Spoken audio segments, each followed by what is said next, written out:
If you ever feel like it's all so jover, just come over, hop into the stream at twitch.tv/HassanAbi. Live almost every day from sunny West LA. I'll cover daily news, so tune in now, see what I have to say. Blast off, blast off. If you're unhinged, prepare to take a week off. Hassan, Hassan. I swear to God, Allah, please end this long pause.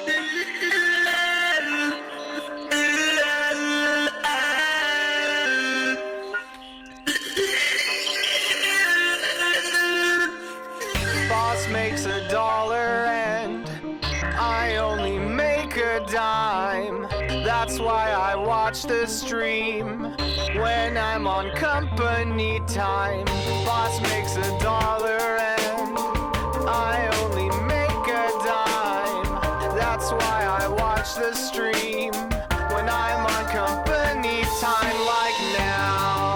Hassan, Hassan. I'm probably in the chat right now. Hassan, Hassan. Get it, Hassan is streaming.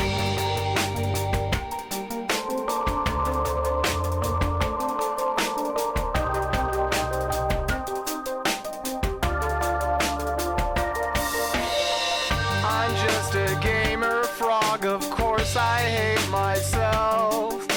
If there's just one stun lock more, my hopes will go up on the shelf.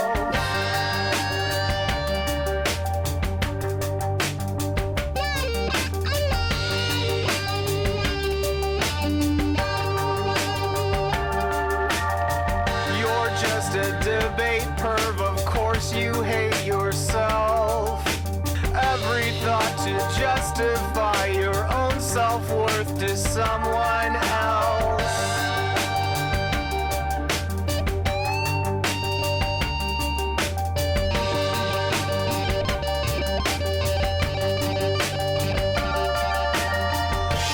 Again, what do I always say? Lost in the sauce, you can't escape. How unhinged can one chatter get? Don't ban him, mods, they're our new pet. Show me the light and set me free from this black pill reality.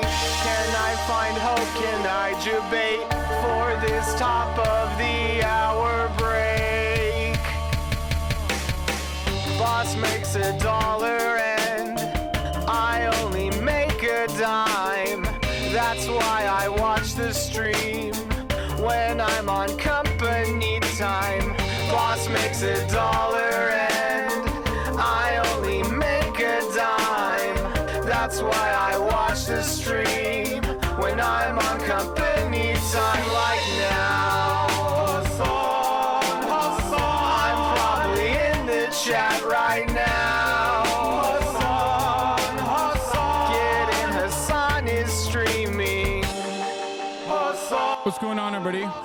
I hope everyone's having a fantastic evening, fantastic afternoon, fantastic pre-noon, no matter where you are in the world. I'm Hassan Piker, and this is Awesome Hour broadcast coming to you live from rainy California, Los Angeles, folks. It's a rainy day here in California at 59 degrees and cloudy with a little bit of precipitation and a little bit of rain. I'm Hassan Piker, and this is Awesome Hour broadcast, and I hope all the boys, girls, and MBs are having a fantastic one because today's a beautiful day regardless of the weather, regardless of the fact that, like, the backside of my head is just like doing this weird thing. Anyway, let's cut to the BS and get to the politics. Says a bored, addicted man, addicted to the politic of the world. Anyway, folks, this is a part of the broadcast where I tell you a little bit about my personal news about what's going on in between the time period where I press the stop streaming button and press the start streaming button in the world of Hassan Habi Piker. This is for all my parasocialists out there. And let me tell you, a lot has happened in the world. Also, I just realized that this fucking t-shirt makes my titties look insane. Like I'm looking like I got some double D's on this motherfucker. You know what I mean? What's happening here? What the hell's going on? I got some awoogas on me. Anyway, if you'd also like to get some awoogas on you, ideology.shop. We have it readily available on back order. It'll take a little bit longer for you to get your merch, but you will get it nonetheless. Until, of course, the entire North American Union garment manufacturing supply runs out. All right. Anyway, this is part of the broadcast where I tell you a little bit about my personal news, and let's get started. Last night, I ended the broadcast half day. What was it, like 9 hours? Murat came over, so I was like, fuck it, YOLO. Let's hang out. So yeah, I ended the broadcast and I finally did it. Ladies and gentlemen, I did it. While Murat was here, did I hang out with Murat? Absolutely not. What did I do?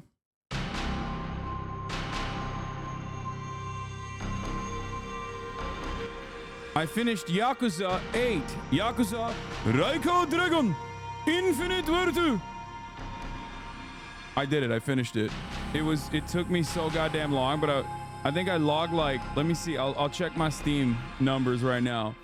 I believe it took me around like 60 to 70 hours that I put on that bad boy because I was just like taking my sweet ass time with that shit. But I did it, baby. I did it. I finished it. And let me tell you, I mean, it was like the most expected ending of all time.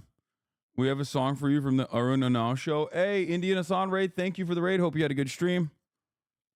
And immediately I dove into, for the record, Yakuza 7, by the way. Okay, what is this? The real Hassan's house? Kind of want Hassan has his family stay with him, so he doesn't make use of it. Do you think Hassan has a house of this size? I've been to Hassan's house. Hassan's house is a shack in comparison to this. It's a shack. Wait, what the fuck? What is he? Does he have a? What is happening? What is happening here? Why? How is he streaming from my house, bro? He's literally streaming from my house while talking about my house. What is happening here? People are so funny. I think people have literally broken their brains completely. Yakuza 7 made me cry. God, I love Kasuga so much. Ichiban Kasuga is so phenomenal. I'll talk about that in a second. Hassan, I'll be doing customer service. The fuck is this? Ma'am, how dare you? All right, we'll do that in a second too. He uses auto-tune and it's a green screen. A shack. A literal shack. The only reason why Hassan's house costs as much as it does is because these houses exist. Hold up. It was a joke because of the house meme and Sean complaining about the cost of his mansion. I wasn't being serious. I'm taking it seriously. Counterpoint, Hassan lets his family stay with him, so he does make use of the space. This house was $40K just 12 years ago. That's funny. Doesn't matter. Your haters will still lie and say you live in a home that we could never afford to give people en masse. Yeah. I live in Krasnogorsk, which is just across the pedestrian bridge from Crocus City Hall where the terrorist attack happened. You can see my house in the footage. I hope you're safe, chatter. My wife regularly attends concerts at the music band Picnic when they come to town, and on that evening, the band was performing. 3 months ago, we went to Crimea. If we hadn't gone, my wife would have been there. Holy shit, dude. That is fucking nuts. I'm glad you're safe. I hope you're, I hope you're doing all right. I hope your friends and family are doing all right. That is insane. Okay, so it's Saturday. We do a lot of fun here, but anyway, I was telling you my personal news, so I'm gonna get into Yakuza 8 a little bit. I finished it. Ichiban Kasuga and many characters in the Yakuza franchise, and I will repeat this one more time, basically are like the One Piece characters where they're just impossibly nice. Okay, they are impossibly nice. And while they are like incredibly macho, incredibly masculine figures, they just always want to do right by people. And I think that's really cool. That's like a very, very positive way to develop role models. Just like someone who is just like, no matter what, always trying to be a nice person. Luffy isn't nice. He's stupid. There's a difference. No, Luffy is also nice. Get Ichiban's backstory in Like a Dragon. You love it. Yeah. So I'm excited about that. I immediately downloaded Yakuza 7 and I'm going to play Yakuza 7. I already started playing Yakuza 7. So it presents it as something that is innate. Yeah. Like even in the end of Yakuza 8, what does Ichiban Kasuga do? He goes back to Achan and literally like carries him physically to the police station so he can report himself. Don't even say spoilers at this point. This game is old. You're never going to fucking play it. Suck my dick. Okay. He carries him to the police station while people are just like basically throwing stuff at him, throwing stuff at Kasuga and throwing stuff at him as well. And he just like eats it. He takes it. He takes on the abuse and he's like to a fault. He's like, you can hit me in the face, you can push me down, but I still care about like everyone, no matter what their background is, no matter how much they've wronged me or others around me. I am still going to believe that you can rehabilitate, that you can atone for your sins. I really love that. I really respect that. I think it's a great fucking character to like develop around, and it's a very simple one too. So yeah.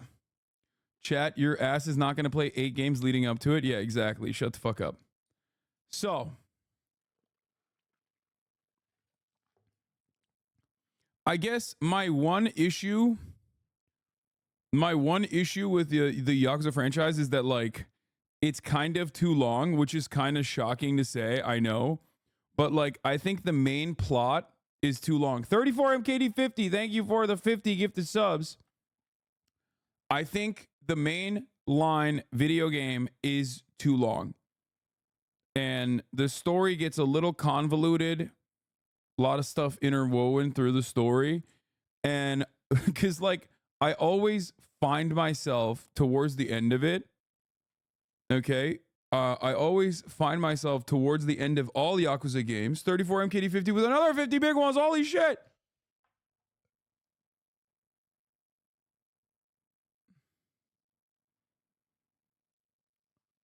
Anyway, as I was saying, I find myself going, why the fuck am I still spending this much time? Like, I literally did that shit. I probably logged in like around almost 5 hours just on like trying to find these impossible to find fucking items so I could farm and get the best possible weapons for the last mission.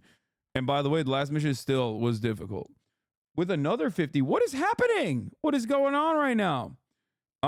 Yeah, shit rhymes too good like some meth. I do meth because I'm the best seeing red. I don't like to see blue. Yeah, bitch, you wish you could too. Okay. I also want to say I am very proud of myself. Okay? I'm very, very proud of myself for one thing.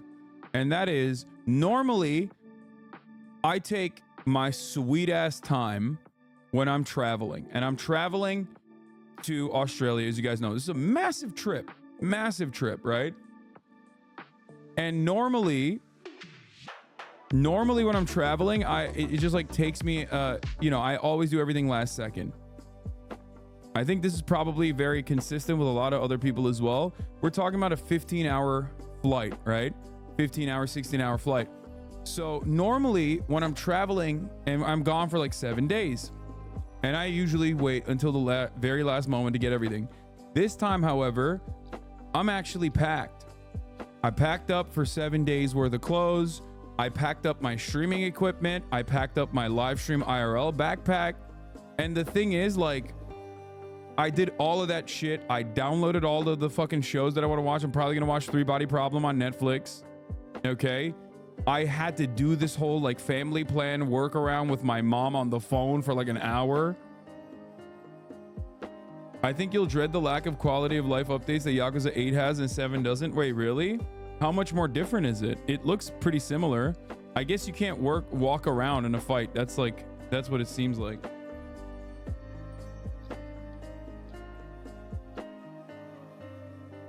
Who's going to be taking care of Kaya while you're gone? That will be Valkyrie. That's right. 100 Thieves Valkyrie is, of course, going to be taking care of my daughter. She is already with her as we speak. Yeah, that was another part. Like I did all of that. I had to prep for that too. Well, I guess she preps a lot more for that, but Kiwami 3 is probably happening. I'll freaking nut. If Kiwami 3 happens, I'm going back to the sequence. Because I dropped 3 because Kiwami spoiled me.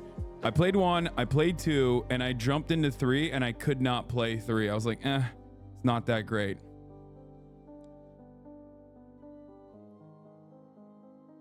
Three Body was an amazing novel. Excited for the Netflix show. Heard good things, even though it's done by the Game of Thrones showrunners.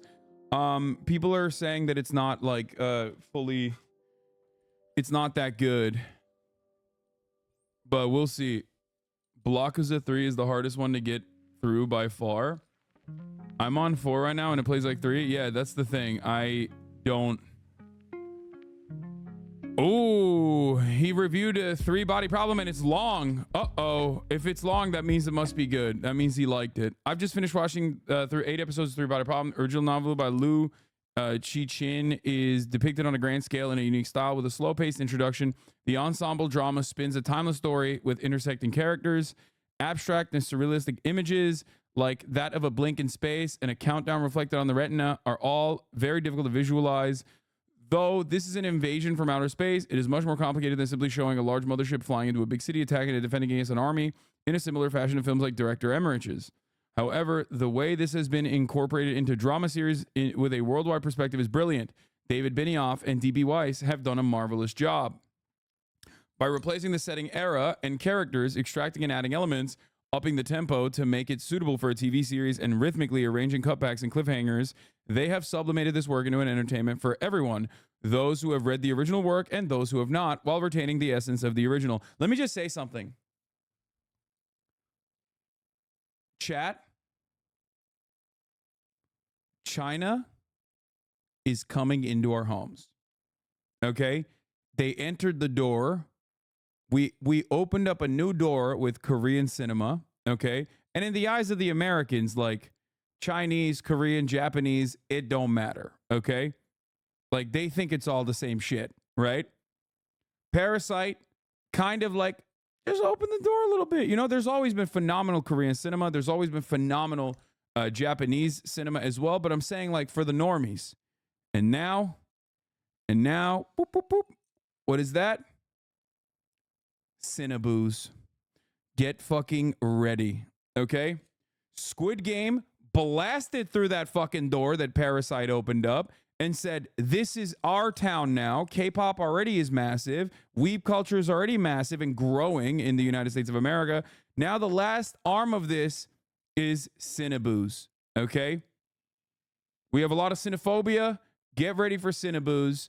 I'm talking, we are not going to be feeling lonely any longer, okay? Very exciting. This community is obviously full of Cinnabooze. I suspect we will not feel lonely any longer.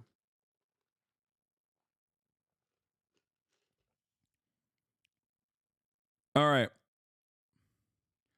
So are you going to invade this CIA base in Australia? No, I'm not, mate. No. I'm not going to be invading the CIA base. Please stop saying I'm going to be invading the CIA base. Stop saying that. I'm not doing that. I need to make sure that I get my visa, right? I'm an Aussie man. I'm a fucking bogan. I love America and I love the CIA. Stop it. Stop it now. And I hate China. I hate China, which is why I'm going to the vassal state of China, Australia, to make sure that there's no Chinese intervention, mate. All right? Make no fucking mistake. The Five Eyes, mate.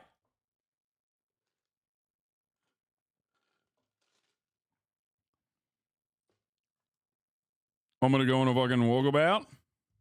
Hassan has the worst Aussie accent. Please make it stop. You're just fucking jealous. You're just jealous. But yeah, checking on the colonization project. Yeah, exactly. So get your hand off my penis is what I'm gonna do. You're meeting the mates over cold ones? Yes, I will be. So here's the thing. Couple things. Number one, tomorrow, and I don't even know how I'm like physically capable of doing this. I'm gonna pull off one of the most insane things you've ever seen. Right now, you're watching me here in the United States of America. Tomorrow, you are going to watch me in Australia. I'm going to immediately IRL stream from a private animal tour, like with the Aussie boys, like right off the jump, okay? And I don't even know how I'm going to be able to fucking pull this shit off, but I'm going to pull this shit off. And I just want you to know this is some like Taylor Swift level shit, okay? I am a goddamn content warlord. Witness me. Fucking witness me, okay? So I need you to understand. Get ready to fucking nut, okay? Content is coming. First class plane ticket with a bed, lol. You don't have to be first class to get a bed in a plane. Business class also is still phenomenally expensive, but also comes with a bed. So Marsh is shitting his pants right now. Marsh won't be there until the next day. We have a lot of podcasts lined up. We have a lot of content lined up. I'm working right now with Hey Big Mike as well. He's going to be helping facilitate some of the content out there from the United States of America or wherever the fuck he is right now.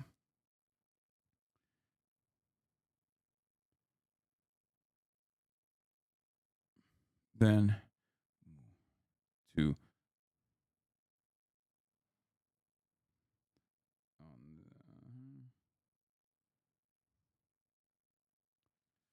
okay. How is Dragon's Dogma? I was thinking about buying it. You'll be cooked without March to keep things running. Yeah, I think you guys don't trust me enough, which is crazy because like as far as content creators goes, no, Will's not coming. He said it was too last second. Mike is not coming either. Mike is just helping me because he is the GOAT at that sort of thing.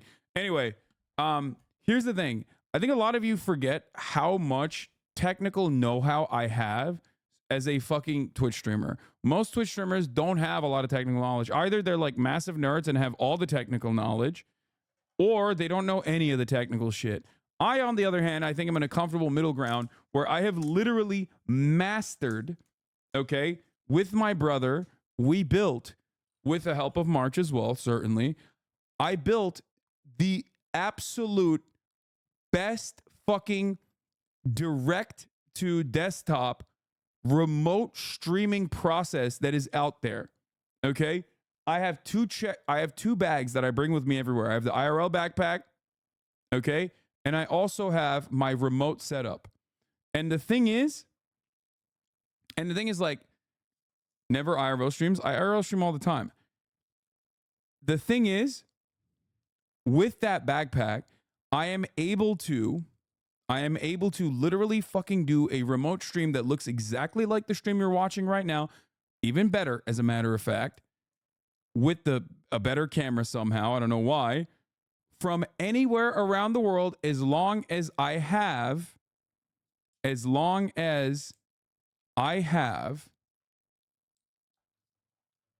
decent internet connection. Okay? So,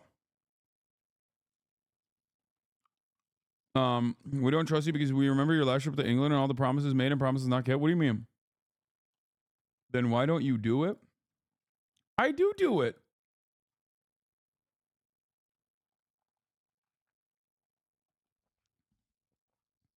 I'm so confused. Are people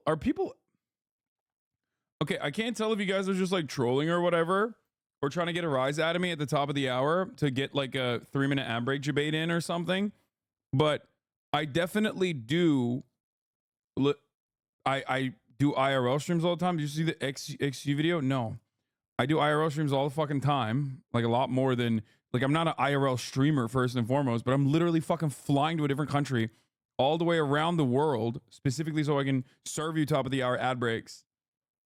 But as far as like desktop streamers goes, I do IRL streams way more than the average desktop streamer does. I don't think you guys remember, like, Fan specifically talked about how like she watches my IRL streams when she was a full-time IRL streamer, because like I do always and I'm fucking keeping it. I'm keeping a fucking promise, yeah?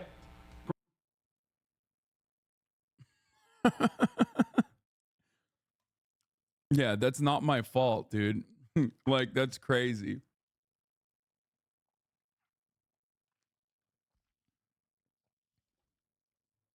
Do you have to get a work visa when you do these trips, or just tourism? No, I don't need to get a work visa. Why the fuck? I'm not working. I'm doing tourism. I'm personally disappointed that you said you would go to the Capybara Cafe in Japan and didn't go. Okay, suck my dick. Come on. I did every other fucking cafe. Anyway, come to New Zealand, mate. Are you still going to the Japans or not? I'm not going to the Japans. So,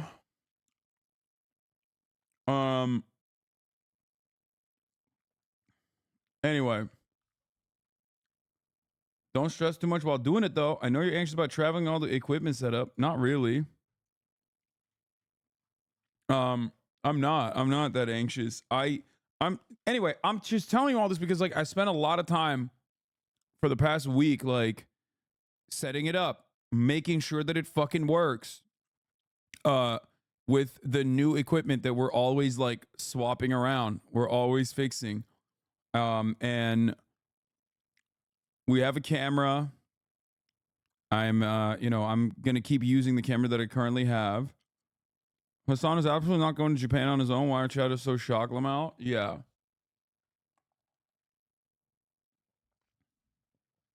Sydney to Brisbane is like a 90-minute flight, and drive to Robert Irvin Zoo would only be like another 90 minutes. Robert Irvin is not in fucking Australia at the time while we're there. So I will not be able to do Robert Irvin. I will not be able to hang out with Robert Irvin this time around. Maybe later. I'm proud of you for setting things up ahead, brother. Can't wait to see it all in action. Hell yeah. So what else was I going to say? So later, in actually literally an hour, I am going to have Matt Owens, the Netflix One Piece live action showrunner, Matt Owens, friend of the show, Hasanabe Head, Matt Owens on, and we're gonna have some fun. We'll do some tier lists. We'll mess around. I'll feed him some Turkish food, and then tomorrow I'm gonna end the stream, and then tomorrow when you guys wake up and watch, I am going to be in Australia. I don't even know how I'm pulling this off. I don't even understand how like the math works. The math ain't mathin', in my opinion. It's like very weird because like it's their Monday, but it's our Sunday. Australia is like a couple hours behind technically because it's like almost an entire day ahead. So it's like so far ahead that it's almost you know, the same time zone pretty much. But yeah, I will be skipping a day in my world, but I will actually be in reality not skipping a day. 10 a.m. Aussie is 5 p.m. PSD, so viewership is not cucked. Yeah, no, I'm still going to no, the Sydney time is basically like Japan time. It's the exact same time difference. So I'm going to be you know, waking up at 6 a.m. over there. And stream from 6 a.m. to 10 is my goal on a desktop, and then swap it over from 10 a.m. onwards to do like IRL stuff.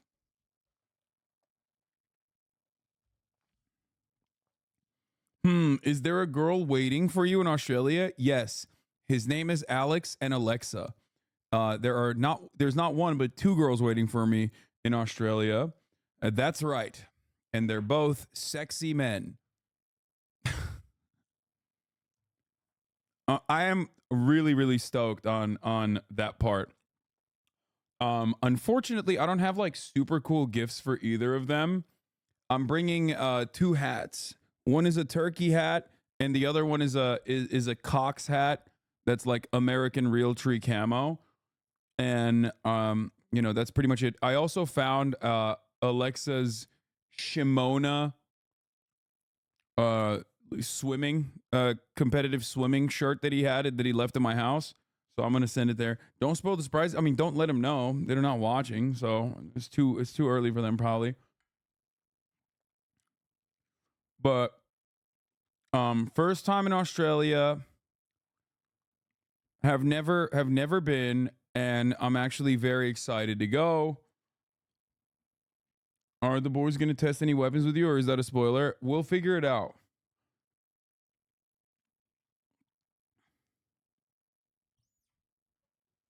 Are you gonna meet Steve Irwin's son? He's not there.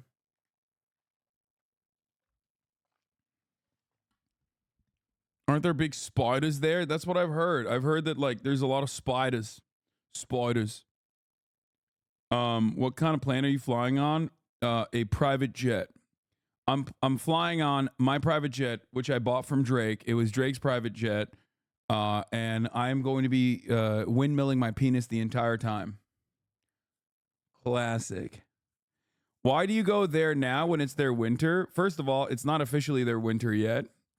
It's more like it's their fall, and it's pretty fucking nice right now. It's like 70 degrees. And I originally was gonna go during their summer. I originally was going to go during their summer, which is our winter, but it's currently perfect weather right now in Australia, so it's a good time to go. Probably better than their summer, honestly. Analyze the incorrectly shaped skulls of white people? Sure. Anyway, let's finish off. My ADHD's all over the place. Let's blast off, do all of that good stuff. But we're gonna fight a kangaroo, mate. Fucking hell. Yes, I will. Of course I'll fight a kangaroo, mate.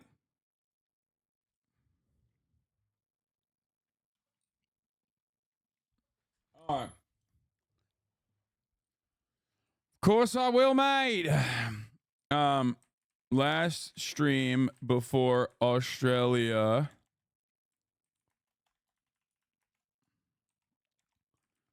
Netflix live action One Piece showrunner Matt Owens in the building, cooking up weeb tier lists, fun reacts, memes, dreams, and more. Tomorrow, I'll be live from Australia, petting Australia, chilling with kangaroos. Get in now, mate.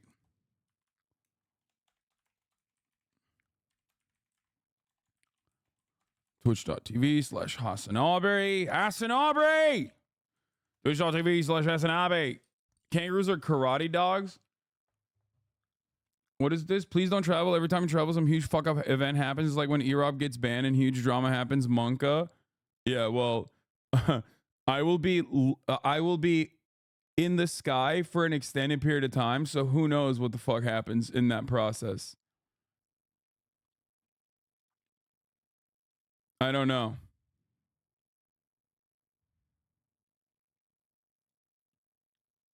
Hopefully nothing too bad. Okay, blast it off, mate. Blast it off, mate. Are you flying Boeing? I don't know, but I don't care, dude. Come on. Like, I'm not. Hey, what happened with the Don Lemon interview? My bad if you already addressed this. It's funny, Don Lemon literally fucking DM'd me this morning.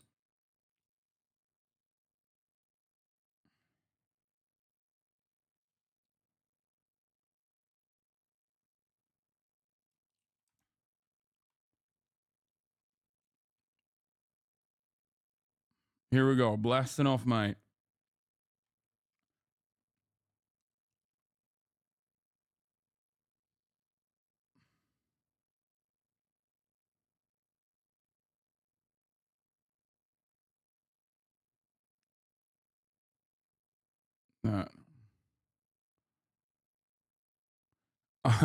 Don just said thanks. He replied to me and said thanks on Instagram to the story where I was like, Don Lemon in the building today, and I replied to him, it didn't happen though, Don. You didn't come on. So what the fuck? What do you mean thanks?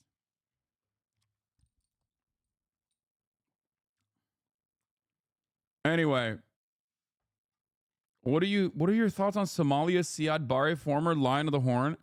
What are your thoughts on Fidel Castro back in, dude, take a day off, okay? Take a day off, recollect your thoughts. Take a day off, recollect your thoughts, come back on just come back with an entirely different energy. Come back with an entirely different vibe, because the vibe you're currently bringing to the table is absolutely unimaginably fucked, okay? Not interested. Not fucking interested. Every day there's a new one of these. Victor Wembanyama is unreal. Okay, dude. Okay. Talk to me when Alperen Şengün doesn't drop 45 on him directly, making him a fraudulent individual. Okay. Dude was ban evading anyway. Clipped him at the start of your stream. Oh, nice. So here's what we're gonna do.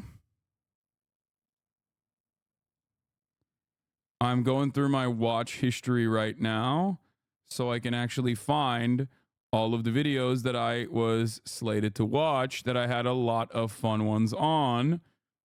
Wonder if I can pull them up quickly and expeditiously, especially considering that I've like held on to them for a minute and totally forgot about them. Fat shaming a streamer, Casio, when posting all your crimes on Snapchat comes back to haunt you, how the Latin Kings gangs actually works, how disposable vapes explain US-China tensions. Do you see the cosplayer who showed up this season to a physical 100 as Zorro? Shut the fuck up. That is so sick. I'm a cosplayer and athlete. My name is Power Huyami. That's me. I joined Physical 100 because I wanted to show the world that there are cosplayers out there that are fit and take good care of themselves. Wait, what do you mean? Hella cosplayers are fit now.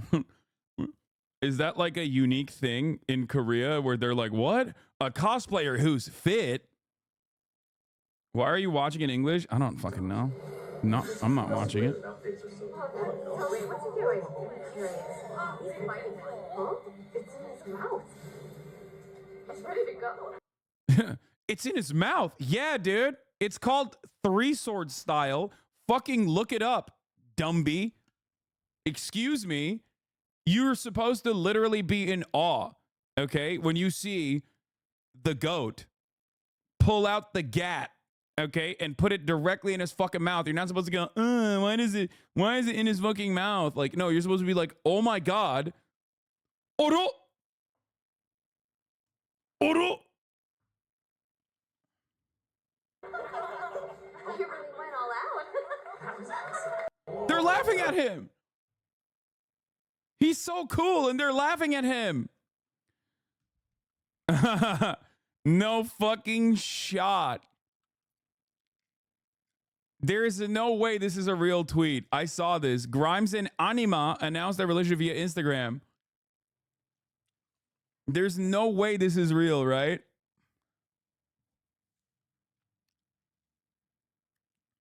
God damn it. Another Evan tweet.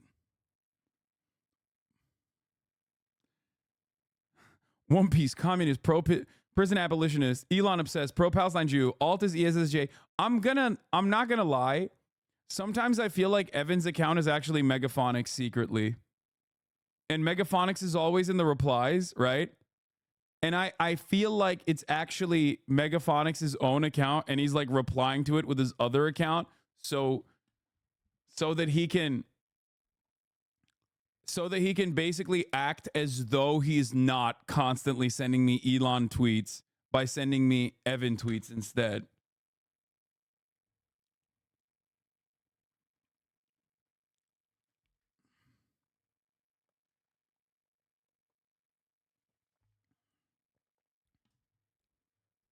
They're all Sanji stans. That's why they're laughing. It's absolutely disgusting and disgraceful. I agree. Didn't Grimes already disown Trump or whatever? What do you mean disown Trump? He retweeted this. Elon did. Jeff Bezos' ex-wife giving most of 640 million donations to extreme left groups boosting migrant criminals and trans athletes. That's awesome. I mean, it's probably not even true, but it would be so sick if it was. Cutie Cinderella says, will you ask Matt if I can be in One Piece? I think I would make a good Nami if they need a backup. I'm ready to bust out my double Ds if needed.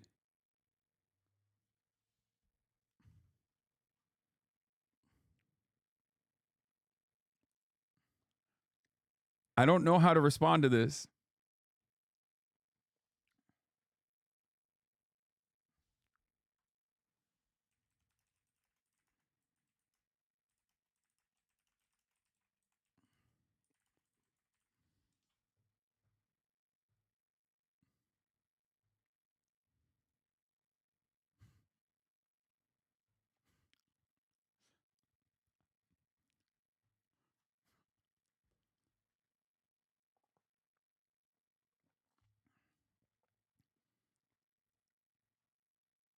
Bro said harlot. True. It's correct.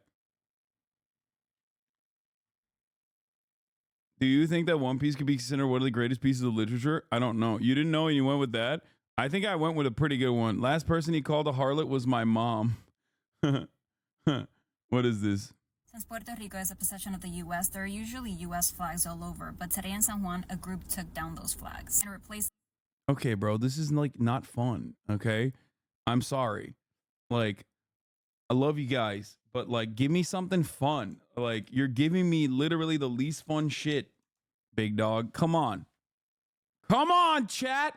It's fucking fun day. One day of the goddamn week. 2 days out of the goddamn week. And you're like, no, I have to. I have to do not fun shit. And by the way, fun means whatever I consider fun. Okay? So sometimes that does also mean like obviously cop videos or whatever the fuck. Like it can be cop videos. Kamala went to Puerto Rico and was clapping along to a protest song until her interpreter told her what the song was about. Okay, let me see this shit real quick.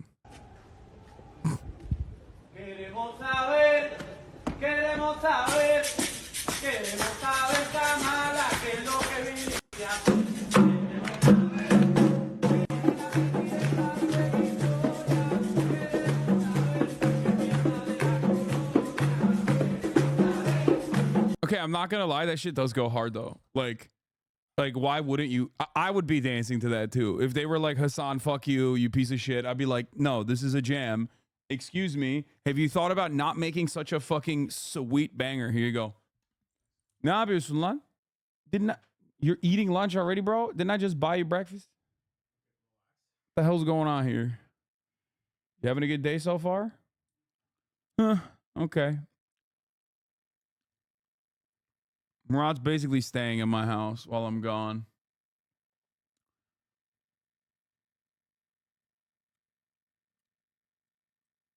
And there is, as far as Murad's existence here, there is a permanent noise that is coming from, what's on right now? Oh, the air compressor is on. Okay. Okay. Oh, it stopped.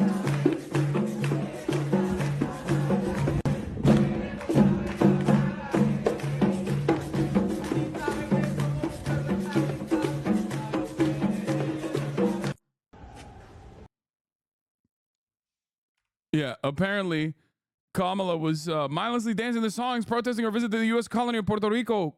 Stops clapping once our aide translates it.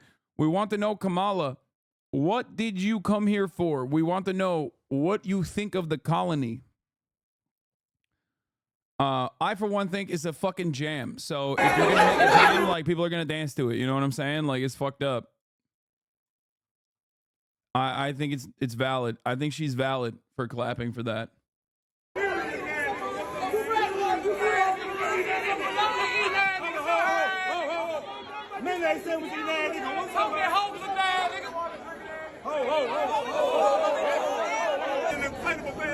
What's up, man? Fully out, he stopped shopping in the wrong section. Boy, I shop at 2 bigs already. I see that. Why they made big men? You get close. Get your shit tailored, ugly ass nigga. What's up, man? I ain't fitted pants, need that nigga, but Uncle Phil. Where's your pants, nigga? And I know you sweating bacon grease in that tight ass. I bet your ass sweat Crisco, ugly ass nigga. What's up, man? That's the boy, drinking ass nigga.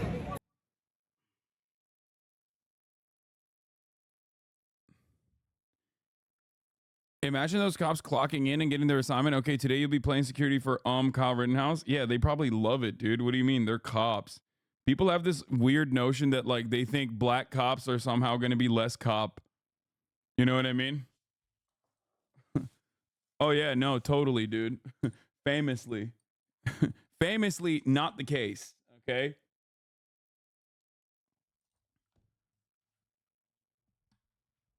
Why are they calling him out like a dye workwear pose? Okay, dude. Hassan Issabai is ready, locked and loaded. Like, he is slowly but surely becoming the Megaphonics of sending me fucking cop videos. I swear to God. Every day, he's just sitting in there, okay, with his, like, one day I'm going to be a defense attorney ass, sitting in there just squeezing his shit, okay? Squeezing his shit. Trying to get me to watch as many bad cop videos as we possibly can. Okay? Just fucking locked and loaded, ready to fucking go. Sometimes they're good. Sometimes they're good. We've watched a bunch of his videos. Okay? Respect. But it's crazy that he has like 8 fucking videos ready to go, locked and loaded. He's like, oh, if you like this one, here's one. Here's a thematic one. I have one for Australia themed. Would you like my... Here, take a look at my wares. Would you like an Easter themed cop video? Because I have that too.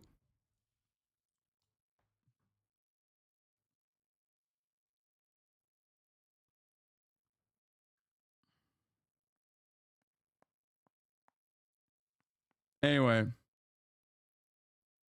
Can we please watch this? Yeah, the Fern one, the kids who hacked the CIA. I've been meaning to watch this. I don't know anything about Fern. Are they chill with like watching their videos?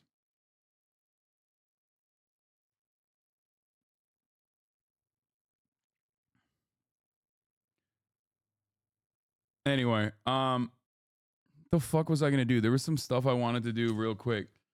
Unironically, this is a hilarious Easter cop video. Get the fuck out of here. This guy literally does have an Easter themed cop video. What the fuck is going on, bro? What the hell is going on? How do you have an Easter themed cop video? I was just kidding about this. Here's customer service. Here's me yesterday. Ma'am, how dare you hang up on me? I hung up on you the first time because I will not tolerate being yelled at by someone. I'm the type of person who's going to match your energy. See, your generation has no respect for anyone. I don't need to be lectured by someone born in 1930, sir. You can earn respect when you learn to respect others. I don't need to be lectured by someone. Fake. There's no way this is real. It's fake. 100%. Nope. This is just Zoomer bait. It's fake. Everything on TikTok is fake, but this is extra fake. Working in customer service. You need to rethink your career choice or job choice. Because You need to rethink the way. No dude born in 1930 is like that articulate in a moment of anger while shitting on,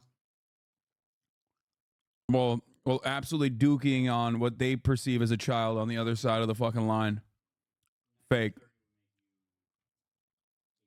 I mean, they're not actually born in 1980, but I mean in 1930. The dude sounds too much like a millennial to be saying like your generation is too lazy. Okay, like, yeah, I know. J. Cole came for Drake's meat.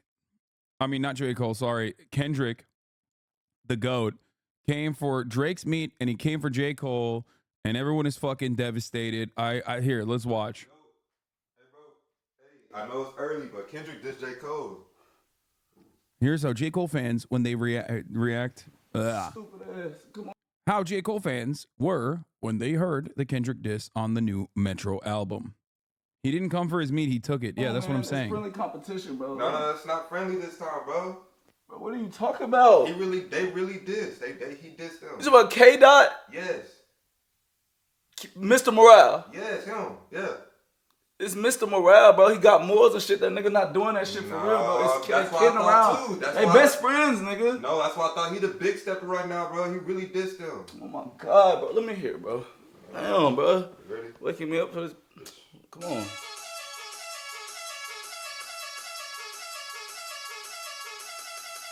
Who beat is this? That was Metro. It was Metro beat. Metro and Future. Boy, Metro Future and Kendrick Lamar jumping? Well, they just Drake too. Wait. Yeah, play, let me hear. Play. Yeah.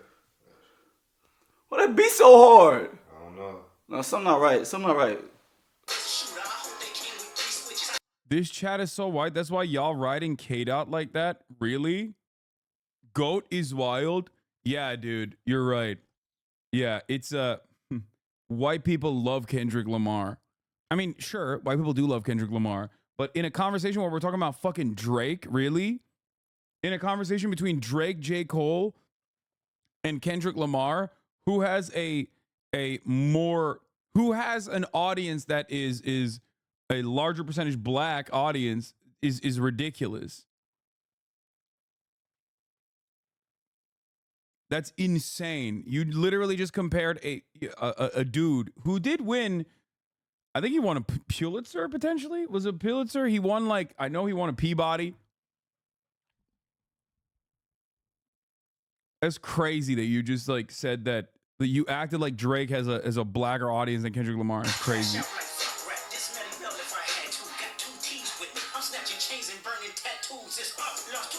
Bro, please, Black Twitter thinks Kendrick's the king of the whites. Don't go there. White people are obsessed with Kenny. What do you mean? Mena and Desi fans are conflicted now. I think it's very silly, especially when you're talking about Drake. Drake is just a pop star.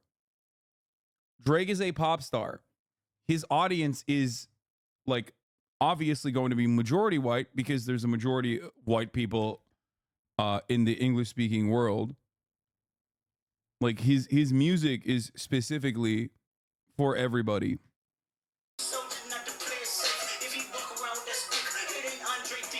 No, he's talking about Cole right there. He talking about Cole. Cole say he be walking around with a stick. Yeah. No, it's up. It's up. No. To be fair, every rapper has a because I majority knew white fan something base. was up, bro. I knew something was up. I couldn't sleep right.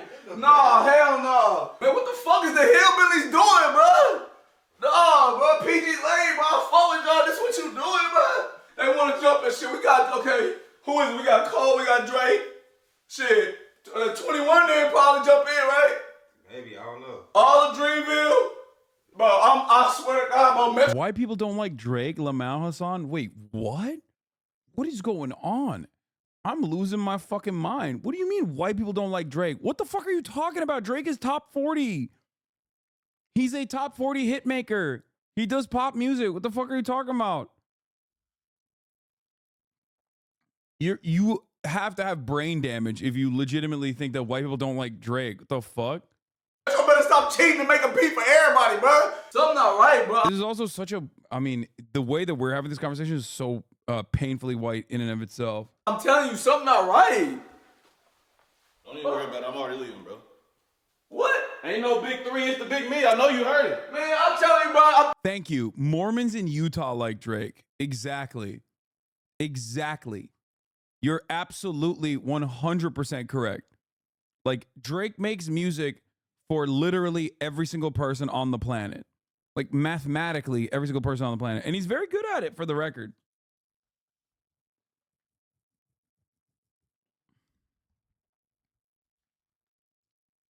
White people love Drake as much as they like ignoring Chris Brown's domestic disputes, which is all the time. Cole coming back, bro. You're not ready for Cole Kenny. You're not ready for Cole. Yes, he is. Hey, you can go, bro. I'm telling you right now. You can go fight for your mouth, nigga. Damn it, the fucking shit ruining friendships, bro. Come on, man.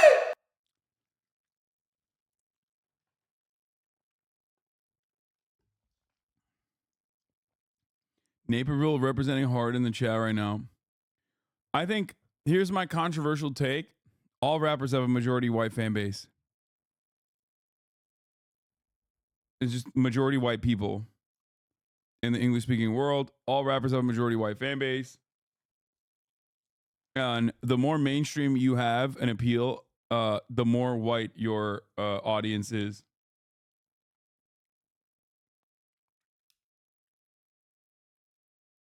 You didn't even watch the video arguing on some fake controversy? I actually did watch it earlier.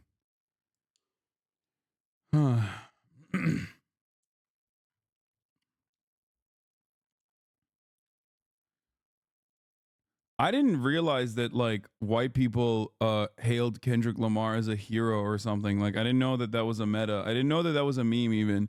See, I'm not on my fucking black Twitter game because I am not on Twitter anymore. So that's one of the downsides of that's one of the downsides of this process, is that, like, I just don't see a lot of the black Twitter discourse. Normally I would know.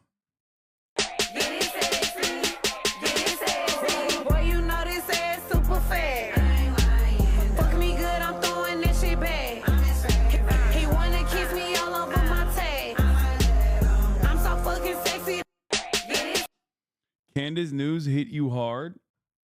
Wait, what do you mean? What hit me hard about the Candace News?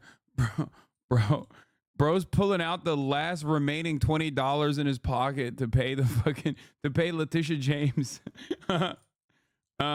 Anyway. Trump is such a dumpy, he can't even fit a wallet. Lily Pichu did you dirty? Wait, what? Why? Where am I? Oh, these are all the fan bases?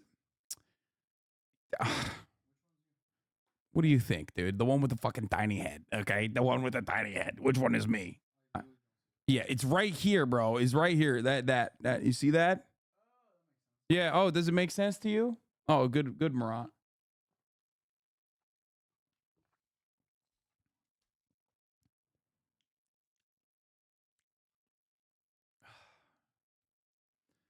Why are we the big hero 6? I don't know. Wait, hold on. Let me hit up Matt, see if he's like ready to go. If he's like lined up and ready to go.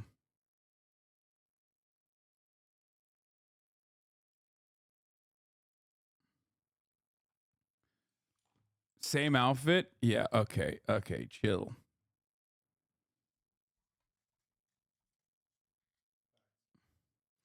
Bill Burr with the base takes timestamped. Oh my God. 100% they would. Which That is whole bullshit kind about of- the greatest generation. Yeah, And then in everybody some just, ways. they're the greatest what? Because Tom Brokaw said it? One guy says that, and then that becomes the greatest generation. If you look at where race relations were, the greatest generation, he's talking about world. I like that. I like that we have a moderator battle in the chat. The Bill Maher stan getting upset because Bill Burr, the better Bill, is being represented in the chat, and the Bill Burr stan is excited, for having the obvious take on the Bills. In the Battle of the Bills, there's not even a real battle, okay? It's not even a fucking war because it's completely one-sided. Like, Bill Burr is the GOAT. Bill Maher is not even the giraffe. Bill Maher is the GOAT shit. Okay? Sucks. What? No, this is Bill Burr, my GOAT. I love him. One day, he will be Billy Boy. How are ya? One day, he's going to be on a fucking broadcast, dude. One fucking day, dude.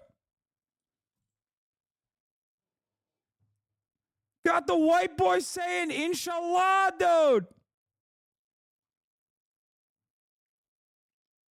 The strongest Bill lover in history versus the strongest Bill lover now.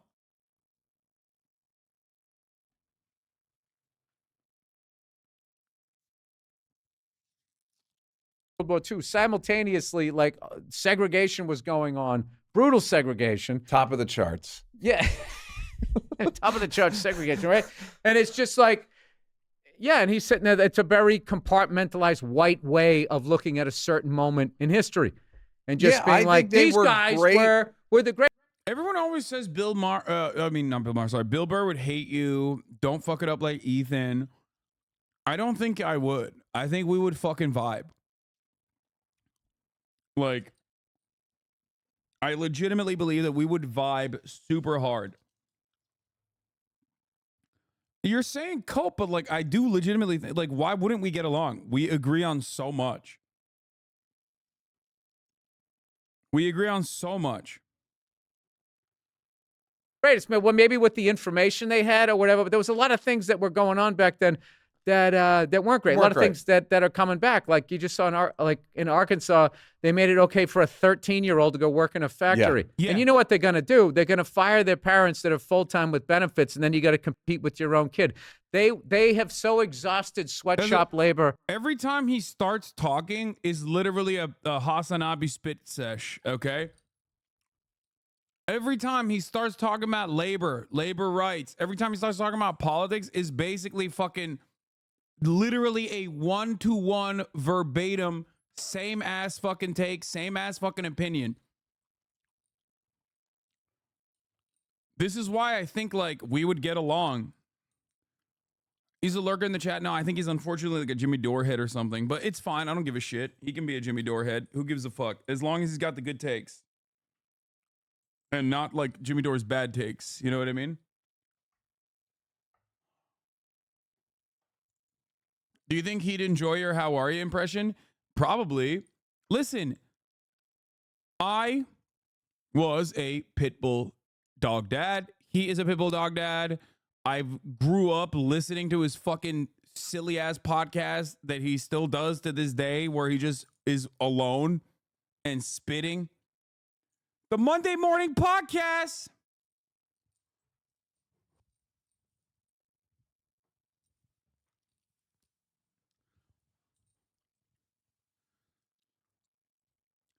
Top tier podcast. How does he do it? I don't even know. I don't even understand.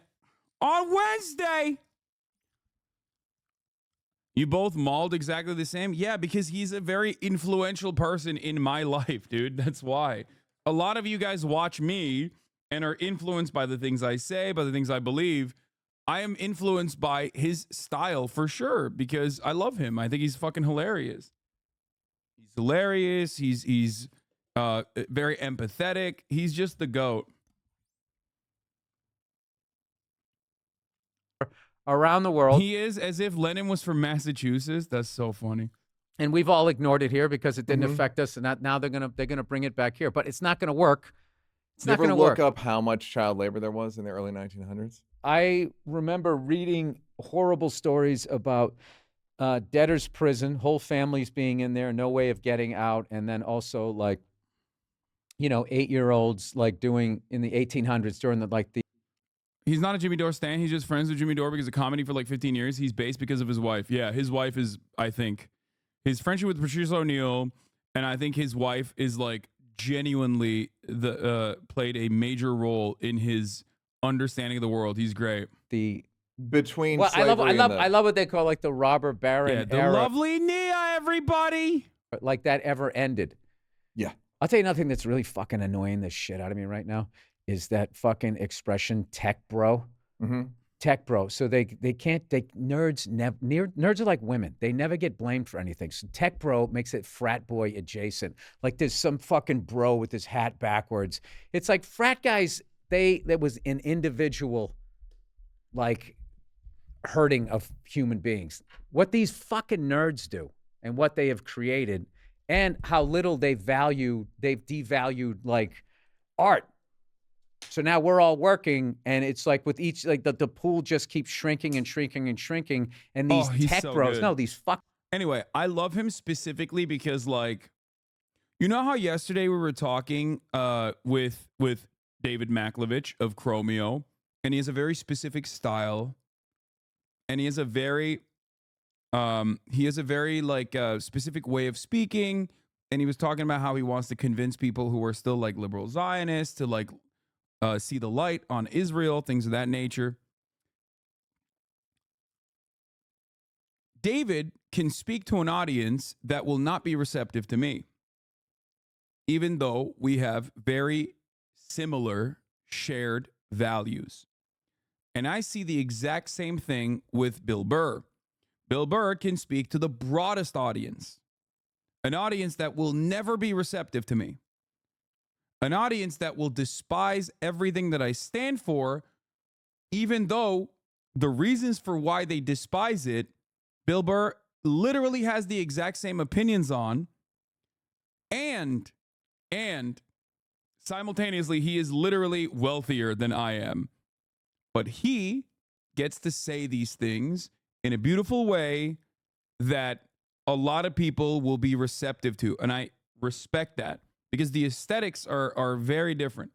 He comes across like a fucking everyman, like a common guy.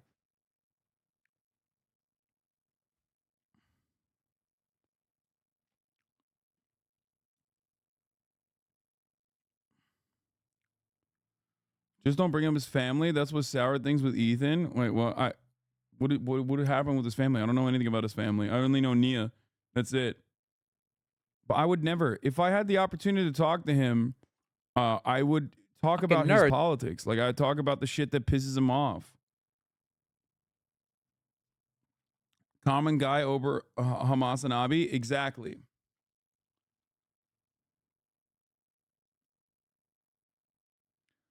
Chad has said it best, your biggest strength and your weakness is your compassion. Yeah, he's way richer than you, but didn't call himself a socialist, so nobody says his money is hypocritical. Exactly, and I hope he never does, and I don't think he will. Bill Burr and Ethan are fine. They literally did a second interview. Yeah.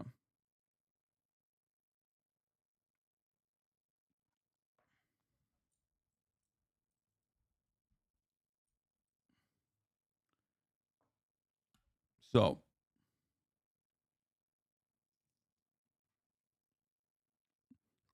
I doubt he's interested in a full politics set down. Okay, why are chatters being parasocial in my fucking parasocial ass community about Bill Burr and what his opinions might be in a fucking future interview that is never going to happen, while simultaneously comparing it to an interview that did happen with Ethan?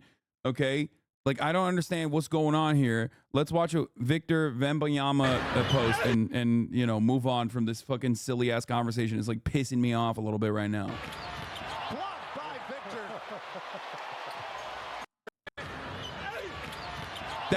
That's just like, it looks like he's playing against children. This is what it looks like when you literally, he didn't even jump, bro. It looks like this is a full-grown adult playing against kindergartners. That is insane. gotta be another word for that one. Oh, destroyed. Oh my God. Oh my God. Look at this. Bro casually fucking starts jumping from the free throw line. What the fuck? And I can't even call it a jump. It's like more of he vertically flew in the direction of the rim. Like he didn't even jump. He hopped. He skipped. Bro skipped. And he yammed it.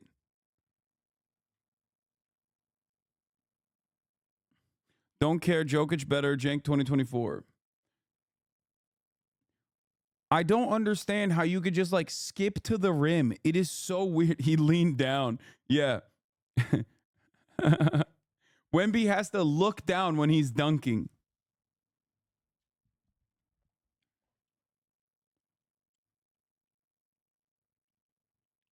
He moves IRL like I'm moving my dreams. He literally moves like a nightmare, dude. What do you mean? He's so long, it looks like he's underwater when he's moving. And the only reason why is because while he is fast, he looks slow because he's got long ass fucking shit. His long ass shit is like physically moving while he is actually as fast as the other players.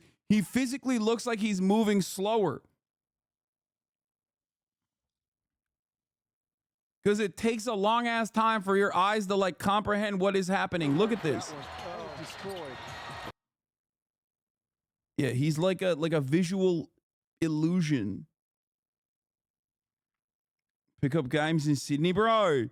I'd love to play games in pick up games in Sydney, bro. I'd love to do that, bro. 3 points from the logo. To Victor.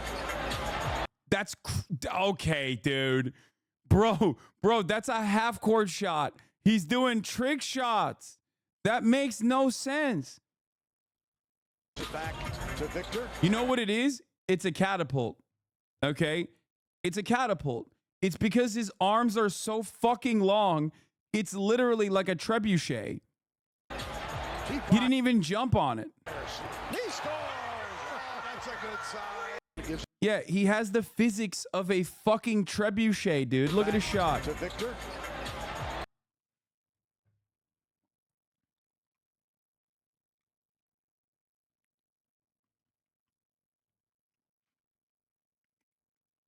Here he is, intimidating two players on a fast break.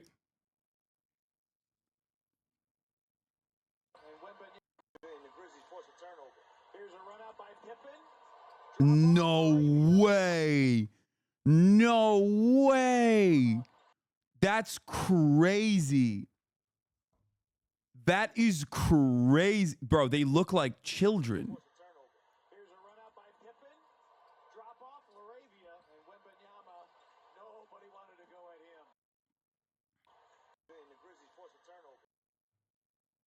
Conquerors hockey. Brother, that is incredible.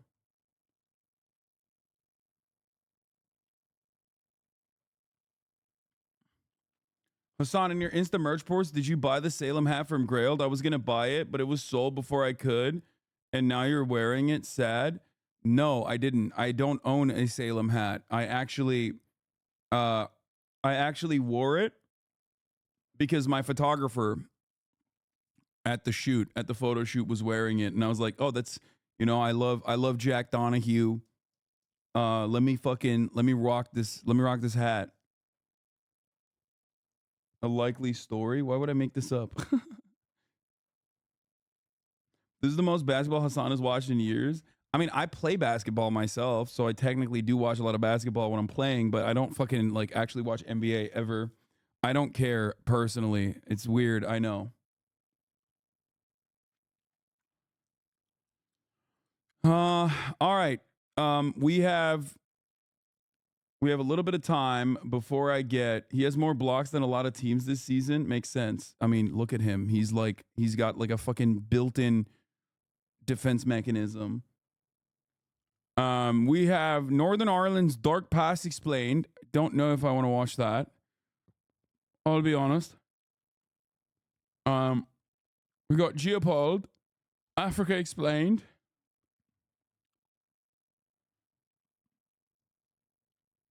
We have cop videos. A racist cop doesn't realize he's being recorded. And the kids who hacked the CIA. And I kind of want to watch the racist cop who's being recorded. We can start off with the when posting all your crimes on Snapchat come back to haunt you and a racist cop. Will you quit moving? Stop cussing at me. This is Officer Ashlyn Pluff, and she just punched this black woman in the face. What's worse is that this is a pattern for her, and she's well known to use excessive force on people of color. Up to this point, she and her department have gone unpunished. But there are countless cases of racist officers who forget they're being recorded, like when a cop repeatedly shouts slurs at an innocent black man. For being But first, let's look at a cop who did something so racist, it got him fined. I mean, dude, a cop getting fined for being racist is like Wemby getting fined for blocking too much, okay? This is their job. So I don't really understand how the fuck that happens. Like, what do you mean? They don't even get fucking desk duty for, they get promoted for killing people, which is, I feel like, the most racist thing you can do. It doesn't make sense. $100,000 and fired from the police force. Yeah, the other cops were like, bro was too good at his job. The other cops were like jealous of how racist, his racism powers were too high. They were like, dude, come on, cut it out. Save some for the rest of us, dude. You are literally inventing new slurs that we did not know existed. Nerf this man. Entirely. Hey, I'm black out here. That's what the issue is. Yeah. The incident happened in San Diego when he approached Amari Johnson for smoking in a non-smoking area. The only problem, Johnson didn't have a lighter, cigarette, or vape on him. Even if he was smoking, do you think that warranted this treatment? I mean, to be fair, when I see that mustache, when I see that fucking fade and that mustache, it's Jover, okay? Like, I am 100% profiling that dude and immediately, that's a racist guy. What you grabbing me for, bro? I already told you just come here straight. You look goofy as hell, bro. Stop touching me, bro. Obviously, nobody's going nowhere. Hey, what I tell you? I told you I'm waiting for somebody to come here. They right here, bro. Sit down. Oh my God, you're tough as up. Hey, you tough as up. Stop. Hey, stop. Bro, you goofy as hell, bro. Hey, Mr. Dadges, you making a big ass deal out of nothing, bro. You're the one that making a big ass deal out of nothing. To be fair, if I saw somebody wearing a Toon Squad jersey of LeBron, I would probably have a similar reaction. Like, I obviously, I probably would have a similar reaction. I'd be like, what are you doing? Like, are you okay? You seem to be in like a stressful situation. Like, are you experiencing mental distress? Because as much as a fucking LeBron dick rider, I am La Dick Rider, as you guys know. The one area where I do not ride that dick is, you know, he was just, I mean, that movie was terrible. Wow, seems Hassan took his reasonable meds today. No, I've consistently told you that Space Jam 2 is fucking ass cheeks. Me and my 32-year-old, like, 10-year best friend, Christopher motherfucking DeFalco, sat our old asses down. He's literally a finance guy, like an adult, okay? We sat our old asses down, two La Dick Riders, side by side. We both love LeBron. And we could not fucking get through this movie. I know it's for children, but I thought my own personal love for this man would let me watch this show, watch this movie. No. And honestly, again, we are both two adults who dick ride LeBron endlessly. That's how we arrived at the conclusion that we should sit our asses down and watch Space Jam 2 to begin with. His acting is really bad. Have you seen the first one? Of course. What do you mean? It was like age appropriate when I was a child. It was made for me, basically. You real big though, huh? Hey, you real big. You're the one that just hey, you real big. Sit down. Hey, you real tough. Okay. Thank you, bro. Thank you. I have no reason to be detained by you. The first one's also dog shit. No, it's not, dude. What the fuck? Maybe because I was a kid, but it was not dog shit. Sit down. Bro, stop. Stay seated! Get on the ground. What am I doing? Y'all are funny as hell, bro. It's funny as hell, bro. Hey. Hey, 11:30. That's fine, dude. At 11:30, You've already put your hands on me. Bro, I didn't put nothing on you, bro. It's on camera, so you can check me. Bro, y'all hella goofy, bro. I'm talking to you, and you smacked me. Bro, nobody smacked you, bro. Why I smack you? You did it? You smacked me. Cops just assume, like, cops are. In my mind, I believe he genuinely believes that. He's so racist that he thinks like being in the presence of a cop as a black person, you're automatically being physically violent. Why I smack you? Sages claimed that this treatment was because Johnson slapped his hand away, a moment not clearly caught on his body cam. What the bro? Do y'all know what's going on?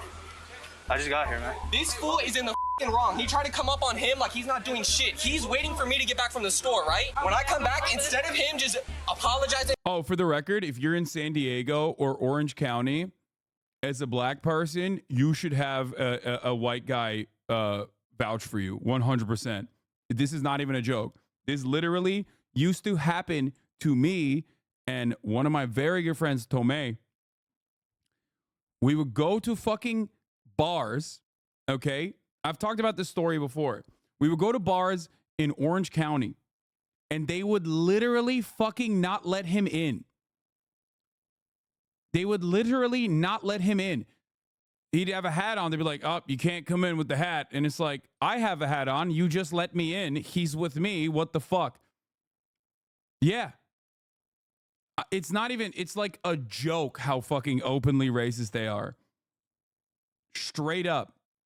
Dress code only allowed, dress code is only enforced on black people. Straight up. Unless that black person is a designated white guy who will get mad as fuck. I hate how Huntington Beach is so bad with it, and I'm from there. Yeah, 100%. And it's kind of weird. What are you doing in OC in the first place? Ghetto ass place. I mean, we need to. We were looking for a change of scenery, but yeah, a lot of Orange County places are like that. It's very, very weird. Aren't they all liberals? Fuck no, dude. Orange County is not liberal at all, dude. It is not even remotely liberal. You're crazy. That's where all the fucking freaks are. That's where all the anti-vaxxer rallies are and shit. It's conservative as hell. And so is parts of San Diego too. You got Clanty, Santee, also known as Clanty, literally a hotbed for Klan activity. I mean, it's, yeah, Orange County is right.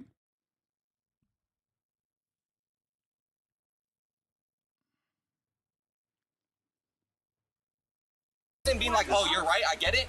He tries to grab. Yeah, non-Californians thinking it's all libs out here is so funny because like California has more Republican voters than like multiple red states combined.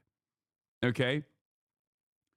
There are 4 million Republican voters, which means there's probably a lot more people who are conservative that don't even fucking vote. Okay? 4 million Republican voters in the motherfucking state. Okay? That's like 4 Republican states worth of Republicans. Do you understand? It's just washed away by how much, like how big our big cities are. And when you live in a big city, you oftentimes, move on from that kind of reactionary thinking. The less segregated the areas you live in are, like the more you're around, black and brown people, the less you are likely to vote Republican. Straight up. That's all it is. It's kind of that simple. It seems so stupid, but it really is that. Grab him and choke him and put him on the thing. Obviously, my friend is gonna put his hands back. This fool's in the wrong and he could just say that and let it go. And instead, he's trying to I don't know what he's trying to do. We're just trying to figure out what's going on, man. Bro, he's being a whole ass bro. Oh God, and you know you're wrong, bro. This guy would be an awful lot more helpful if he wasn't so aggressive, but he's exactly right. Johnson was simply waiting for him to arrive in this spot when he was approached by Dages and was exhibiting no suspicious behavior whatsoever. But in the conversation that followed, he accidentally reveals the true reason for this stop. He looked at my name like 30 minutes ago, bro. Why am I still here? I don't got nothing on me. I'm doing nothing wrong. I'm being a citizen. So you know what I'm saying? That's why I'm frustrated. It's not a tell. I'm sitting outside for no reason. You know what I'm saying? You really don't get it though. You don't get it. It's cool. I feel like I understand you're being empathetic, and I appreciate that. You know what I'm saying? But you don't get it, bro. I already know what it is. Hey, I'm black out here. That's what the issue is. Yeah. All good. I get it. Dages agreeing to this almost seems like a joke, even if this was. I mean, he's being sarcastic, but he got. You know what I mean? Especially because you are doing that for that reason, so you don't have the opportunity. Like, you don't get to be sarcastic in that moment because you are literally doing the racist thing. Okay? You can't be like doing a hate crime in the process of being like, yeah, sure, I'm doing a hate crime because you're black. It's like, well, you are doing it. Was a sarcastic comment, it speaks volumes that this is something he feels comfortable joking about. If the cops let it go at this point, all might have been forgiven. Johnson was understanding and the female officer was polite, but Dages decides he's not finished and moves. Yeah, especially with these vibes, okay? If you're looking like Andrew Schultz out here and you're not on a diverse podcast with a diverse set of hosts, okay? You're just, you can't, I'm sorry, you can't look like a bomber pilot from World War II as a cop wearing, he also has like the Under Armour on too, like, and it's like fucking 80 degrees out there in San Diego. Like, he's just, his vibes are abysmal, okay? The only person who's allowed to do that is Andrew Schultz, and the only reason why he gets away with it is because he has a Jewish co-host, he has an Indian co-host, and he has a black co-host on the podcast. If it was 4 white guys, you'd be like, this is fucked up. Is this a Gavin McInnes show? Like, what the fuck's going on here? That's it. You look like you put on a racism uniform on your face with this. In to arrest him. So listen to me. You're being placed under arrest for 241C, okay? Yep. All right. What's the 241C? Assault on a peace officer. Assault on an officer. Hey, okay, bet. Hey, come on. Hey, bro, you are a whole ass bro. Hey, You are a whole ass bitch, bro. On God. See? He had the white backup too, but unfortunately the white backup came too late. This is like, there should be a service offered to black people, like a white buddy service, you know what I mean? In areas like this. Call Jerry. Hey, call Jerry. Hey, Nick, call Jerry. Fucking 5 cops, dude. Insane. For being black while sitting on the sidewalk. You a straight bro. Yeah. Hey, except for you're the one that hit me. Bro, I didn't hit you, bro. You started grabbing me, bro. I told you to stop touching me, bro. You know what I'm saying? Assault a police officer. You know this on film, right? How far you think this gonna go? Hope you don't shoot me in this back of this car or some shit. Cause you guys are corrupt officers. You're for sure corrupt as because I'm not fucking in the back of the car in the first place. Dages searches Johnson, then sits him in the back of his patrol car before taking him away to be charged. He also allegedly lied on his police report, saying that he observed Johnson smoking and that he took a fighting stance when he was approached. But Johnson wouldn't stand for this and decided to sue the city of La Mesa and Dages himself, citing excessive force and wrongful arrest. Yeah, look at this bitch, by the way, shaving his fucking... City of La Mesa and Dages himself. Look at this bitch shaving his mustache, okay? Yeah, you think you're slick, dude. You think your ass is slick, dude. Oh, yeah? We didn't catch you on camera looking like that? He's like, hey, guys... That was a different guy. He was a much more racist looking guy. Citing excessive force and wrongful arrest. Around a month into the lawsuit, La Mesa agreed to pay a sum of $125,000 to Johnson. None of this money would come out of Dages' pocket, but he was swiftly fired from the La Mesa Police Department just 2 years after he joined. Ashlyn Pluff, however, punched a black woman in... Folks, these police departments are getting too woke. How did that guy have that much clarity of mind while being detained by a fucking ugly bitch power tripping cop? Incredible. I mean, he's probably not his first rodeo. Let's be real. So, yeah, and of course he probably got rehired for the record. You know, guys like that have there's plenty of use for him in the force somewhere else. In the face, and her entire police department were just as bad and were all caught clearly on camera. You know, before there was body cameras, I wonder how many sergeants would just light this thing up, empty this tank. Ashland's police department were dispatched to a house party in Toledo, Ohio. Oh, brother. We got Ohio. Oh, man. Here we go. One of my favorite places to mention randomly.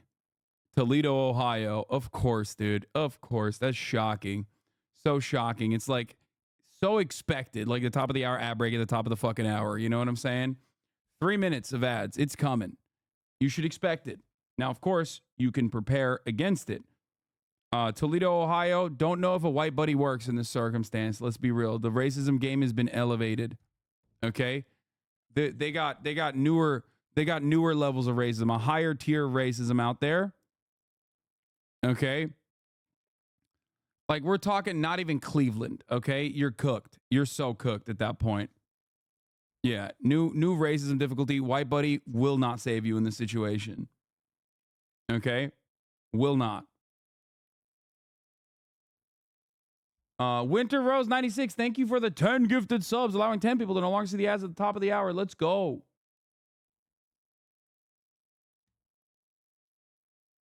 The racist mustache cop went on TV to claim that the left is after him. Well, May of 2020, video of the arrest of a black at your home. Talk to me about what happened at your home. Oh, God. Fucking, I don't even want to watch. It's going to make my blood boil. I hate this shit. Here's a 3-minute ad break now, by the way. Guests at the house weren't causing a disturbance, and they didn't seem violent or rowdy whatsoever. So when the cops decided to move in to arrest them seemingly at random, it raised serious alarm bells. Hey, who lives here? Who's the owner I can talk to? Who lives here? This ain't got nothing to do with us. I'm asking who lives here. You do? Yeah. All right. Arrest him, and them two. Hey, You can't go in my house. Don't touch me. Don't touch me. I ain't even do nothing to you. What do you mean? Why you pushing me off the porch? Get on the ground. Don't. Stay back. Don't. Stay back. Failure to disperse. Failure to disperse, everybody. The cop tells them that they're getting charges of failure to disperse. And in the state of Ohio, this charge can only be given out when the suspect's presence creates a high likelihood of physical harm or public inconvenience. In this scenario, the cop is clearly just looking for a way to get the guests in cuffs. All right, let's just get you guys in the back of cars. What is it? Why? Okay, I'll explain to you. I stood here and I told everybody to go in the house. Listen, are you going to let me explain or are you going to talk over me? I stood here and I told everybody in here, either go in the house or leave. After I said that, nobody moved. I said you're going to jail if you don't move. Nobody moved. The precise reason that nobody moved might be difficult for this cop to comprehend, but it's actually because he never asked anyone to go inside the house. He simply asked who lived there and then started arresting people. It should also be noted that if this call was for public disturbance, the commotion has increased dramatically since the police arrived, and it almost seems like they're the ones that caused it. But if you think the cops are about to stop there, you're dead wrong, as this officer decides to take out his weapon to threaten the residents. Guys, let's go! Is that a paintball gun? Time to move! Let's go! Who else wants to go to jail because you're about to go? Go! Go! Why don't you listen and just go home? I don't have patience. People go to jail when I'm around. You know, before there was body cameras, I wonder how many sergeants would just light this thing up, empty this tank. Bro, you're on body camera fantasizing about it. Hello? Justified on a noise complaint, to be honest? Dude, you are out of your mind. Was it a noise complaint? Seems like a proportionate response. For a noise complaint, you think like beating the shit out of people and like pepper balling them is valid? The fuck do you think is going on, dude? You think it's a fucking riot? Do you think it's January 6th? These snarky remarks from the cop are frankly terrifying, as he's essentially admitting he'd open fire on everyone here if he had the opportunity. He's drunk on power, and he's not the only one. Ashlyn Pluff is also on the scene doing exactly the same thing, only her story ends in an even more violent manner. You're not walking back up to that house. Turn back around. I sarcasm. What the fuck? Oh, dude, well, put a fucking /S on here, man. Jesus Christ. How am I supposed to know you're being sarcastic? Hair. No. No. Go. Chatter, stop baiting. I already ran the top of the hour ad break. Hey, no, you can't test. I can take your ass to jail. I don't give a Failure to disperse. Get the out now. Go. Tensions are clearly extremely high right now. However, what makes the following footage even crazier is that the girl we're about to meet is professional boxer O'Shea Jones, an Olympic-level athlete who should be respected and admired for her talents. But instead, she was assaulted, plain and simple. Back up. Go. All right, I want to interrupt this real quick. To tell you something very funny. The latest Schizzarella post. Okay, as always, Schizzarella goes into the fucking shop and just cooks up the absolute worst. Can you show me the XUC Schizzarella post real quick? Can a chatter pull it up? I can't find it right now.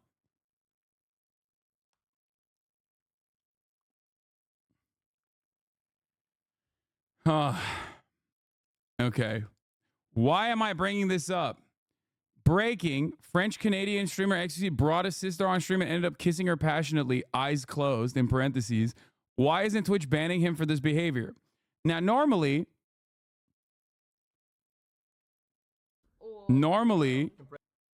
here. Good, an angel. See again. I'm gonna put my head back. Okay. Obviously, this is not XQC's sister.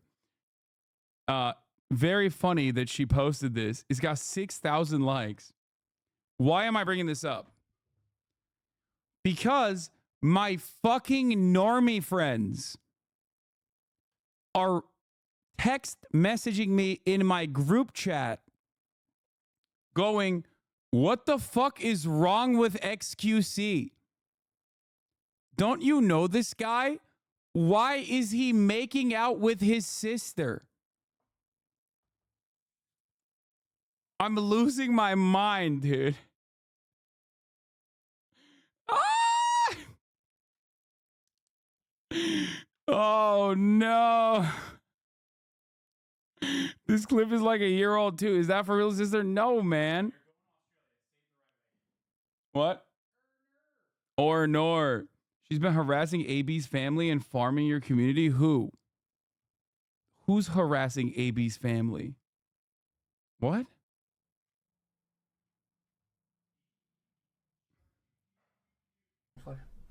Okay. I'm sorry. Maybe like 1 minute. I just go lazy eye. XQC is just Dennis Prager head. What's your argument against adult incest? What do you mean? I gave it to her. She ate it because I am a good dog dad, a good dog uncle to Fiona. Okay, well, I'm just saying that it is the truth. When I fed her, she ate it. And she would have eaten more too, by the way. I think you can give her even more food. I don't think you should feed her from that bowl, by the way. You should use a dog bowl. I think that's part of the reason why she doesn't eat it when you feed her from that bowl.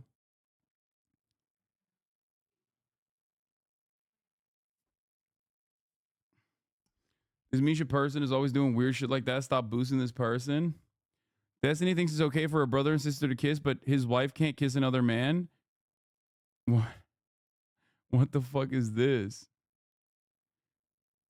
There's literally nothing wrong with this. Brothers and sisters kiss like this all the time. Don't make it weird. Oh, he's like leaning into the troll. No English, no. Jag förstår inte svenska. Förlåt, kan du prata svenska? Give him a little kiss on the cheek. I think I'm supposed to put some after. Okay. Hold on, wait. I'm not okay with it. Ew, you licked it. Who licks? It's kind of wild that like they were married and the person speaking and this guy is now very different. Very different people, and also simultaneously I believe banned too.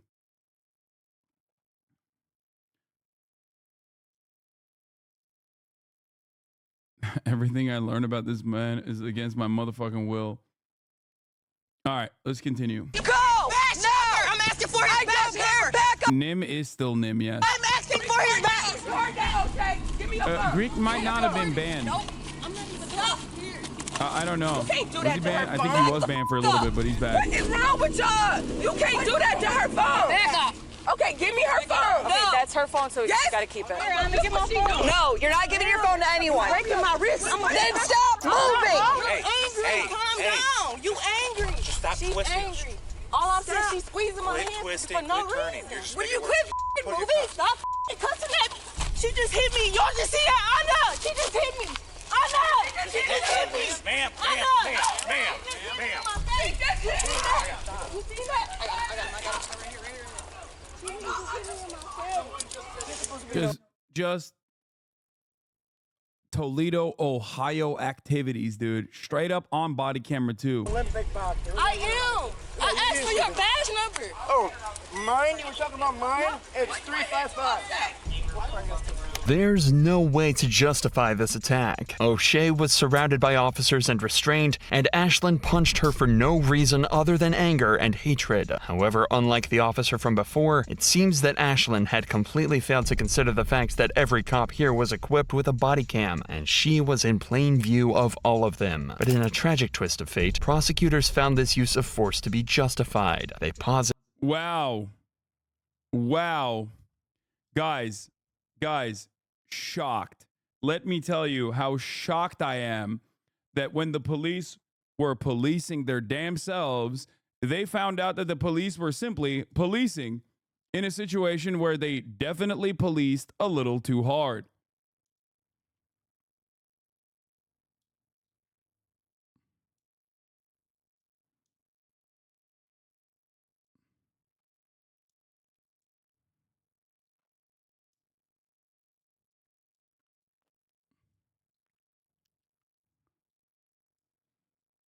It that O'Shea was resisting arrest, and the punch was a compliance technique. Instead, she was verbally reprimanded for her use of profanity in the incident, but received no criminal charges. But there's no better example of racism than yelling racial slurs at a suspect, and that's what Officer Tim Garcia was caught doing. Yeah, it's called a compliance technique when you fucking punch someone in the back of the head, which is illegal in the UFC, by the way.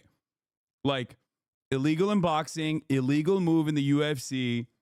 It's like directly you're basically creating a situation where you could kill someone or concuss them instantly. Okay? By the way, O'Shea Jones won bronze medal in the last Olympics, yet she got treated like this. That is crazy.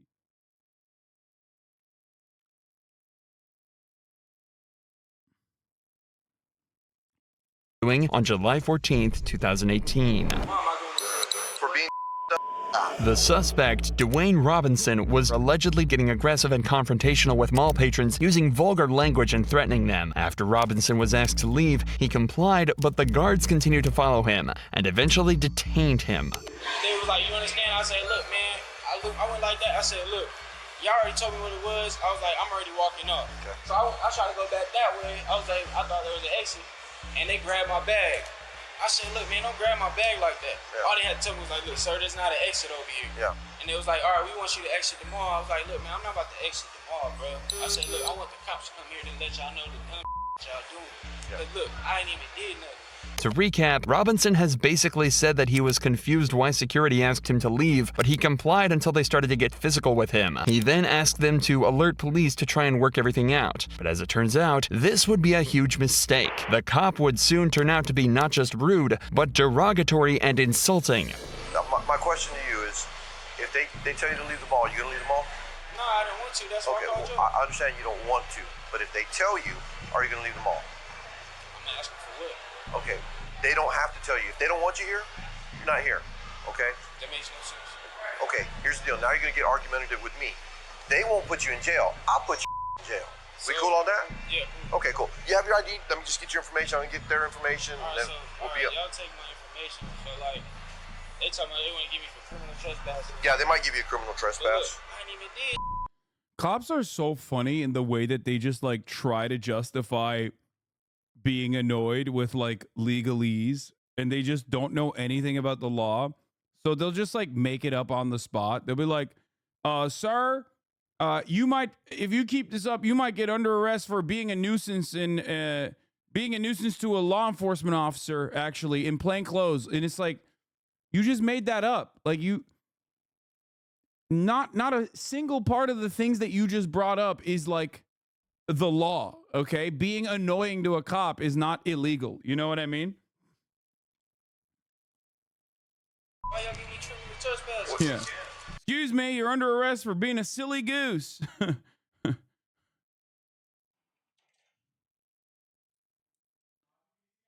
Yeah, Matt's here, by the way. What you mean, bro? What you mean they can't? Yeah. Nah, hold up. What you mean they can't? You're under arrest for being a meanie bobini, sir, to me, and hurting my feelings like my wife did, my bitch ass wife, Deborah, ex-wife. Hold on.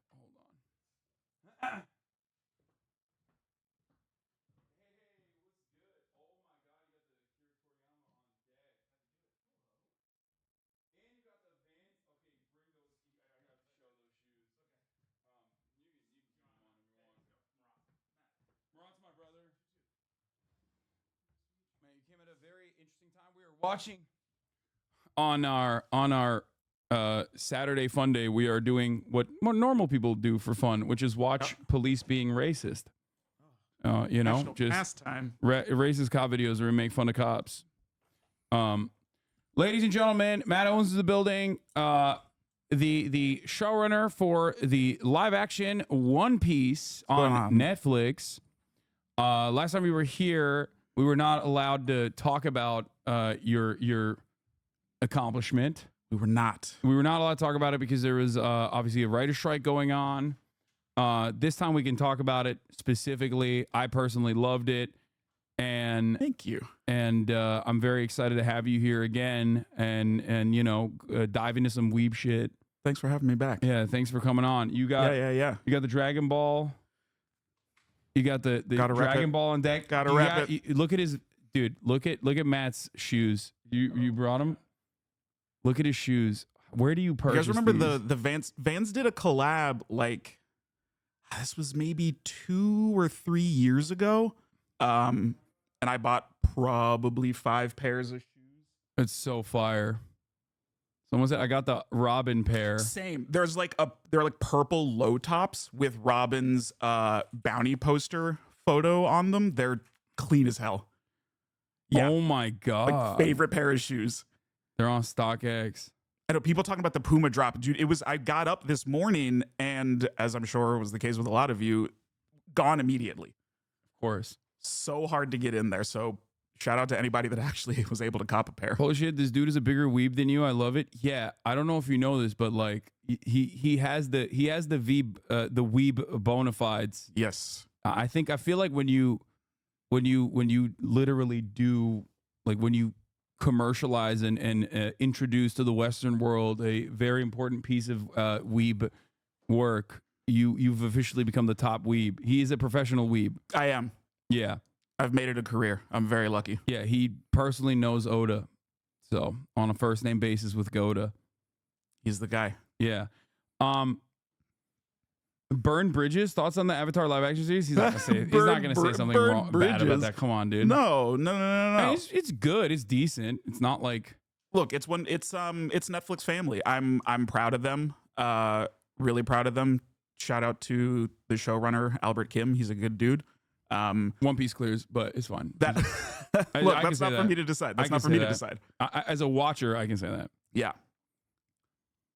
Yeah. Okay. Ask him about chapter 1. Oh, you mean the chapter that solidified that Mr. 3 is one of the strongest characters in the entire series now? You mean Wait, that chapter? Okay. No spoilers, please. What is happening That's right not now? that's not a real spoiler. That's just some power scaling bullshit. Okay.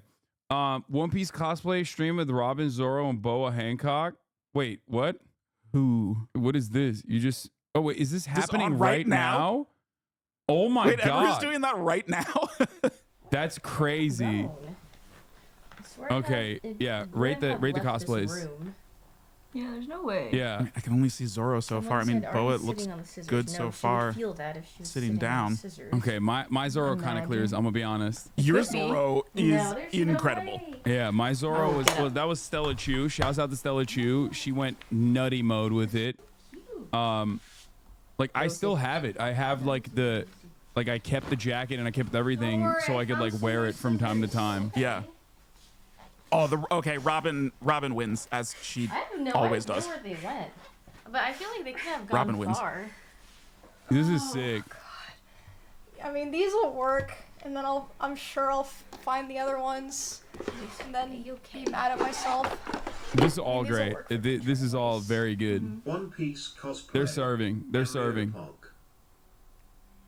We should have done that cosplay next time I come over. I know. Well, what I wanted to do originally, I gave this as a free one. Do you know who Wisdom is? Yeah.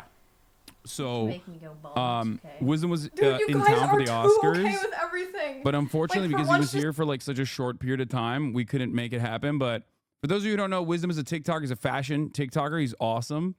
Love him. Been a big fan of his for like when he had like 30,000 followers on Instagram. Like when he used to do like Target hauls and stuff. Way back in the day, like teaching you how to dress on a budget before he started getting decked out in all chrome hearts. And I was talking to him about this, and this is something I still want to do. I gave him a freebie basically where I said, you know, in honor of Toriyama, you should do I wanted to have him on and we would rate all of the Toriyama fits, like the classic Dragon Ball fits. Hell yeah. And then have him like recreate them potentially. People forget like OG Dragon Ball is drippy as hell. Yeah. Like Yamcha and Bulma used to be decked out back in the day. And the covers that Toriyama would do for Dragon Ball were absolutely incredible. Oh yeah, here's my One Piece poster. So good. Yeah, this was I mean, I even shaved for it. I wish I looked as good as Zoro does. I just don't. I mean, in the live action, like, your Zoro casting is perfect. He's great. Shout out to McKenyu. Yeah, he's great.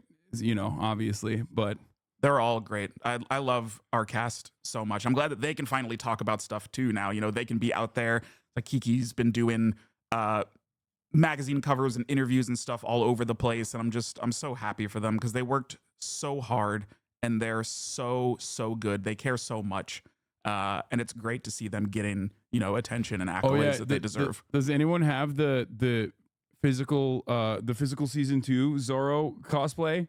I got to show you this. This is crazy. So, do you know what Physical is? Is a Korean reality TV show on Netflix. Physical 100. Oh, I just saw this earlier today. There was a Zoro cosplayer in it, right? Yeah, one of the dudes is a cosplayer, and he rolled up as Zoro. It's so sick. Wait, Amazing. Let me see if I can find the chat. Can you send me the link to the clip that we were looking at earlier today? People keep telling me I need to watch Physical 100.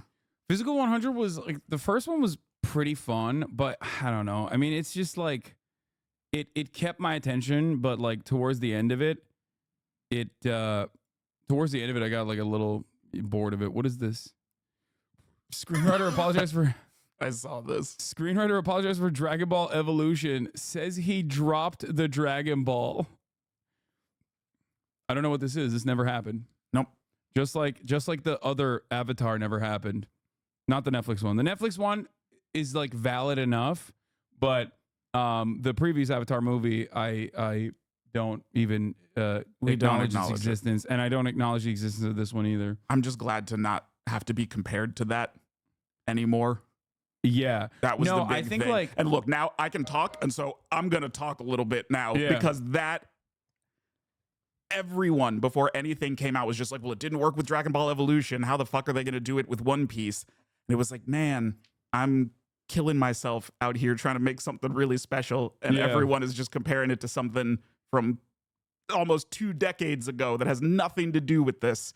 And I'm just glad that people gave it a chance. Yeah. I'm glad that people have liked it. If you don't, that's cool, but thank you to everyone who at least gave it a shot. No, it was great. It was really, really good. Like it was wall to wall. I like that there was like reworkings of the original plot as well. I assume that was for mass consumption, right?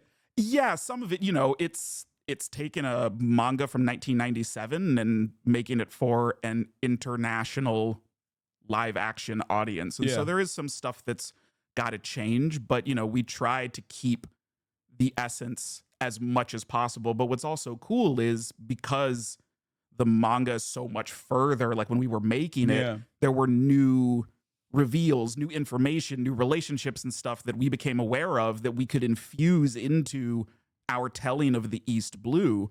You know, like things like name dropping Jimbei and stuff like that. That was really fun. I think I've told this story before, but like when we started shooting, like Wano was going on in the manga, and there was some new information that's revealed in the Who's Who and Jimbei fight.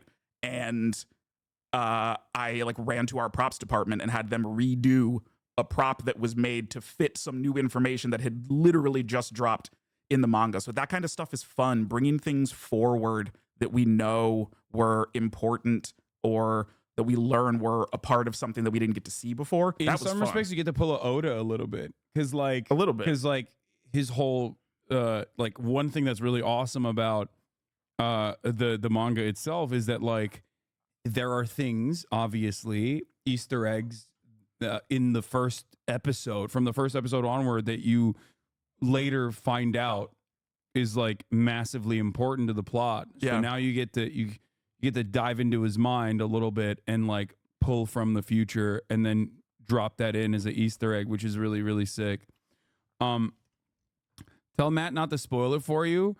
Well, I am, since the last time we talked, I am now on Wano. I think I'm on like Wano Act 2. I'm on One Piece. So like One Piece saved my life. I think without the fandom coming together and like making this thing, I shouldn't be even saying this openly, right? Like, because it's technically like pirated, but I do have a Crunchyroll subscription. I have watched I have watched One Piece on Crunchyroll. Please don't get mad at me for those out there, but like the fan edit itself like greatly sped up parts of Dressrosa and like genuinely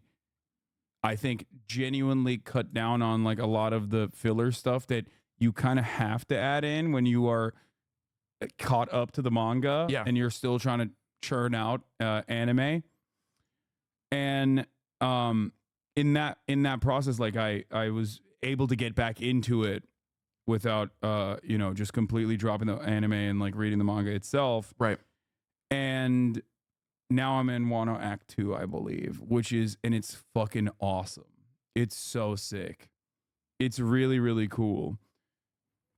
Wano's good. Yeah, it's where I forget where I was early on last time he came in. What is this? Is Matt a Frobin shipper?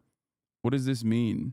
Frank, no, I'm not. Frankie Robin. Oh, I'm a Robin Zoro shipper. No, also incorrect. The only appropriate ship is Robin Law. That's the one. Ooh, that's two of the best, most intelligent characters. And like, look, Oda's always putting the two of them together. Okay, fair. I think that's a fair assessment. I think like there is like a little bit of tension. I forget which act it was. I forget which arc it was in, but there was like, I remember when they were in the jungle, maybe was it Skypiea? Maybe like there's always like a little bit of tension between Robin and Zoro, which is why I was like definitely a little bit like I'm shipping him a little bit, which is so lame to even fucking acknowledge this stuff. No. We are full grown adults here, but no, I think the Robin Frankie ship is just a meme from when Robin tickles Frankie's balls. They've had a special touch. They've had a special touch. Yeah. I get you on what you're picking up in Skypiea though, because it was also nice that like Zoro was really the last one to really accept Robin, and you come to see it through in Skypiea. And also, that moment when he catches her, in that 4-on-1 against Enel, which is one of the best splash pages in the entire series of like Zoro, Robin, Gonfall, and Wiper standing there like ready to throw down. It's so good. Yeah. Let's watch this TikTok. this. If It's you when I got, was yeah, go- you can send me your One Piece TikToks as well if you got some. You can return this. It's what I was gonna wear on our honeymoon night. Nothing in here but lip gloss. Okay. Suffer. Ask him if he knows about cock piece memes. Okay, no. You guys, please, like, don't be fucking weird, okay? What do you think about the new One Piece re-release on Netflix too? I'm excited to see what all it's gonna be, you know. Like, again, similar to some of the remixing, if you want to call it, that like we did in the live action, if there are gonna be elements of that in it. I'm also just excited to see that early stuff in new animation, you know, because the episode of East Blue is so beautiful. Like, that's the best version of the Zoro versus Mihawk fight and a bunch of other stuff. And so it'll be interesting just to see what changes they might make, but I'm always down for like some updated animation for this stuff. Yeah, I think like, you know, there are obvious limitations from the time. You know what I mean? Like, I don't know. I'm very excited about it. And I think like anything that makes this more accessible to a broader audience, I'm on board with. Yeah. I'm sure that there will be like loyalists who will be like, oh, how dare you, whatever. And there will be people that will get mad at it. But I think like remasters like this will work very well. I'm excited to hear what the soundscape sounds like when it's not Toei's soundboard. Dude, okay. I've joked about this. I want to hear your take on this. One Piece is very long. Yes. We all acknowledge that. Yep. We love it. It's so much content and it's great. I am of the belief that there's like a sum total of like 35 minutes of music in there across like 2,000 episodes. Like, no disrespect to Toei Studios, okay? But god damn, man, what's happening? We need like a fifth song. Yeah. They have a lot of intro music, But the ones they that they change have, up. they're like everyone loves Overtaken and Yes. stuff. And The songs go hard as fuck. Yeah. For sure. But it's like, come on. Like, it's so long. There should be a little bit more of a variety. Let's switch it up every now and then. Like yeah. a little bit. Especially because like when some of the iconic songs that aren't played as much come into play, you're like, oh, thank God. Right. Finally. You're like excited. And I think it plays into it a little bit. But it is kind of crazy that it's just like people will cope and say there are different songs in there. Like it's actually different. It's like they're variants. They're variants of the same song. Yeah. In many instances. They started switching up an Egghead. Yeah, I haven't gotten there yet, so I don't know. But Wano, I was excited They to have see Egghead's like very good. I was awesome. excited to see like the what the fuck is this?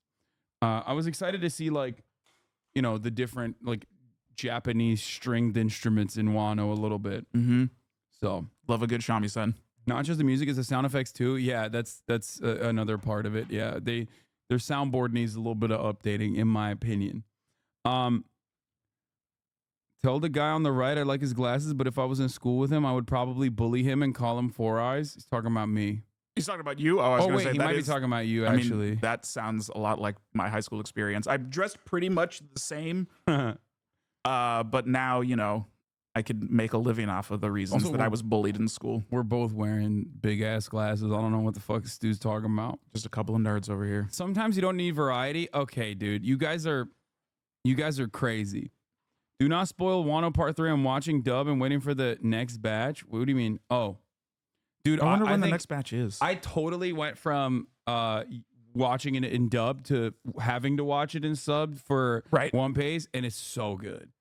Like, I'll say this much. I think maybe Frankie's voice is, you know, it's all right in the subs, but everybody else is like pretty fire.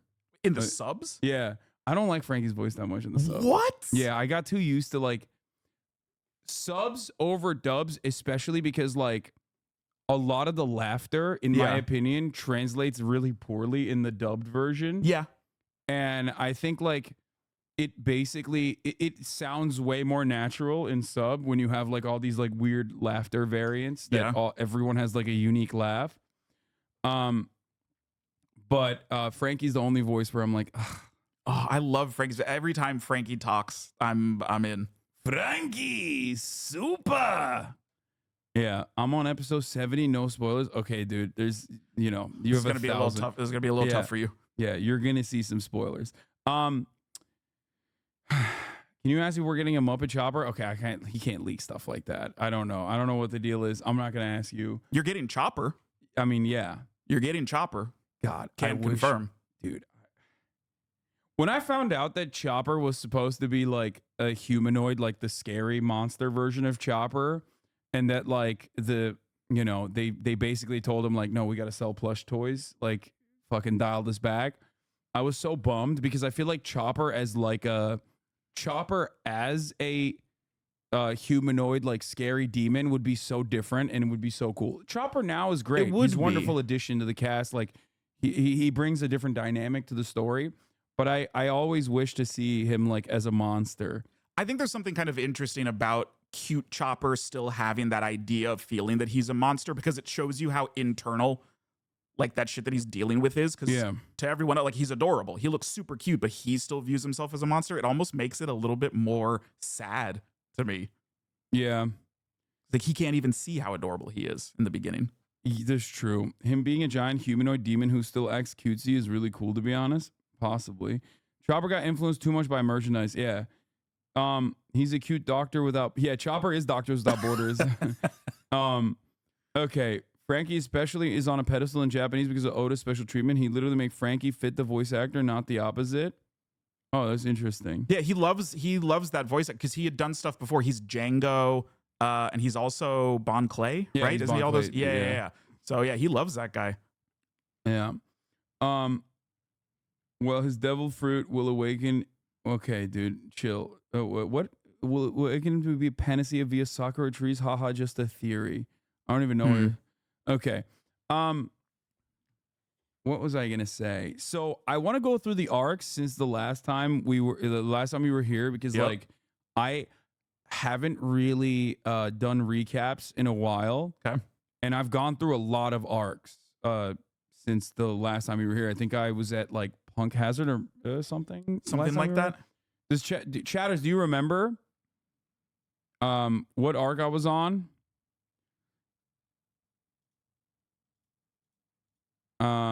Where is also okay, no, all right, that's here we go. Make a new One Piece intro using AI. Yeah, I think I was in Punk Hazard. Yeah, I was like either Fishman Island, like I was trying to finish Fishman Island, or Punk Hazard, and then I got on One Piece and I just like ripped through it and it was awesome. Yeah. And I want to go through the arcs that have happened since then, since the last time you were here. Okay. What is this? Matt, please don't take Robin's melanin away. Dude, I stand on that. I think pre-time skip Robin is the best Robin. The best. Like Can't be literally beaten. with the bangs, okay, with the bangs. Yep. And she's like kind of, I don't know what, like in my head canon, she's Guyanese. Huh. Like the pre-time skip Robin. Yeah. Maybe because like, I mean, I don't know. It's just like Miss Sunday Robin is peak. Yep. Now maybe not Guyanese, but like something like that. You know what I mean? I know she's canonically Russian. Okay.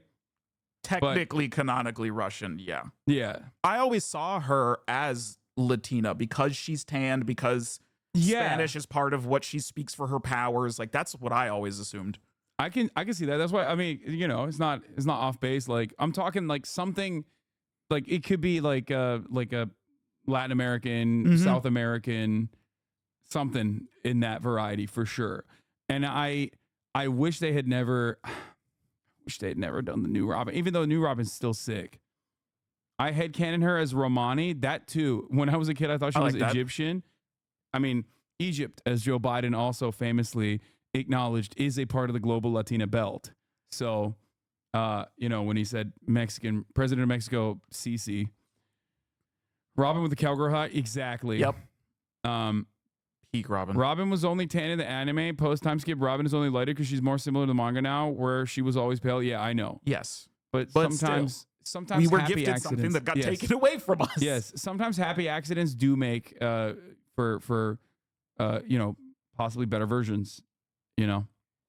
All Robins are good Robins. This is still that's ultimately yes. that Robin is is still goated. I'm just saying that like I will never give up the my take that pre-time skip Robin is the best version of Robin. Miss All Sunday Robin is the peak version of Robin, in my opinion. Take Anyway, away the cowboy hat? How dare you? I would never. yeah, that's crazy. I would never. You're talking to someone who's loyal to the fandom and also to the work, the original work. You didn't talk about the whole Cake Island. I remember you talking about the Katakuri fight. Yeah, what is this? Here's the timestamp where you left off. We'll save it up. We'll save it for next time. We can do that. Yeah. Oh yeah, we'll do the we'll go through it now. Perfect. We'll start off where we left off on the arcs since the last time we were talking. What kind of animes have you watched since then?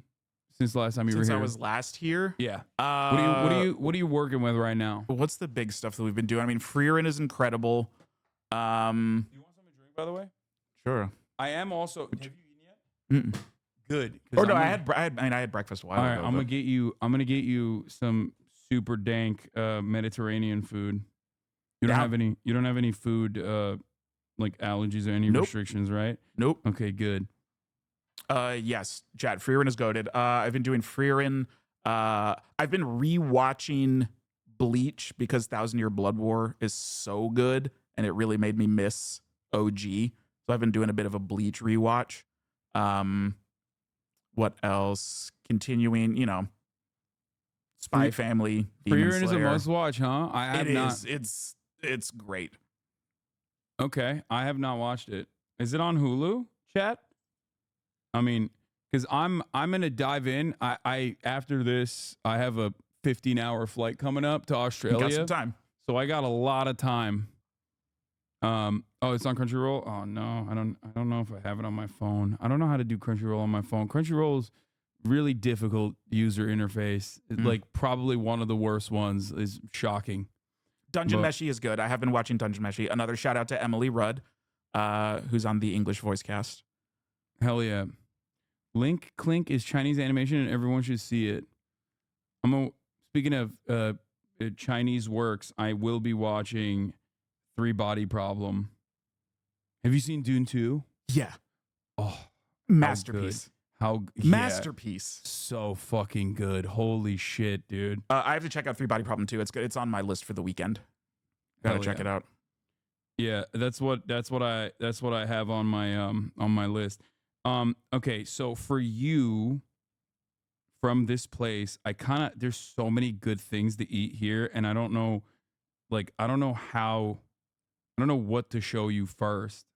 I trust you. As far as Turkish food goes, this is my favorite restaurant that I eat from pretty much every single day. Oh yeah. And I want to share the Turkish delicacies with you, but I don't know what I should. Lahmacun is a must. That's an easy one. And then maybe like beyti. That's like usually something that people like for American sensibilities. I mean, I go to you for my Turkish stuff. Chad, you didn't know this. Over Christmas, I was flying to the UK to visit my brother and his family because that's where they live. And I had like some massive delays and had to spend the night in Istanbul to catch a new flight and had absolutely no idea what to do. And I remember texting Hassan when I landed. So I was like, I got 12 hours in Turkey. Like, what should I do? So you're my go-to. Yeah. I'm gonna show you some stuff right now. Don't worry. Hold on. Let's see. I think I'm gonna get Matt beyti kebab. And I think I'm gonna get you lahmacun as well to taste, to try it out. And that'll be enough, I think, for your first experience, first foray into this space. Okay. I see people asking about the TCG game. I do play. I run a red green law deck is the one that I'm using right now. I have some new red cards that I need. I need to go find some more Paramount War sets because there were a couple of cards that I'm missing. Instead of Adana, I'm gonna give him Beatty. I think Beatty's pretty good. It's like the best of all worlds.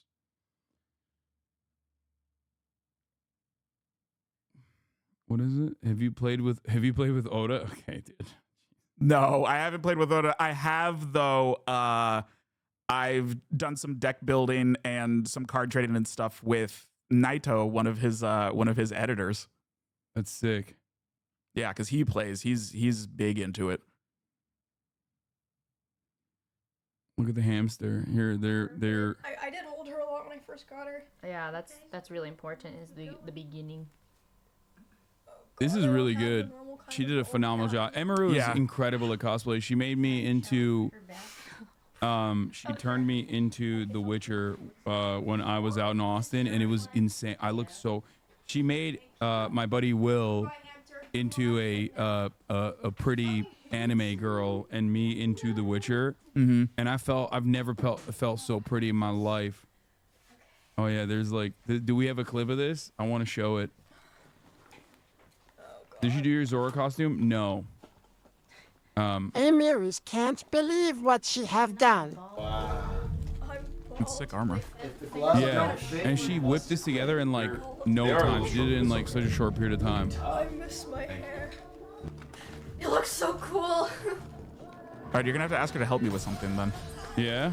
I want to do. I've never cosplayed. I'm not brave enough, but now I think I don't care that I'm not brave enough, and I just kind of want to try it. Wow, what would you do as a cosplay? I mean, Law's my guy. I kind of feel like I'd want to do pre-time skip Law. You know, like the yellow hoodie and the hat. We'll ask her. We'll ask her. I'm gonna write in their chat. All right, chat says do it. I'll do it. If Emery will help me, I'll do it. I'm at the One Piece live action showrunner, and he's asking if you can cosplay him as Trafalgar Law. You have to go to Austin. I mean, she does come to LA. Let's see. Let's see if they see it. Whoa, photography. Hasanabi, a reminder. You would have received violates this channel's moderation settings. Check your whispers. Wait, what? What'd you do? I'm with I don't know. the One Piece live action showrunner. He's asking if you can cosplay him as Ooh, Law. Yes! Yes! Down. Okay. Yes, I can. Done. What? Done. What the heck? Thanks, That's Emery. so Hassan cool. with the connections. Wait, that's crazy. He's just hanging out with him today? What? That's crazy. Wait, is Hassan still here? Did he peace out? Oh my gosh. Oh, I almost got auto-modded Lamau. Wait, what did you say? Sorry, I have very harsh auto-mod here. Jesus. It's very bad. At Hasanabi, Wait, what did you fuck say? off. Yo, mama. All caps, Andy? Are they looking for a bathroom cleaner? I just want to be on set. Are they looking for someone to awkwardly stand there? I can do that. I can be a Standing water there boy. awkwardly is my job on sure set. do that. Can you unban me? People are so stupid. Okay, I'm gonna stop being bald. This is embarrassing now. It's weird that I like We're being bald. Like, I waiting just like wearing the bald cap. for the finished It's a vibe. cosplays. Okay, I'm trying to not get auto modded. That's why I'm using. That's why I'm using no caps. No more caps. My weave. Oh, Jesus. We're waiting These for are the all- finished cosplays. Oh God, that means. I mean, we're These not are really all stalling today. my fans Most of the in time when I do here. Cosplay, everyone's just fucking yapping. These are away. all They're my just fans so in here, except for polite. this guy. I probably did ban this guy. They're just so chill. Venom Rat. You banned me for making a No, comment my about when he said how streaming is harder than a regular job. Lol. Listen. It's Well, very cute. If I pull the weave down, they don't know. Oh God, did I lose the baby scissors too? Oh no, I have them. He called me a nonce, bro. That's why we banned you, dog. Guys, I hate hate not having. What do you bangs mean? at all. Yeah, Lake McGrew, the Honestly, sniper. relatable. I get it. I hate not having bangs. I feel naked Dude, without my you guys. I you love know, people literally taking have, advantage of like, the fact that you're in her millions chat trying to of talk clips to of you to people get making fun of my unbanned back Yeah. in It's yours. like an edited version of my forehead. Because the editor of our, I'm on this podcast with Asmon and Tectone. Yeah. And the editor, he made this edit where it looks like my forehead goes all the way up to here. And a bunch of people thought it was real. Wait, let me show you. I don't guys. understand why she's Dude, putting on I have a wig. a Her similar hair already edited looks where, like like, they Nico just- Robbins' hair. They just like Photoshop But my you know, bangs she's the out, pro here, but so. I start my bangs pretty far back, so they think I have like a 10 head. Oh my god. Unban me, bro. Unban me, bro. Nope. I see the thumbnail. Wait, Easier what? to style. You gonna cosplay Frankie? Oh yeah, that's the thing. Well, obviously, like, obviously, for me, if I were given the opportunity, I would probably cosplay Doflamingo. Or yes. if I were to choose one, it's got to be Dofi. He is the best villain in the entire series. Yes. Oh my God. Which Easily. we'll talk about in a second. Everyone's saying Kuma, but like I think Dofi is the best. Yeah. He is the best villain. Still the best I villain of the also series. do really like what's the beast that they're facing on, one of the warlords? His name? Damn it, I'm forgetting. The giant. One of the four pirate emperors. Kaido. Oh. I think Yes. like Emperor, not Warlord. Yeah. not warlord, sorry. Kaido. Emperor. I think Kaido is pretty sick too. I think Kaido is also pretty sick. I would do Kaido. You do a sick Kaido. Yeah, I think I could pull. Kaido is at least like a better fit than Dofi. You could do that. Yeah. You'd have to do the full, get the full sleeve done. Dude, oh my God. This is he's the best. Wisdom, Yeah, like, Wisdom is y'all, if you so don't know good. him, go check him out. Go follow him. He's so good. Incredible. Who's your dream Dofi cast? Matt? I don't know if you're can you say? Man, I feel like I can say. But that's one that I haven't thought of a whole lot just because we're not there just yet, obviously. But man, who would be an ideal Dofi? I don't know, throw some names out. Ryan Gosling, I actually think would be fun. I mean, yeah, but that's just I feel like that's just Ryan Gosling because he's Ryan Gosling. And he could do anything. Yeah. I'm a big Lee Pace fan. Maybe not Dofi, but I'd love for him. Obviously, I'd love for anybody to be in the show. What is this? Usopp during Ramadan? World Water Day. During Ramadan. Go drink water. Drink water. Salt thirst. Salt thirst. Drink water. During Ramadan. You sip. This jacket he's wearing is so sick. You sip. Killian Murphy as Ace. He's a little He's bit. a little he's a little older. old. Yeah. He's a little old. Oh my God, Ace. God. Ace is another one of my. Ace used to be one of my favorite characters. I still love him. I still think he's one of the best. Yeah. It's just like makes me so sad. What have you should Matt your blast off tweet? Wait, what? No, why would I do that? It's Timothy irrelevant. Chalamet, come on, man. Timothy- I love Timmy, but not. He's not Ace for me. Yeah, Ace is not like a wayfish twink. What the fuck? Like he's kind of yacked. He's not like out of control Jack, but he's like very different vibes, I think, than Timothy Chalamet. Robert De Niro for Ace. Does the showrunner have final say in casting? Great question. So what we do is we do the casting process. We sit with people, we look at tapes, we do callbacks, all of that kind of stuff. And we have conversations, of course, with Oda for the important characters, like what he really wants to make sure is represented in a particular character.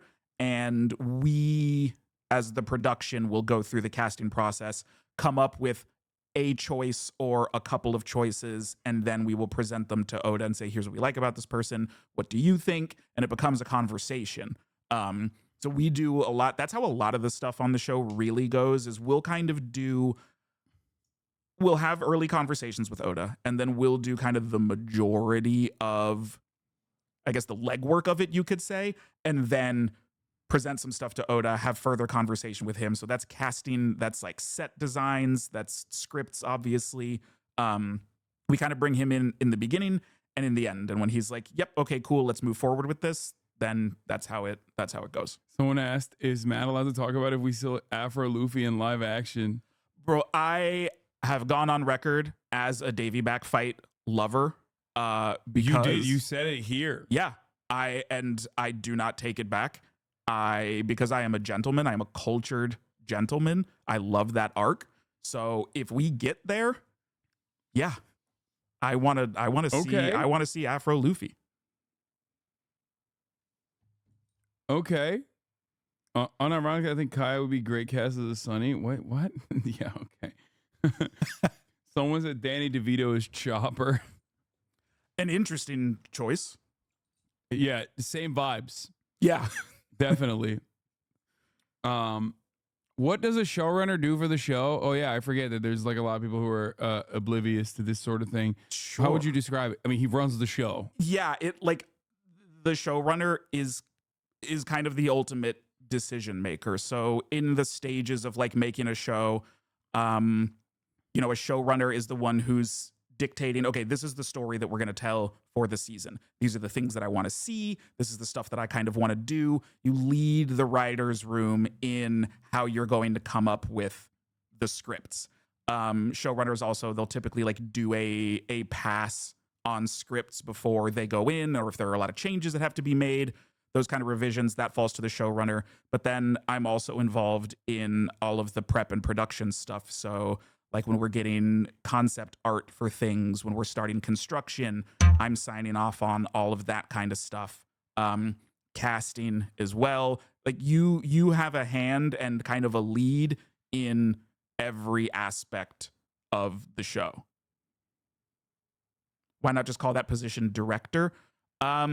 Because a director, for the most part, especially in television, is more there to see the script through. They work with the actors. They, they do early assemblies of the episodes themselves. A showrunner kind of goes beyond that because you're not just directing the cast or directing a particular episode. We're in it from beginning to end. Like, I was sitting in editing when the strikes happened, and I had to stop one day, of course, because we have to stop all work, because any work, especially from a showrunner perspective, any work is writing. When you're editing and changing stuff in post, that's rewriting. That's rewriting how an episode is structured. You're just doing it with footage instead of doing it with words. And that was tough. Like having to put the show, I didn't get to finish the show. Yeah. Because we were on strike.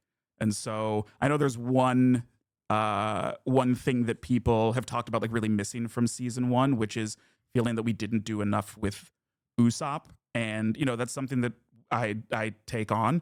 I listen. We're proud of what we did, but we can always do things better.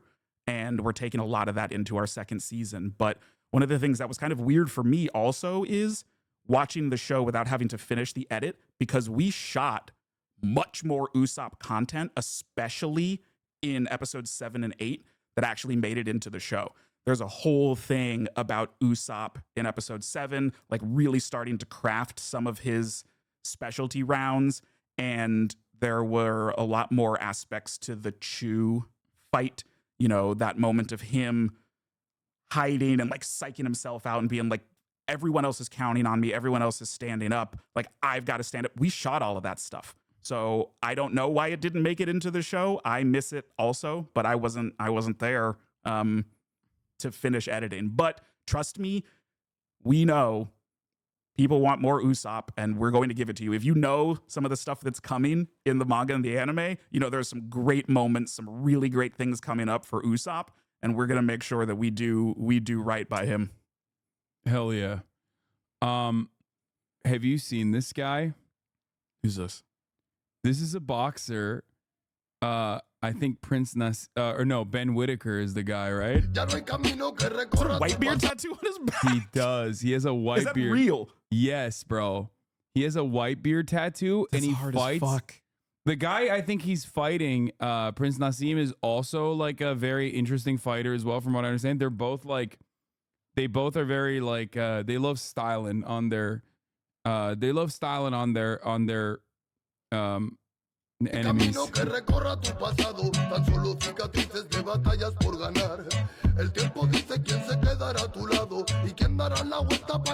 he's not fighting Prince Nassim, sorry. You've got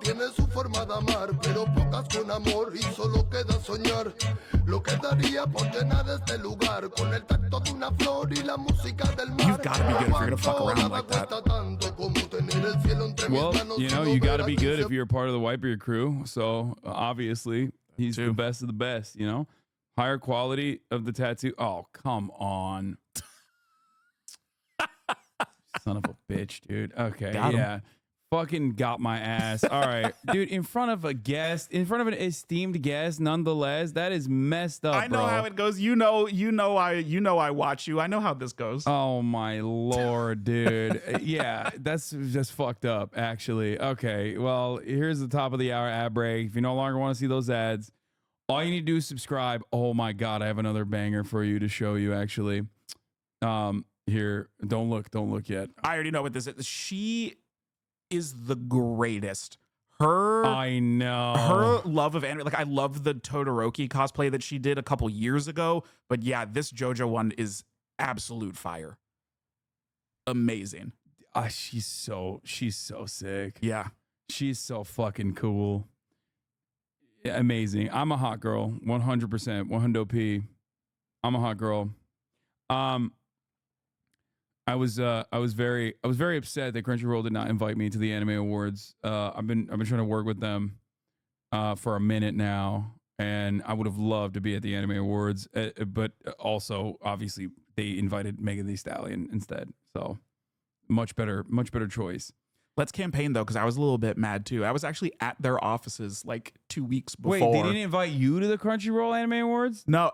To be fair though, they did invite me. They had a really great. They were doing a lot of really cool stuff for Black History Month, and they invited me to come and speak at their offices just about like my experiences, my love of anime, and all of that stuff. So I'm trying to get in bed. Oh, also, I'll have to send you a photo. They gave me a really nice gift for speaking to. They gave me a sick Doflamingo figure that's like too big to fit on like the bookshelves where I put most of my other figures. I'll have to show you. It's amazing. Oh, that's then. If you dope. guys are figure collectors and you know the Portrait of Pirates, Dude, series, I have so many figures.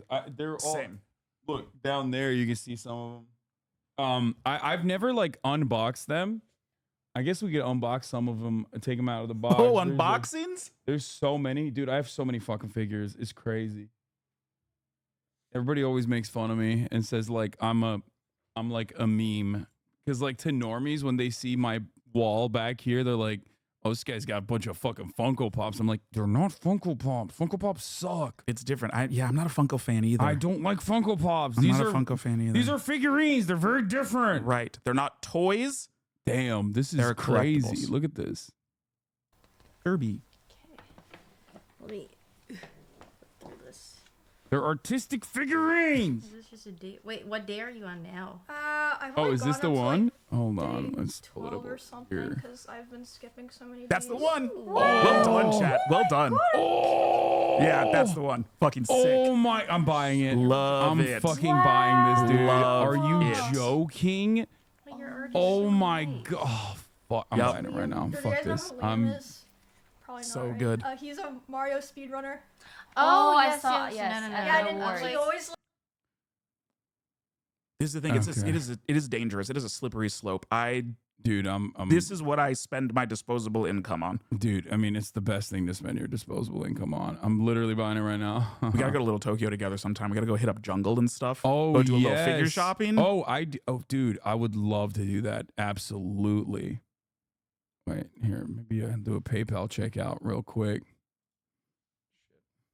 Thoughts on DC's expansion into anime? Wait, what? Oh yeah, with the Suicide Squad isekai. They're doing a Suicide Squad isekai? That's crazy. Yeah. Wait, let's take a look at this. Dude, anime is so dominant. It's pretty wild. It's pretty wild how much it's like, I mean, it's always been like very popular, obviously, but I do feel like, especially recently, it is like, it has become more of a, in our lifetime, like we're the same age. Mm-hmm. In our lifetime, I feel like anime went from being something that was like kind of even weird by nerd culture standards. Yep. To like straight up every fucking normie watches at least like consumes like some kind of anime or manga, which is very cool. Yeah, during COVID, I feel like it really blew up. Yeah. And I'm here for it. You know, some people like to take a gatekeeping approach with that kind of stuff, but I'm like, great. I love the fact that there are kids in middle school and high school and stuff that aren't getting bullied for liking anime like we did when we were younger. Yeah. Like, I love that. I love that more people get to see the great kind of storytelling and artistry that exists in anime and manga. Yeah. And also, like, I think I will say, like, here, we can talk about, like, the most... there's a couple things I want to show you. Hold on. My head is, like, I'm all over the place. I want you to tell me, first of all, are you familiar with CJ the Champ? Mm-mm. Ooh, you're really going to like his shit then. He is a massive fucking weeb. He has a series called like Black Air Force Energy. Yeah. Where he'll like talk about which character has like the most, Black Air Force One energy. Love it. But there's a couple things I want to do. One, I'll show you some of his stuff, and I think you'll like it. Beyond Scared Straight, JoJo Edition. Majin Buu, The Ultimate Menace. He has a lot of really, really cool stuff. But I want you to rank like which anime characters are the blackest. Like as far as like which anime characters are canonically black, even though they're not actually, like Piccolo being, I mean, he's one of the tops. A great example of this. He's one of the I want tops. you to, if you're comfortable doing that, Yeah. but we can do that. Also, I'm also like trying to fucking log into my PayPal so I can So buy that you this can fucking get this figure. Buy this fucking figure. I'm gonna steal one of these Zero Sugar Mountain Dews and see what this is about. Oh, do you want? I have Zero Sugar Major Melon and I have regular Mountain Dew, or like regular diet Mountain Dew. I'll grab one of those. I've never tried the Major Melon. If you like melon flavor shit, the Yep. Major Melon one is incredible. Hold on, I'm gonna grab it for you. You can talk to them while like, dude, I'm having a hard time putting this fucking PayPal code in. It's crazy. Let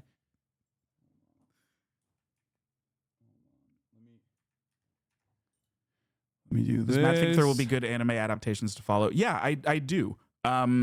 It's always been a matter of the right people not only seeing value in the space, but the right people spearheading this stuff. And you're getting things, you're getting people who grew up with this stuff, people who love this stuff that are in positions to be able to make these adaptations.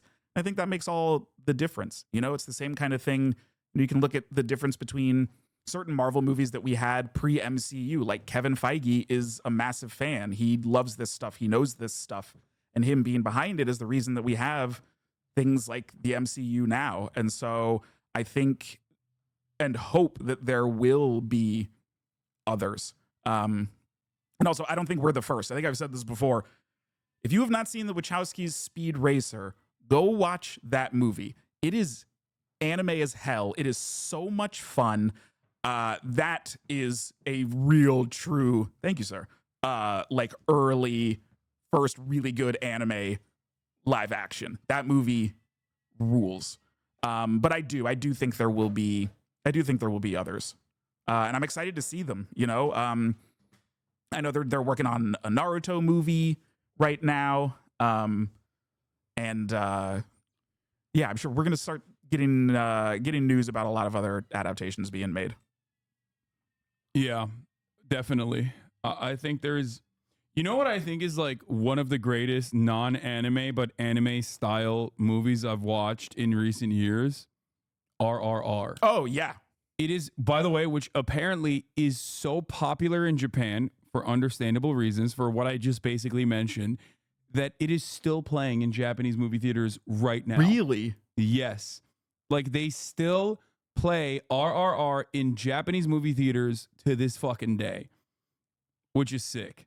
And I totally understand why. Yep. Like it permanently exists in my mind where the fucking he like rips out the animals and in one of the final battle sequences, and they're like fighting with animals, like throwing animals at the fucking at the British soldiers. It's like, it's ridiculous. I think it's on Netflix if you haven't seen it. I'm pretty sure it's on Netflix. So that's another one. Speed Racer and RRR. Put those on your list for this weekend. Yeah, definitely. The most disrespectful moments in anime history is another like thing that he does. I mean, look, there's one. Killer Bee is black as hell. Love him. So part of the reason why I wanted to do this with you is because as a black anime head, like your experience with this is obviously unique, especially because you're currently wearing a Dragon Ball shirt. I am. And I feel like Dragon Ball, especially for Latin America, is so important. Like Akira Toriyama is such an important figure, and there are like certain animes that really exploded in popularity among like black and brown communities in America. I obviously like Dragon Ball Z being one, and then I would say I guess like what's another one? What's another big one? I feel like, I mean, Naruto was another one. Yeah, Naruto is definitely another one as well. I think a lot of shonen specifically really resonate with people of color, because if you look at a lot of shonen protagonists, they're underdogs and outcasts. Yeah. And, you know, a lot of people of color can be made to feel that way, you know, in their own lives. And so seeing someone that is able to rise against that, that's able to prove themselves, that's able to turn people to their side and find friends, is really inspiring, and something, you know, that was great to see, that it's like, oh, well, if they can do it, we can do it. Yeah. And I think that's one of the things that makes it really impactful for, you know, for people of color, especially. Yeah, absolutely. And there's like, I mean, One Piece especially is like, and Bleach too, to a certain degree, is like very diverse in its casting. Yeah. Like it's very cool in that regard as well. Wait, let's see what people are saying. We claim Meruem in the Chimera Ant King, Mugen in Samurai Champloo, and Mugen and Yoruichi, 100%. Yes, 100%. For sure. We should hold on. I'm gonna take notes on this, and then I'll like pull them up, and then we can talk about it. Hold on. I'll open up a new one. This is my Australia notes. Okay. Black anime, canonically black anime characters, and then we can rank them. Well, you can rank them. I'm Jet. Yep, we claim Jet from Cowboy Bebop. 100%. Yeah, 100%. All of the Aokiji. Yep, yes. Aokiji, definitely. Dude, I still like. Definitely. I was shocked when I found out that like the three admirals, like I guess the what was the other one? What are the three admirals? Like, what are their names? Aokiji. It's Aokiji, Kuzan, and Akainu. Yeah. So I thought all three were like, all three were black. Maybe not Akainu. Mm-hmm. Like I thought he was like more like Hawaiian or you know, Samoan. But like Aokiji and wait, hold on. I'm gonna pull him up real quick.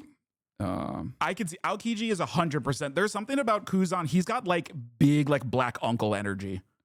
Dude, you cannot convince me that like it is shocking. When I found out that these are like real life Japanese characters, it blew my fucking mind. I was like, what? They're not black? Like I felt betrayed. Yeah. Cause like Kizaru, not Kuzan. Yeah, sorry, Kuzan and Aokiji are the same person. Wrong Yeah. K. It's just like it blow, especially these two. Like I thought that they were black. Like I definitely, I was like, he's Samoan and these two are black.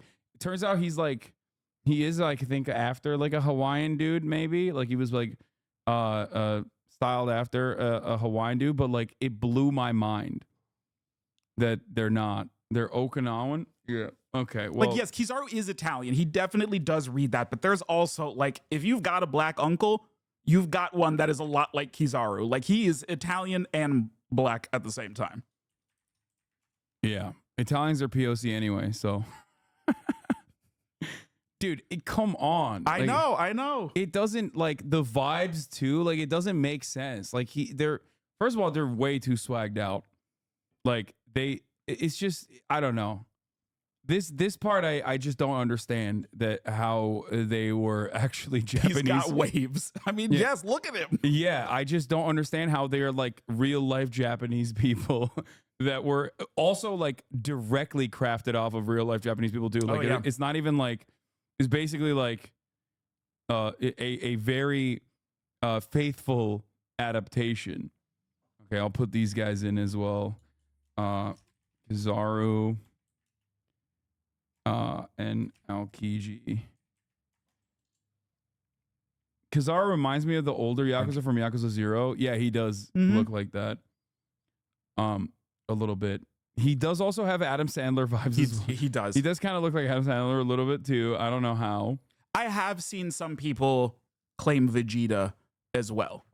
You think really? I kind of see it. I kind of see it. He's Okay. that, like, you know, he's that real angry dad that you just want him to tell you that he's proud of you. I get that. Their actors starred in the Yakuza films? Oh, they did? Yeah, they're actors. They're like 3 actors that he based the Vice Admirals on. Oh, Skeeter Valentine, 100, everybody knows this. Skeeter Okay. Valentine, everybody knows this. Again, really angry dad, drippy as fuck, weird slang, like, come on. For the 90s, the Valentines are 100% black. Here's what they were designed after. Are the One Piece Navy Admirals designed after real life people? Yeah. Yusaku Matsuda. But like, come on, dude. I mean, no, I refuse. In my head canon, Aokiji is black, 100%. I'm with you. Yeah, and Borsalino Kizaru, detailed after Kuni Tanaka. And then Suzuki Akainu after Bunta Sugawara. Oh shit. Isho's after a real Whoa, I did not know that. He's so sick. He's so fucking sick. Yeah, Fujitora is great. Ooh, Jinbei. Black or Hawaiian? Hawaii. Samoan. He's Yeah, I Samoan. think- Yes. Yeah. I know in I the think- SBS, like his thing, I think he's Indian, I think is what Oda said in the SBS of like where really? the, you know, just answering the question of like where these people would be from, you know, in the real world. But yeah, Jinbei, I had always read Samoan. Yeah, that's with why I Jinbei. think so too. Yeah. Completely off topic, but I never understood why Norman Osborn in Spider-Man has waves. Because he's that guy. Yeah, that is a He's funny one that of is the a funny greatest thing. Marvel villains ever. Yeah, 100%.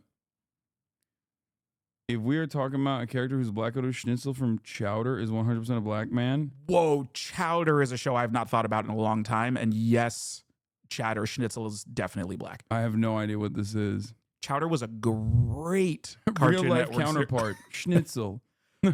Great old school Cartoon Network series. Okay. Bakugo is black. I stand on this.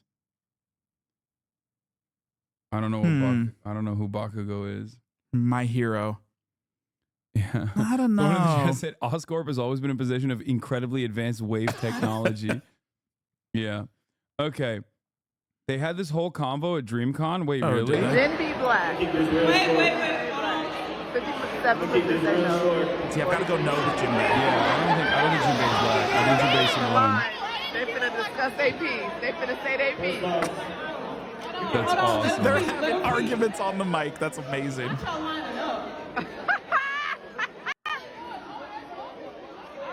hold on. Let him speak. I want to hear the argument. All I want y'all to do is understand this. You talking about Jinbei, the individual character. But I'm here to tell you all the fish people were oppressed, African Americans. Okay. If we're going with fishmen on the whole, they're all black. Yes, of course. I mean, that one is like 100%. Like that is directly what he wrote it off of. Yeah. And we leaned into it. And I know some people were a little upset that we leaned into it. I know some people were upset that Arlong was a little bit black, but also I don't care. Wait, what? Why are they mad about that? That's like that makes sense. Some people just thought that we leaned into it too much, and that, like, I love McKinley did such a great job portraying Arlong, and I love how black he is. Because also at the end of the day, it's like I saw something in that. Oda confirmed it, and I was like, cool. I'm a black showrunner of this show. I'm gonna make it a little bit black. Yeah. Also, like, this is what I don't understand about the fandom sometimes. Like, where people are like, oh, like the One Piece is not woke. It's like, dude, it is literally the wokest fucking anime, like across the board. We talked about that last time too. It's like One Piece is very political, whether you like it or not. It is. I'm sorry. Like there are every single arc is designed after like one political concept almost. Like you can point to a political concept, like, but especially as far as like Fishman goes, like that's crazy. It's directly about slavery and emancipation. What the fuck? Yo, you guys like Eva? Yeah, absolutely. Evangelion is one of the like earliest formative anime for me. Eva, Akira, obviously, and starting with a lot of the Toonami classics, Cowboy Bebop, Sailor Moon, Dragon Ball Z, Outlaw Star, the underrated GOAT. That series, Hassan, if you've never seen Outlaw Star, easy, quick, 20. Isn't Outlaw Star? It's a OG one, right? Yeah, it's the OG anime, I think, right? Yep. Outlaw Star is so. I've never seen it. Fucking good. I've got it. I'll lend you. I've got the collector's box set. I'll lend it to you. It's so good. Catch up to Wano, damn you. I know. Okay. We'll rate my arcs in a second. Let's keep going off this tip. Had a Malcolm X. Jinbei was supposed to be the patient Martin Luther King. That's why he got to live on. The other guy died just like Malcolm X did. You already know the vibes. All the fish people was black people. They couldn't go to the island. They sent them underwater. They were literal slaves. They were slaves. They were slaves. They had bread. They had. I mean, Fisher Tiger, obviously. Like that one is a given, I think. Yep. Come on. All right, talk your shit, man. It would be racist. It would be racist not to acknowledge that. Okay, that would be racist. Yep. Wait, hold on. Is there a part 2 to this? Because I want to see like all the other ones. Yeah, that they talk I just want to see like a run through of some of the characters that they were debating, and then we can give our takes. Me as the white guy, I gotta have a take, obviously, of course. It's how it works. Where does anyone have the second one, or how do I even go back on fucking? It's TikTok. What the fuck? Where is it? Oh, here it is. Here's part 1. Where's part 2? Eren Yeager is black. Get the fuck out of here. Oh god. Oda said in an SBS that if Jinbei were in the real world, he'd be from India, but I can definitely see him as black too. I'm convinced on Jinbei being a Pacific Islander. Yep, for sure.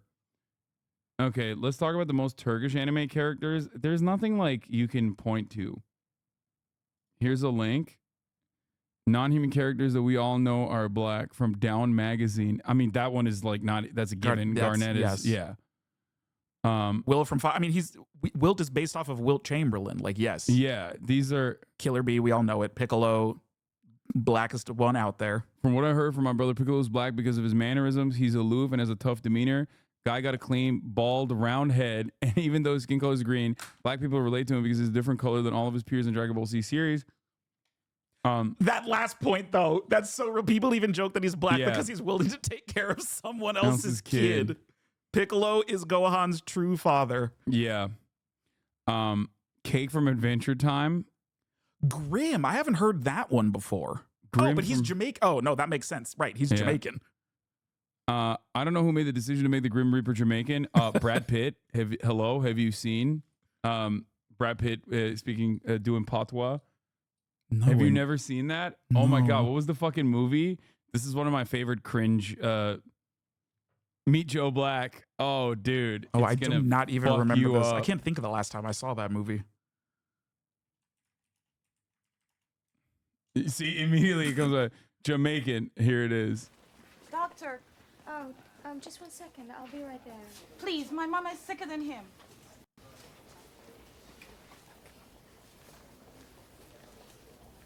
This is gonna give you whiplash. I'm just letting you know if you don't Right, remember this no, I moment. completely blocked this out. Obia. No, Mama. Obia, man. I'm going to die. Mama, stop it. It's just a man. What's Obia? Bad spirit. She just thought fever. She don't mean nothing. Please help us. Of course. Bad spirit. No, be a sister. No devil, no dopey. Everything gonna be irie. Oh. That reaction, exactly how I that feel reaction that. is like, what did you just do? Why would you do that? Why would you do that, Brad Have you Pitt? registered? Okay. I'd be looking at him too. You going to be all right, Mama? Go with the doctor, lady. Mom gonna be fine now. Don't leave. Don't leave me. She'll be right back. Don't leave me with this psycho. What the fuck? No, I do not remember this at all. Now, unfortunately, I think I'll never be able to forget it. Oh, this is the greatest. Obia. Right. Will be evil, I not evil, oh man. And what you is then? I from that next place. You waiting here to take us? Like you's the bus driver today? No, man, I on holiday. Like, you didn't have to talk to her like that. This is a very deliberate and unfortunate choice. He's just the GOAT. He is. Still love him. Still the greatest. Yeah, he had to do it. He had to do it. I don't think he did. To do with these things. I'm not sure that he did. It's so bad. Doctor, lady, make it irie.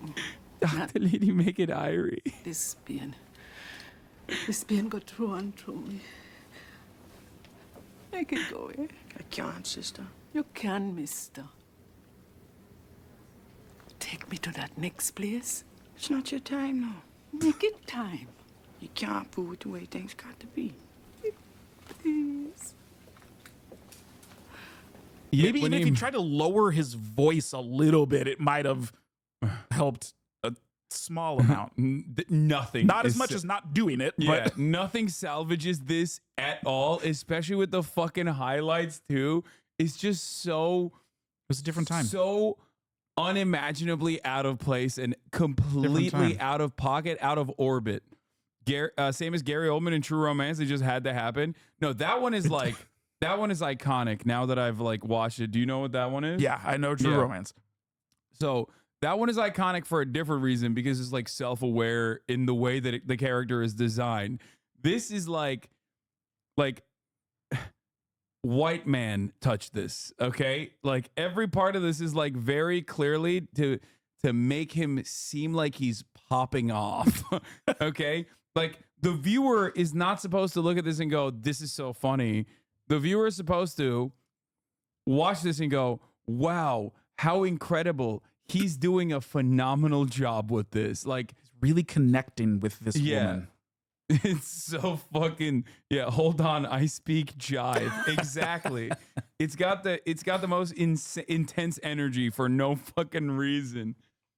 Oh, Jesus. Oh, the food's almost here. I'm starving.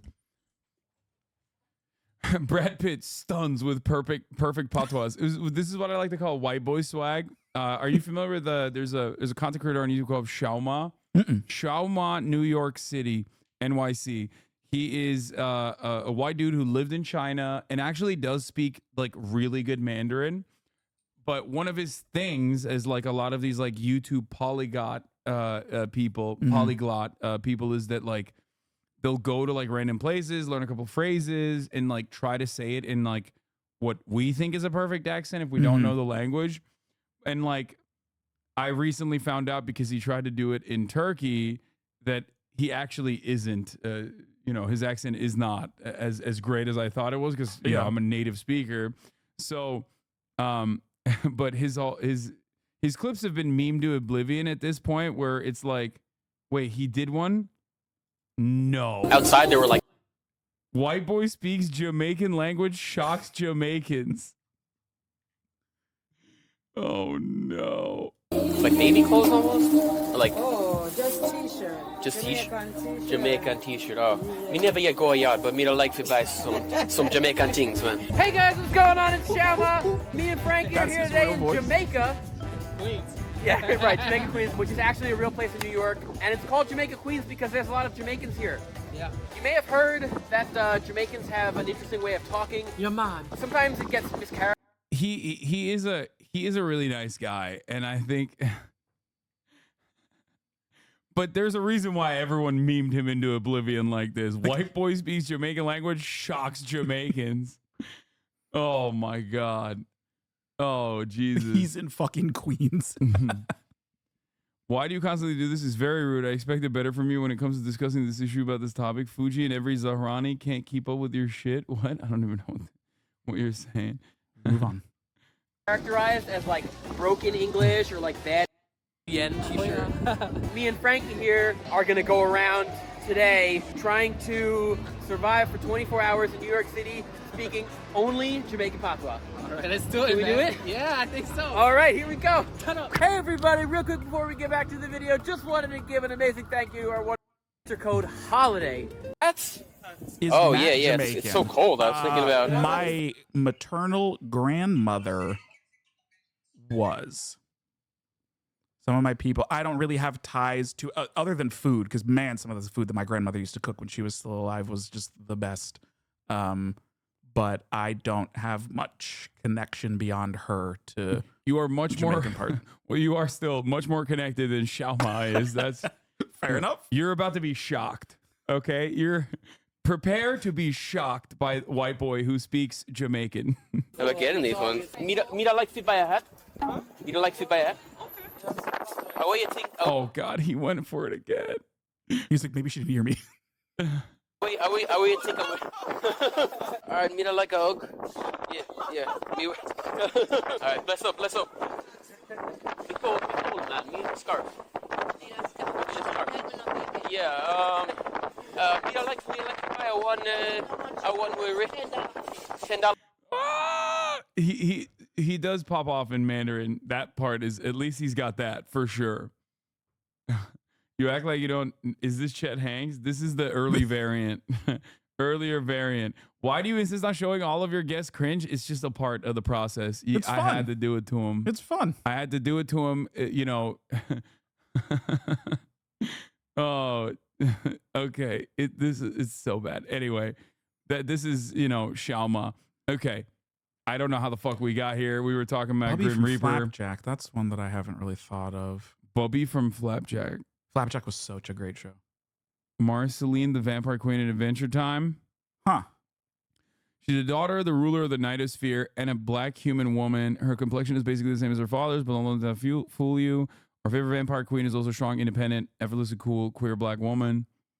Tobias from Gumball. I haven't watched a lot of these things. I haven't watched Gumball. Every animal in The Princess and the Frog. Yep. Tracks. The Lions in the Lion King. Absolutely. Let's face it. The only reason why 90% of the characters in this movie were animals is because of Disney's dumb tendency to make BIPOC characters non-human for the majority of their films. Don't get it twisted though. Lewis, and it could definitely give a human term for players a run for their money. Lions and Lion King. The hyenas in Lion King. Penguins and Happy Feet. King King Julian, Julian, and the other 100%. lemurs. Okay, this is not as anime focused. This is all Western animation. Yuck. No, I'm kidding. I'm not one of those guys. Okay, so there isn't a part 2 of this panel discussion because I really wanted to. Wait, let me see. Wait, maybe we can find it. And Dill Picklets. Damn, she posts a lot of TikToks. Okay. Every One Piece character based on real people. What is this? Wait. Django's based on Steven Tyler? I thought Django A lot of was... people think that it was Michael Jackson. And there are some, especially in Django's like OG costume. Yeah. It's pretty Smooth Criminal. Eneru is that tracks 100%. Yeah. Thank you, 34MKD50 with the 50 big ones.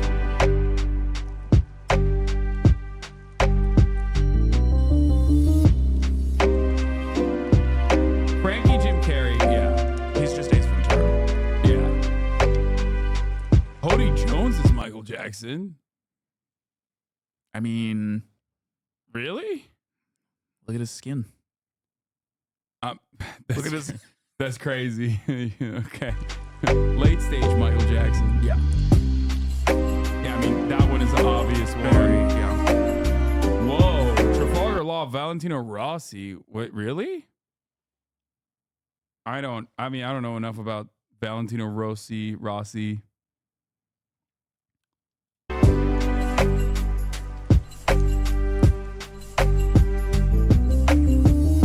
I don't think I've heard the Stevie Ray Vaughan one before. Yeah.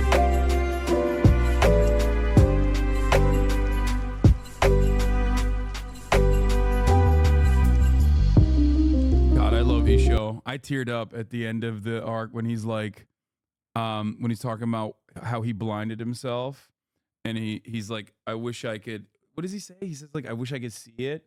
Like you must have been very kind or something to Luffy. God, this is beautiful. I got fucking chills. Hold on. Oh, I'm gonna go grab it right now. Okay. No source on most of these. Oh yeah, he says you look like Sure. a kind person. God, such a good fucking line.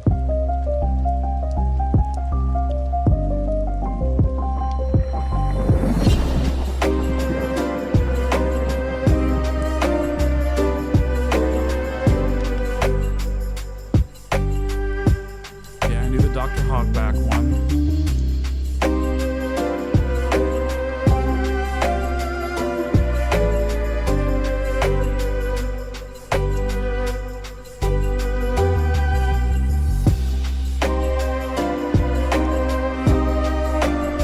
Oh, I didn't know Inazuma was based on Cruella de Vil, but now I absolutely see it.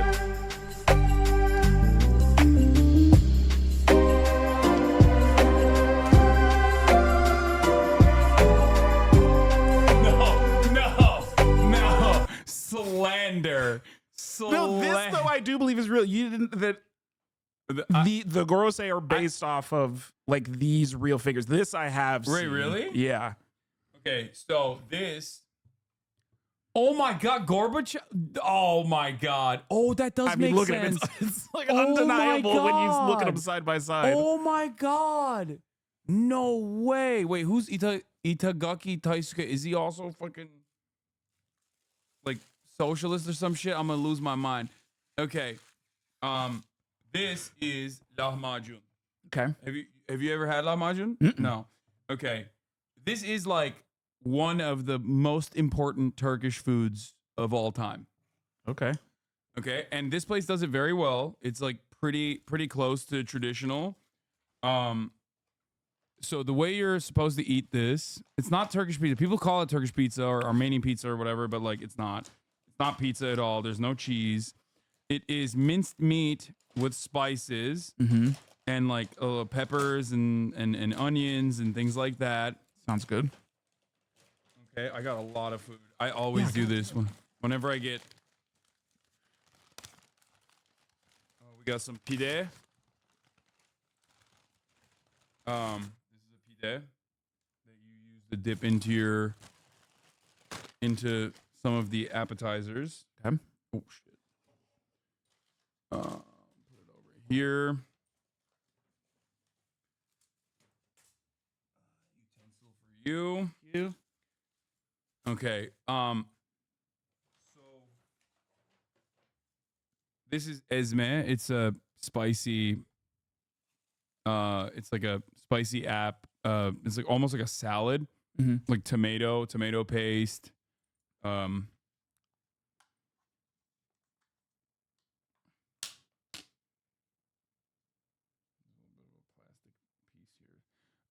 But yeah, here it is. You don't mind spice, right? It's not super spicy. No. Okay, good. Love it. Here, let me put it over there.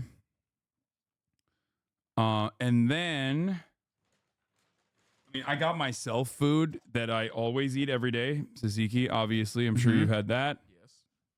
Before.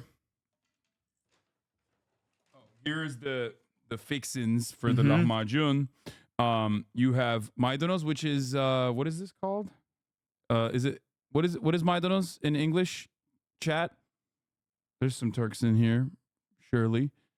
Cilantro? No, parsley. Oh yeah, I was gonna say it's not flat enough to be cilantro. Okay. So you're supposed to, and you can do this yourself, or I can make it for you if you want. But in the lahmacun, you're supposed to put the onions and tomatoes, unless you have an issue with any of these things. But onions, tomatoes, and the parsley, and then you you squeeze the lemon on top of it, and then you roll it up.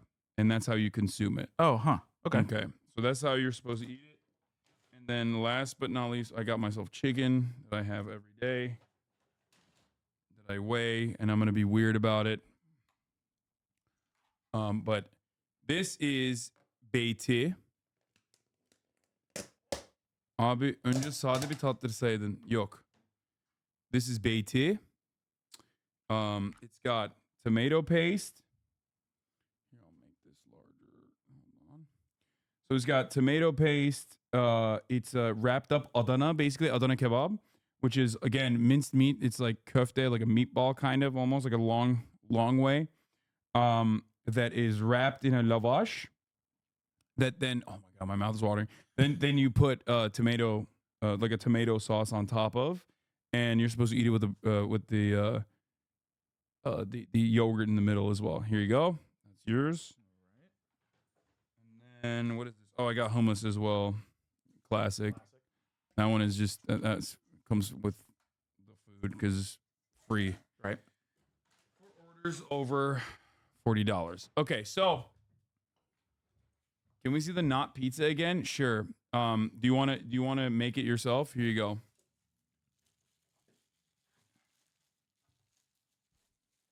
Lahmacun right here. Here it is. Put it over there as well. Like, put it on top of the. You can pull it. You can throw that on the ground. The sweater. No. The sweater you can put on the ground. Yeah, there you go. And then just put it there if you want.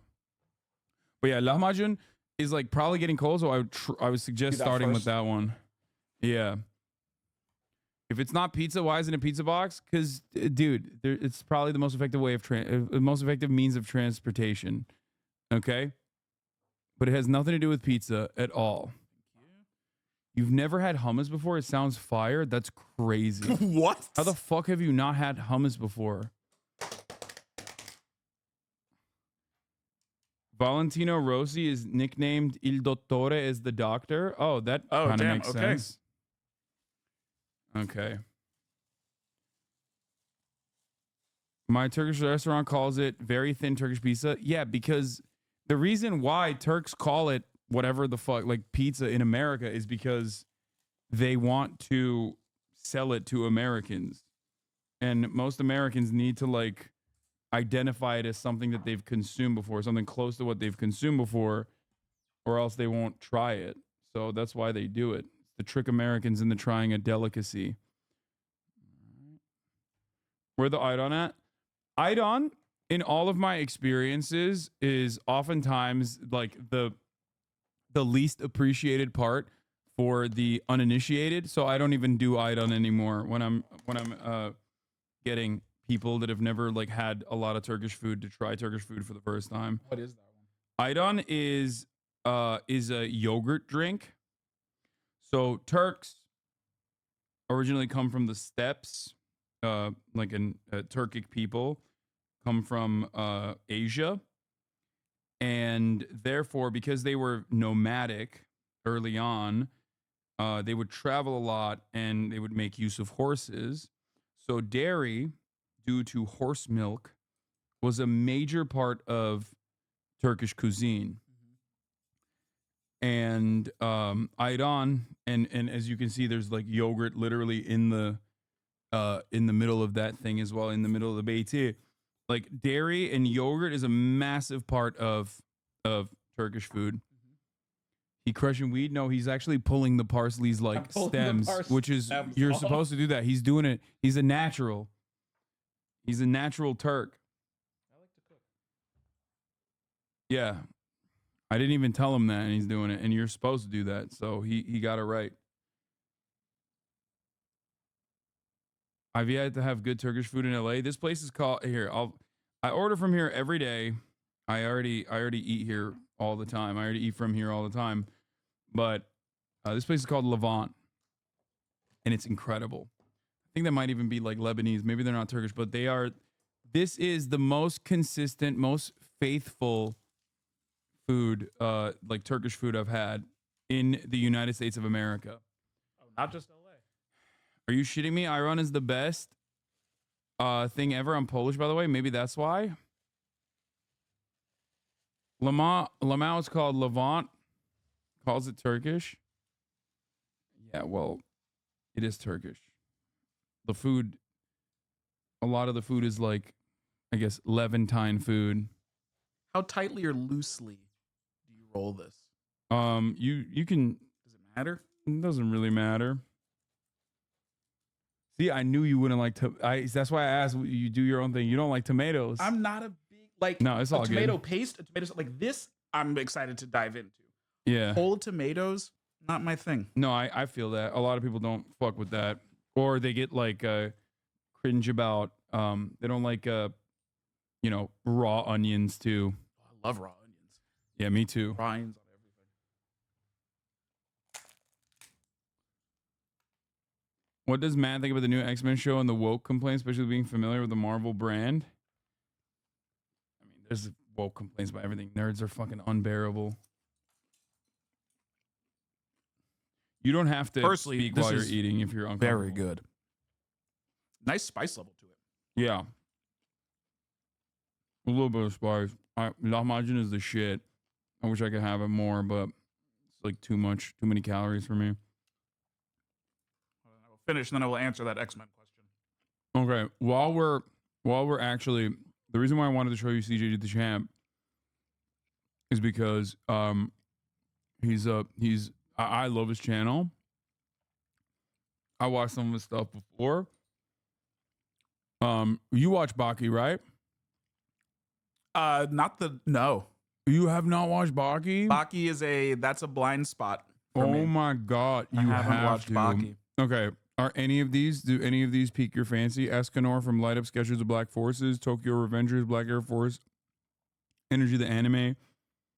Madara, that's interesting. I wonder what Omni-Man has Black Air Force Activity. Very, very much so. Look how he just duck slaps Rex, bruh. I enjoyed that way too much. Play that again. Here, we'll watch this while we eat.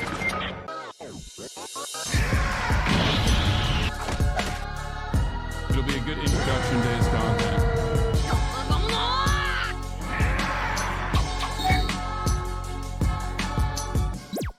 Y'all, so I watched Invincible. And after finishing this show, I only got one thing to say, bruh. This man, Omni-Man, has pure Black Air Force activity. Yes, damn it, I said it. J. Jonah Jameson has finally showed us his true power. My God almighty, Peter Parker, your ass best get to stepping. Cause J. Jonah Jameson is not playing any more games, bruh. But anyways, yo, this man, Omni-Man, is a pure savage. Like, I have never seen something like this before. And after watching this, I might have to do something, bruh. I just might have to put this man in the round table of Black Air Force activity. Now, I know Invincible's not an anime, but Shit, we might have to make an exception. So y'all already know I got the evidence on deck, and we will see if this man is worthy to be sat at the round table of Black Air Force activity. But before we start our investigation, let me go ahead and give out that spoiler warning real quick. If you have not seen Invincible, do not watch this video because you will be spoiled. But like for real though, if you have not seen this show, I highly recommend watching it. In all honesty, it's one of the best shows I've seen in a minute. But anyways, Exhibit A. This man murked the entire bootleg Justice League, or the Guardians of the Globe, whatever the fuck you want. My nigga, they the bootleg Justice League. I mean, look at some of these niggas, bro. We got bootleg Flash, bootleg Wonder Woman, bootleg Batman, bootleg Aquaman, but he's a whole ass, musty ass, stank ass fish. Then we got bootleg Martian Manhunter. And then I don't know who the fuck this supposed to be. I'm just calling Green Bitch. Then we got this nigga. I don't know who the fuck this supposed to be either. But yo, this man Omni-Man hold every single last one of they asses, dog. Like, look what he did to bootleg Flash, bro. He crushed his head slowly. And while he was doing that, he was trying to punch him, but he was breaking his hands while doing it. And what makes this worse, this shit probably felt like an eternity for him. So he just face plants Walmart woman, and he grabs bootleg Batman out of the fucking air and slams his ass on the canvas. And then Green Bitch just got annihilated. Like, he put his whole hand through her face, then used her as a body shield. Then he just clobbers Aqua nigga and got his ass ready to be stuffed in a fresh can of tuna. Hey, but Loki though, they did start jumping him though. Fight back, nigga! Fight back, nigga! Fight back! Fight back! But then he rips off Martian Manhunter. Gut checks this nigga so hard he blew his back out. Sent Walmart woman back to the great value aisle. And sent this nigga packing back to Valhalla. So yeah, that's Exhibit A.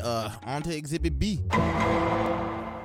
This man destroyed an entire alien civilization. So these aliens are attacking Earth and shit, right? So this man, Omni-Man, comes in, right? Makes them go back to their portal and retreat. But Omni-Man said, fuck that, nigga, y'all ain't going nowhere. So he flew through their portal to their planet and murked the entire civilization. And he did this shit in like the matter of seconds. And to top it off, bruh, they literally made him a portal so he could leave and go back to Earth. But to thank him for that, he decided to drop a big ass rock on their asses, then just leave.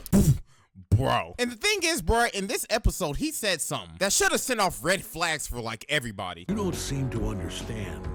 Earth isn't yours to conquer.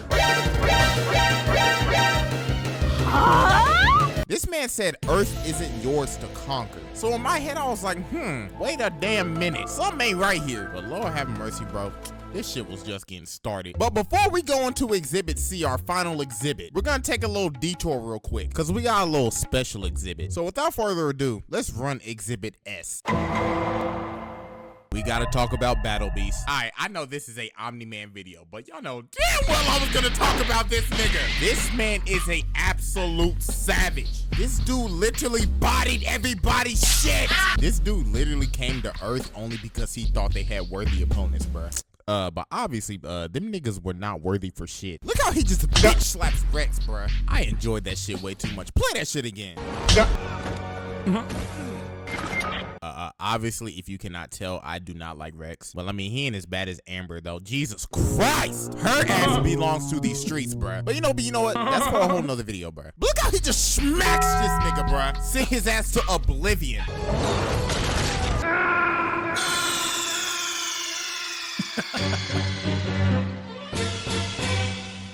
This was when I realized there is no plot armor in this show at all. And he bathed in his blood, my guy. Oh, bro. And look at this no power having ass looking nigga right here. Like, the fuck is your stupid ass gonna do, dog? You deserve to get your wrist broke. Like, you just saw the strongest dude in the room get bodied. Like, what bright idea went through your head when you thought of this? I have no powers. The strongest dude in the room with powers just got bodied. What should I do? Bull rush his ass. And then Monster Girl tried to attack him, but he sent her ass to the Shadow Realm immediately. And this man got so bored because they were so damn weak, he left. Absolute savagery, bruh. So that was our special exhibit, Exhibit S, and it is time finally to move into Exhibit C. Omni-Man, Omni-Man, Omni-Man. Okay, so the entirety of Exhibit C is basically the entirety of Episode 8. But some stuff happened before that real quick. So some dudes tried to run up on him, but he murked every single one of them. He broke Homeboy's spine. And then the immortal dude came back to life just to get his ass clapped and sent back to Valhalla again. So then we finally figure out what these Viltrumites actually are. They are not like Kryptonians. Everything Omni-Man said from day one from the jump was a damn lie. These niggas are Saiyans. They got a whole ass empire and everything, dog. So after he told all this to his son, he called his wife a pet. What? I do love your mother, but she's more like a pet. He called his wife a pet. Oh my God, bro. This actually kind of hurt me a bit too. I was like, damn, how you gonna call your own wife a pet, G? So after that, he just starts beating the dog shit out of Mark. But then these jets come to like, what, stop him or something? What the fuck are jets going to do to this nigga? Like, these dudes are literally sitting ducks. So obviously they get murked. I feel bad for that one dude though, bro. He got saved and everything. He was like, oh my God, I'ma live, hip hip hooray. You almost killed him. Instead, you saved him. So much effort. For what? Bro. Hey, yo, RIP to background character 985C, man. Then he decks his ass all the way to the city. And then, oh, bro. The train. The goddamn train. I'm not going to cap. This is one of the best scenes, like, of all time, in my opinion. Like, one of the most insane scenes of all time. I first saw this scene, I started screaming, dog. He used him as a meat shield to literally kill everybody on that train. Oh, bro. This scene right here just had me, like, shook. Me and all the homies were just sitting on the couch like, damn, he really just did that. Used his own son as a meat shield. Then he slams his ass through a Carnival cruise ship. Then threw his ass to the Arctic, caused a whole ass avalanche. Then this is where the real ass whooping began. What's 17 more years? I can always start again. Make another kid. This man really said, I could always make another kid. Oh my God. How do you tell your son that? Then he just ground and pounded his face until he turned his face into a goddamn piece of meatloaf. And then obviously, of course, we get our world famous meme. You're fighting so you can watch everyone around you die. Think, Mark. Whew. Jesus Christ, bro. Okay, y'all, I'm gonna have to make an exception. Omni-Man will be the first outside anime character to enter the round table of Black Air Force activity. I can't deny this. This is pure savagery on another level. And hell, you know what? All that battle beast in that hole too. My God, yo. But anyways, man, Invincible, this show deserves all the praise. I was not expecting this. I thought it was gonna be just a generic ass superhero show. But my God, man, this blew that out the water. So, man, I can't wait for season 2 and 3, man. It's gonna be fire, bro. I feel like season 2 was like, like I haven't even started season 2. Yeah, I watched it a little bit, and then just kind of dropped it after a while. I still haven't. Show him Baki. He don't need the context. Honestly, Baki is so good. Well, it's what I hear. It's like, you know, everyone's got that one thing that like they've missed or whatever, and Baki is one that just passed me by because it is so. I mean, Majin Buu: The Ultimate Menace is pretty good too. This one's a classic. I think I might have shown you this before. She maybe last time we were here, this man and slaps him in the face. So then Buu looks at her and he says, "Do you like eggs?" And turns her into a literal egg. Then he said, "I like my scrambled."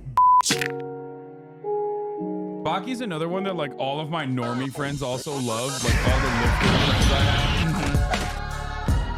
Like I know like a bunch of like normie lifter dudes who don't really watch anime at all. That don't really like fuck with anime. They watch Baki because it's so sick. It is so, oh God, it's the best. It actually is the absolute best, dude. There's real life characters in it. Che Guevara's in it. Muhammad Ali is in it. Donald Trump is in it. Barack Obama's in it. It's madness. It is just like, it's so fucking good.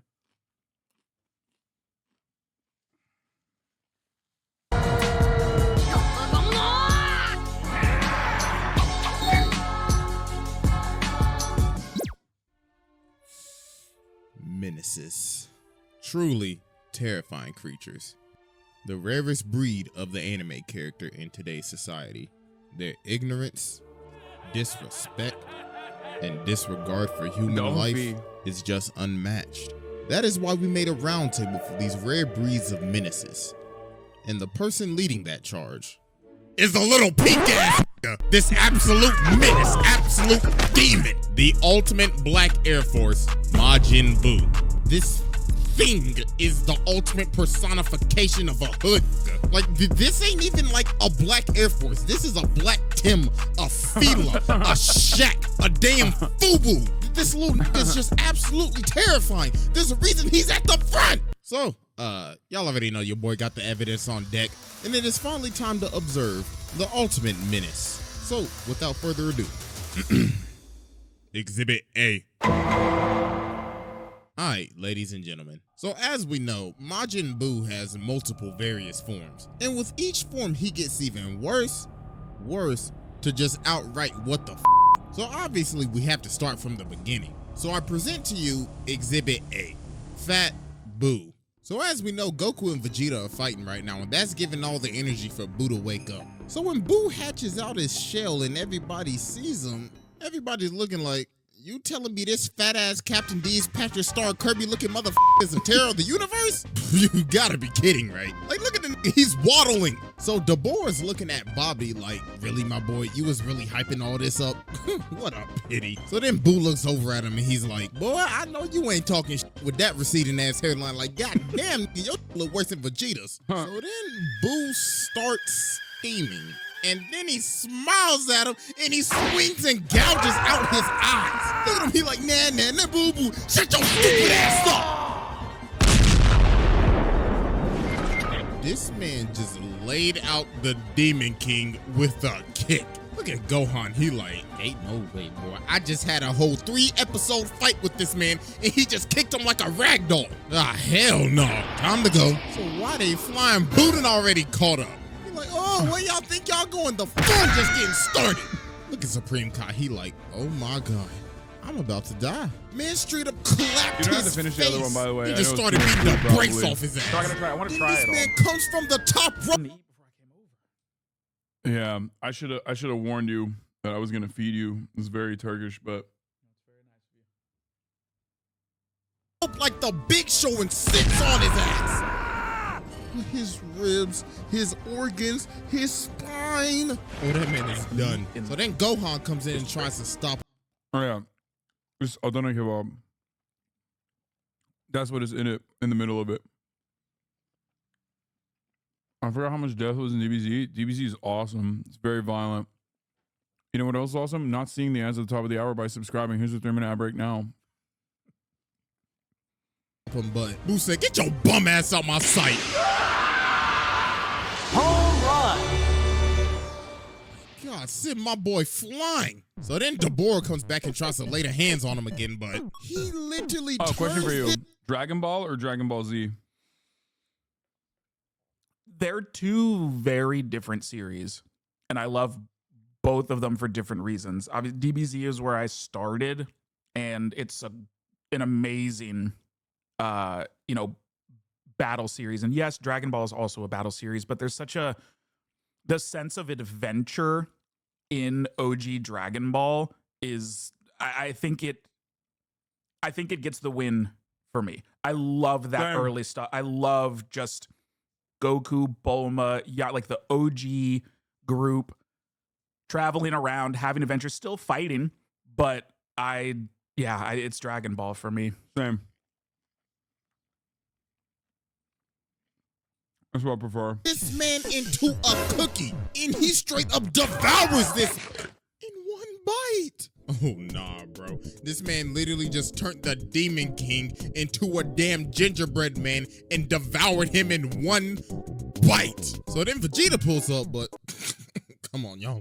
It's Vegeta. I ain't even gonna lie to y'all. Vegeta's my favorite character. And I already knew he was gonna get his ass beat. So he wraps him up and traps him. And look at him skipping. He's like, hippity-doo-dah, I'm about to whoop that ass. Yippee! Here we go. Boom! Straight up booted man's. Then he comes from the top rope again and... God! Damn! This bro just started pounding him. And that done, bro. GG. So Vegeta's like, well then, if I can't beat him, might as well just blow myself up then. Trunks, love you, kid, but to be honest with you, you were an accident. And that man Vegeta just straight up blew himself up. And he took Boo with him. Or so we thought. This man really rebuilt himself and he is still kicking, bro. So after this, Boo just goes on a complete rampage. They went to this one city, so he's like, all right, everybody bring that up. So then he's like, all right, what I want to eat, cake or candy? Candy. So he turns everybody in that city into candy. The man started inhaling them like Kirby. And this man just really gobbled up this entire town in the amount of seconds. Then he decided to spit it out. And bro just laid out the entire city. Then he went to the next one, lifted them up, and turned every single one of them into a chocolate bar. So after this, Goku This is finally the problem pulled because up like I'm watching this, I'm like, damn, I could really rewatch PBG right now. And it's like there's so many other new things to watch, but that doesn't happen. Like I even said, I'm rewatching Bleach right now. Dude, there's the world of anime. Once you get into it, once you open up that door, is so vast. So much out there, so much content. It's the best. For like the entirety of the damn episode, man was looking like he was taking the fattest doodle of his life. Hey, I ain't gonna lie though, Goku was beating the brakes off his though. Man grabbed him by his antenna and started playing paddleball with him. Look at him, boing, boing, boing, boing, boing. Bro, looks like he is doing this with no effort. Then he throws him into an entire building. Bro, Goku, bruh, I thought you was all about saving the people of Earth, but apparently not. Bro, chucked him into a bunch of innocent people and chucked him into a whole building with probably people still in it. And look at him, he like, man, them niggas. We'll wish him back with the Dragon Balls. So then Goku powers down and he's like, all right, listen, my boy, I'm about to run out of time, so I got a proposition for you. Wait 2 days, and there's gonna be a warrior that's gonna wanna box you. And also, stop listening to that bum-ass chameleon. Like, for real, my boy, you should off him. So after Goku dips, who's like, man, you know what? He was right. So he grabs him and punches his head off. Then bro chucked him and blew him to smithereens. And look at him, he's like, yes, Boo free man. Hip hip hooray, no more bum-ass chameleon. So later on, he's flying around and then he's like, Boo getting tired, man. So he stops in the middle of the road in front of this truck. So the dude in the truck like, hey, get your fat ass off the road, cuh. So Boo turns around and he says, mister, I have a question. Am I handsome? Then the dude in the truck like, hell no, nigga, you get no bitches. Now get the fuck out the road. Then he looks at him and he's like, shut your stupid ass up. Truck coon ain't got shit on me. So then he says, you know what? This is a good spot for a house. So he lifts everybody up, turns them into Play-Doh, and builds a literal house out of them. Man is dead ass on creative mode at this point. So after this, Boo continues his rampage. So he sees these boats and he's like, Boo play with boats. So this man starts skating on the water and bro blasted through the ship. So homie right here is drowning, so then he grabs on to Boo. And Boo's looking at him like, nigga, get your bitch ass off me. And dog sent him to the moon. So then Gotenks pulls up and you already know this man talking shit. Man, it's like, you fat Captain D's Big Mac #1 combo bitch ass. Oh, don't think I'm done. Oh, Pillsbury dope boy looking ass. Oh, 2012, these can't hold me back. Rick Ross looking ass. But y'all already know Boo was not having that disrespect. So we just started beating the brakes off his little ass. Man was like, stop playing with me. Then he picks him up, he's like, oh yeah, you was talking about that good a second ago. And now look at you, beat the up. Man, sent that boy to the shadow realm. So then after this, Mr. Satan pulls up and they actually become friends. So they outside playing with this dog and this hunter ends up shooting the dog. So Boo's like, oh my God, what is this debauchery? Am I feeling some type of sympathy right now? Absurd. So after this, Boo starts steaming again. And then he shoots out this cloud. And in that cloud is another Boo, but he's skinny and he's gray. Then he walks up to him and he's like, hey nigga, did I just catch you feeling some type of sympathy? We don't do that bitch. So he starts punishing this man, beating the absolute brakes off of him. So Boo shoots his beam at him, but bro blows it away and it hits him and he turns into chocolate. And bruh just ate him. And then he starts to transform. So yeah, that was Exhibit A, and it's time to move on to Exhibit B. All right, ladies and gentlemen, I now present to you Exhibit B, Super Boo. So as we can see, Boo has turned Want into some bread Super with the hummus or no? And this Wanna is try where it? it just started to get outlandish. I feel like you so the might be first full. thing that this man So feel no does pressure. is jump in homie's mouth. No, like for real, like this is like actually disgusting. I'm not showing this. But anyways, though, he ends up blasting off to the lookout. So when he gets to the lookout, he's like, all right, listen up. I was promised a fight 2 days ago that there's gonna be some strong ass, so produce that ass. Come on now, chop chop, don't be shy. So Piccolo ends up making a grave mistake. So Goten and Trunks aren't ready to fight, so he ends up saying, there's plenty of other people on Earth that you can kill for your amusement while you wait. So Boo's like, all right, bet. So he starts walking around the lookout and he's surveying how many humans are left alive right now. So after he's done, he lifts up his hand and uses human extinction attack. And he straight up deletes the entire human population. So after he's done, he's like, all right, I'm done. Now bring that ass. So Piccolo's like, all right, listen, my boy, just give us one. It's kind of wild that we watched a show as children where there was just like straight up genocide. Yeah, that stuff kind of gets glossed over when you remember things about like when these I arcs. when I think about it like now with like today's understanding, I'm like, damn, that's like insane. 1 hour. That's all we need. And bruh's like, an hour? Hell no. So then Videl starts talking. She's like, it's just an hour. I hope you're not scared or you're a chicken. Then Boo looks at her. He's like, shut your stupid ass up with that Cell Saga Gohan cut you got going on right now. Matter of fact, I should just kill you. So then Piccolo's like, yo, just chill out, bro, and just wait the hour. So about 5 minutes later, while Boo's waiting, Chi-Chi does one of the dumbest things I have ever seen. She walks up to this man and slaps him in the face. So then Boo looks at her and he says, do you like eggs? And turns her into a literal egg. Then he said, I like my scrambled, God, he literally turned her into an egg and stomped her like a roach in front of her son. Oh my God. So about half the time passes now and Boo's like, you know what? I'm done with this waiting. Bring that ass now. Piccolo was like, bro, it's only been 30 minutes. Bro's like, I'm done with this shit. If I don't get this fade right now, I'm deleting all y'all. So Piccolo takes him to the hyperbolic time chamber so he could fight Gotenks. So he's back there and he's like, really? These little goofy ass niggas? All right, bet then. So they start to do the fusion dance, but Boo blitzes Trunks and socks him. So Trunks is like, yo, bro, chill. How you gonna attack a that's transforming, bro? That's anime rule number 1. You just committed taboo. So when they finally fuse, Boo's like, oh, it's you. All right, I ran your fade once, but I guess I'll do it again. So yeah, bro, Boo was just bullying him again. Bro straight up juggled a man and sent him all the way back to the door. Like, look at man's bro, he's just chilling, living his best life. So after this, Piccolo ends up destroying the hyperbolic time chamber. So he's like, haha, now nobody can get out of here. So Boo's like, ain't no way, boy.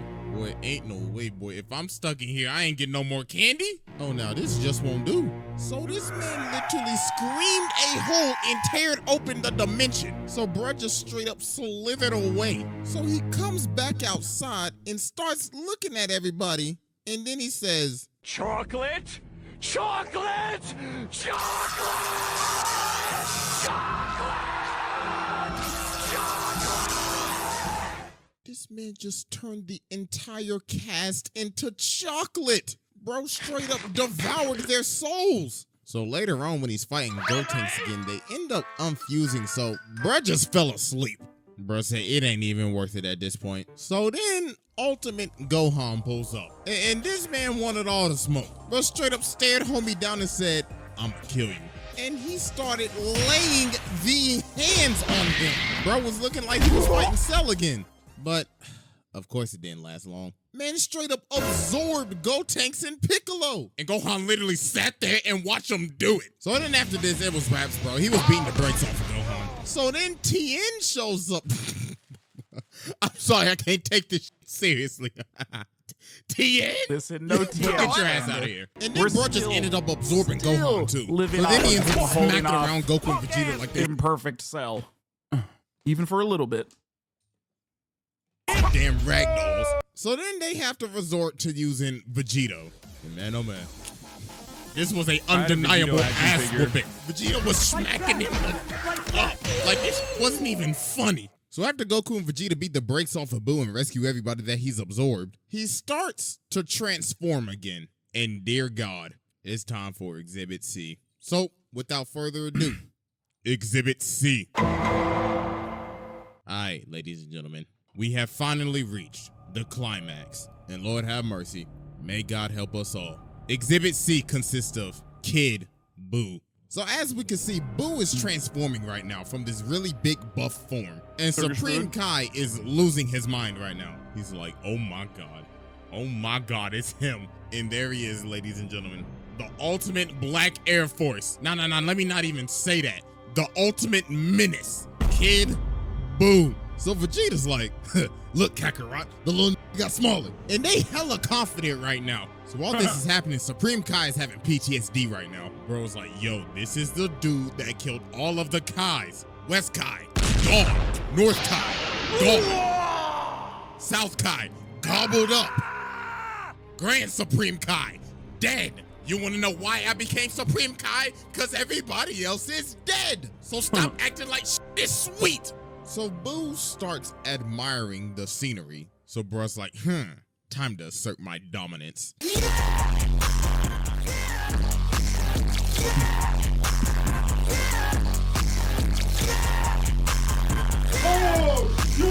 Then right after he's done, he shoots a ki blast immediately. So Vegeta stops it from hitting. And Goku's like, yo, this nigga was about to blow up the planet. So then Vegeta's like, hey, yo, try that again, nigga. I wish you would. So Buu turns around and looks at him. He's like, all right then. So he starts charging up a ginormous one. So Goku's like, yo, chill. But Buu just smiles. Bro said, bye-bye.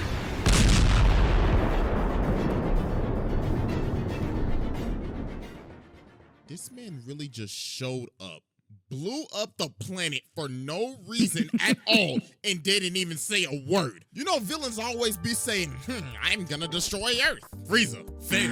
Well, I mean, he did do it in Resurrection F though, but he did it like a though. Cell, I'm gonna blow up the Earth, and there's nothing you can do. Fail. Boo, bro didn't even say a word.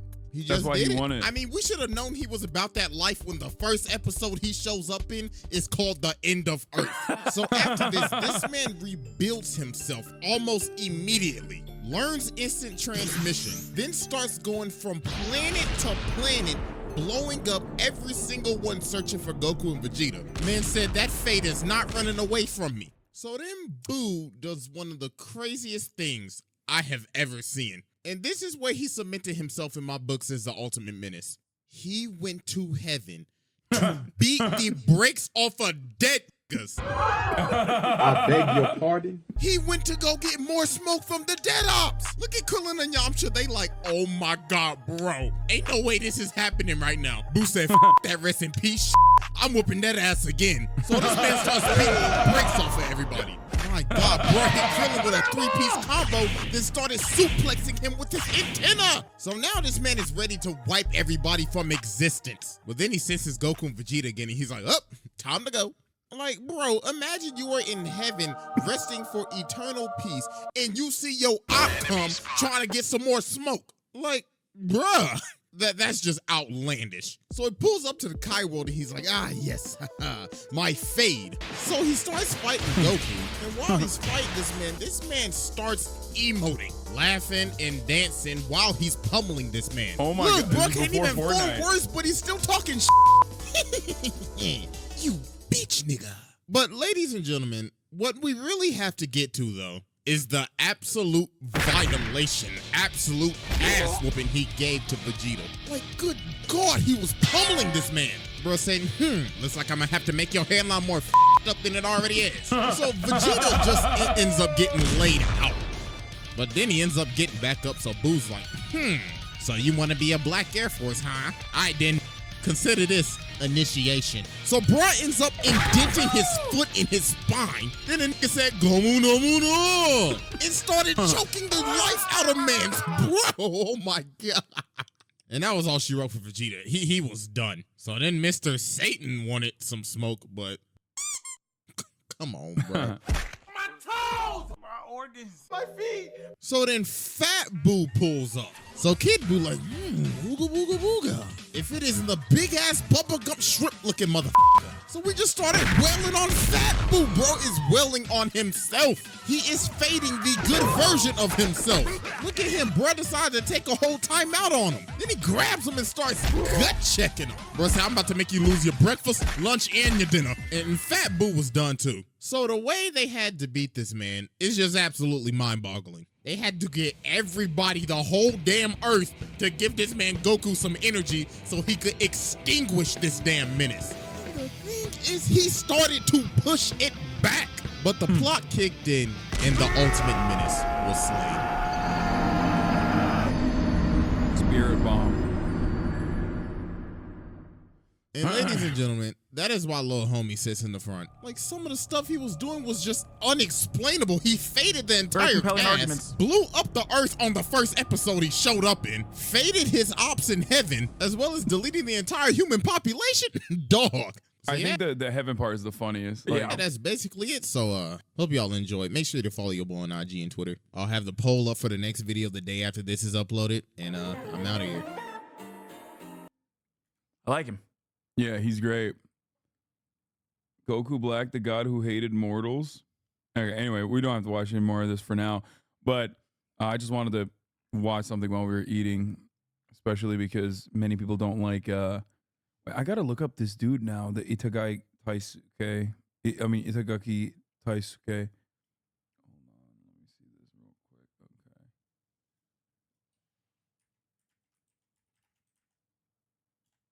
Okay. Itagaki.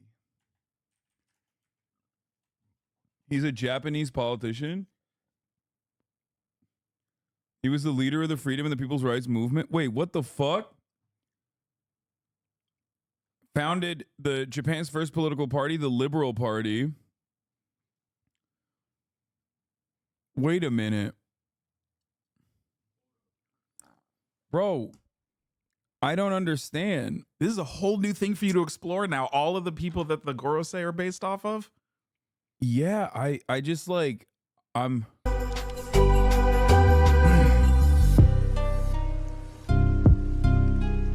But they, like, politically, they're all over the place. You know what I mean? Like, they're not aligned even remotely. Like, from Gorbachev to Marx to I don't even remember this one. I don't know these guys that well yet. I only know them as, like, they show up a couple times. Yeah. And they're always, like, talking about, you know, some other shit that's going on. But then also, I think, like, in Reverie, there's like a reference at the end of it to, like, shit, what was the family? One of the families that actually came down, not Dofi's family, but the other, the Vivi's family. Yeah, Vivi's the family. Nefertari family. Yeah. Yeah. Like, that's when they first mentioned that he's also, like, descendants of the dragons, right? I think. Or that he's their D's. Yeah. We know a bit about them, more about them now than where you are at the moment. The Lincoln one is a stretch. Everyone knows he was black. What do you mean? Like, Abraham Lincoln is black, or are you saying Gorosei 5 is black? Like, I'm confused. I was just agreeing with it's a bit. That one's a bit of a stretch. Yeah.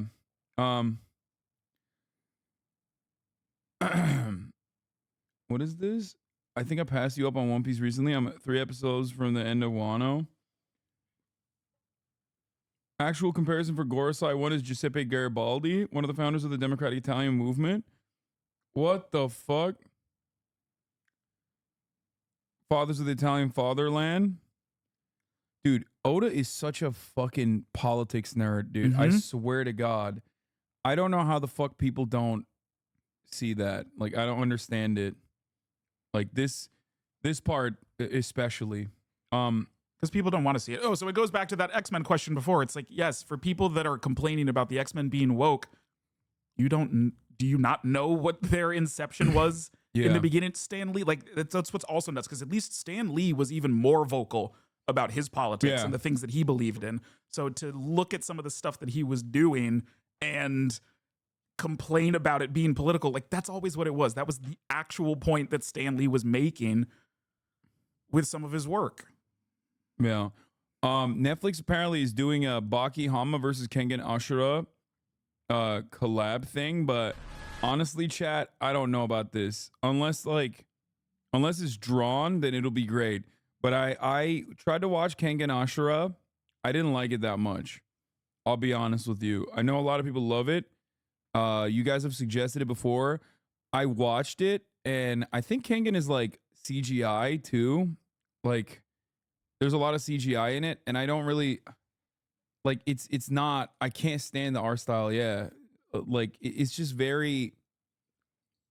Like they try to do like faithful to the like they try to do like a manga looking CGI. Have you watched Kengan Ashura? Mm-mm.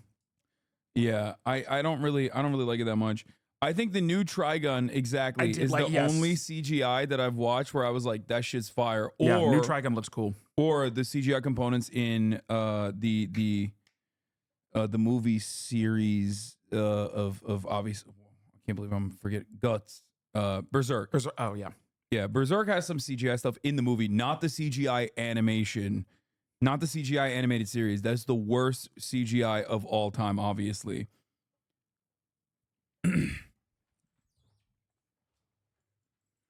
I have heard good things about Blue Eye Samurai. Like a lot of people ride for Blue Eye Samurai as well. Really, I think you'll dig it. Shit, I should actually download that as well on my Netflix lineup before it's too late for me to leave. Yeah, that'll be a good use of your time. That's a really pretty series.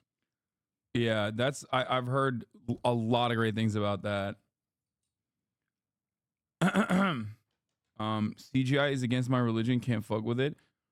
I'm just saying, I think that the Trigun CGI is actually pretty good. We cooking now? They're just cooking now. You know who was cooking though? Megan Thee Stallion. That's who. Okay. All right, we watched The Boxer. We talked about this. All right. Before I let you leave, we gotta go through the arcs real quick. The remaining Right, arcs. you got to finish up on the stuff that you've caught up on. Yeah, does anyone have that tier list, chat? We also have the updated one, major characters and warlords tier list maker. We could do that. This one is good. Mm-hmm. To do, you have first Sanji. Oh, we're gonna piss some people off here. Okay, Sanji is an S tier character. Yeah, of course. Easy. Okay, up next, Ace. This is gonna be your tier list, by the way. I have my own opinions, and I feel like we are going to have differences in opinion here, but go ahead. Ace is a B tier character. Oh, Ace is a B tier character. Oh, you stabbed me.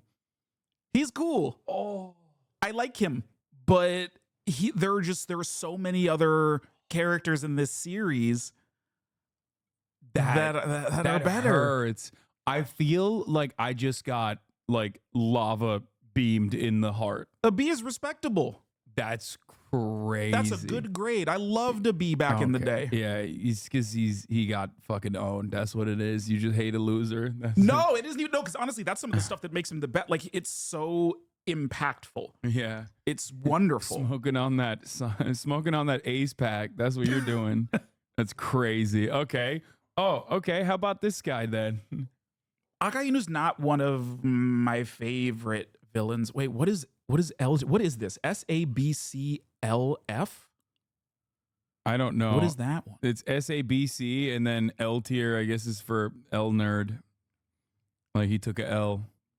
which you could have put Ace in. Apparently, it seems because you fucking hate him. I don't hate him. I don't hate him. I like him. I just there's a lot of obsession with him that I just don't completely understand. Like some people really like him because they think he's hot. Got it. Cool. I'm those people. That's fair. But also, he's not just hot. He's so sick. He's cool. That's kind of it. Okay. All right. It's fine. All right. Let's continue. Okay. I'm gonna put him. Okay. Let's choose your words very carefully. Let's use S, A, B, C, and F for what they are. L. I'm gonna make that tier a little bit undetermined. I don't like him. I don't hate him. But also, we haven't seen enough. Really? Yet. No, he hasn't.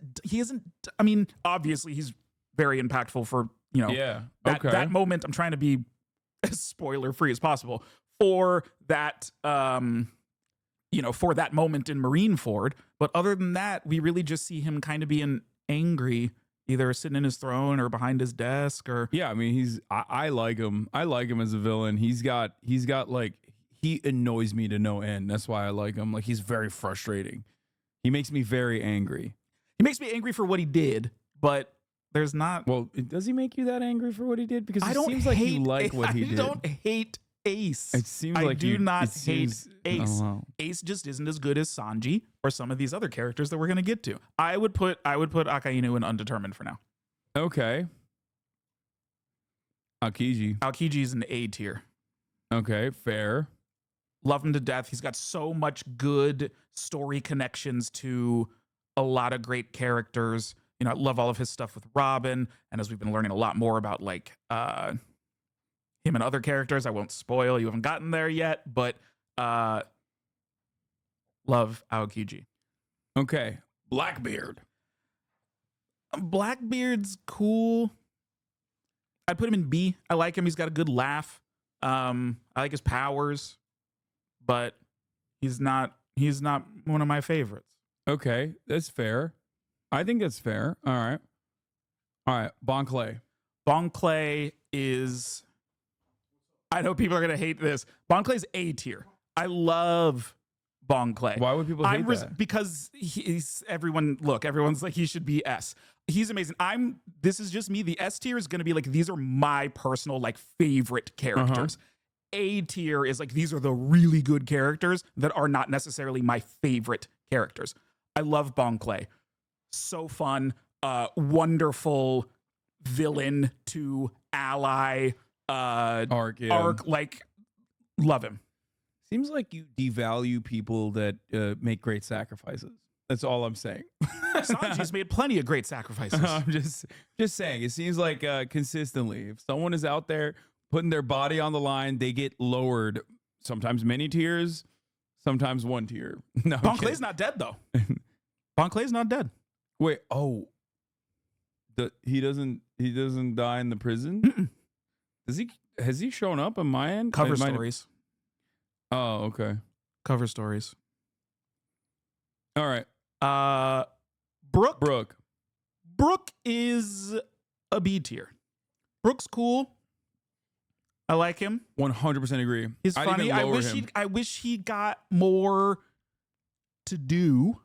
I don't understand how people say Brook is S tier. It makes no sense to me. Even with the beef up that he gets in the time skip, he's still like he's just kind of background.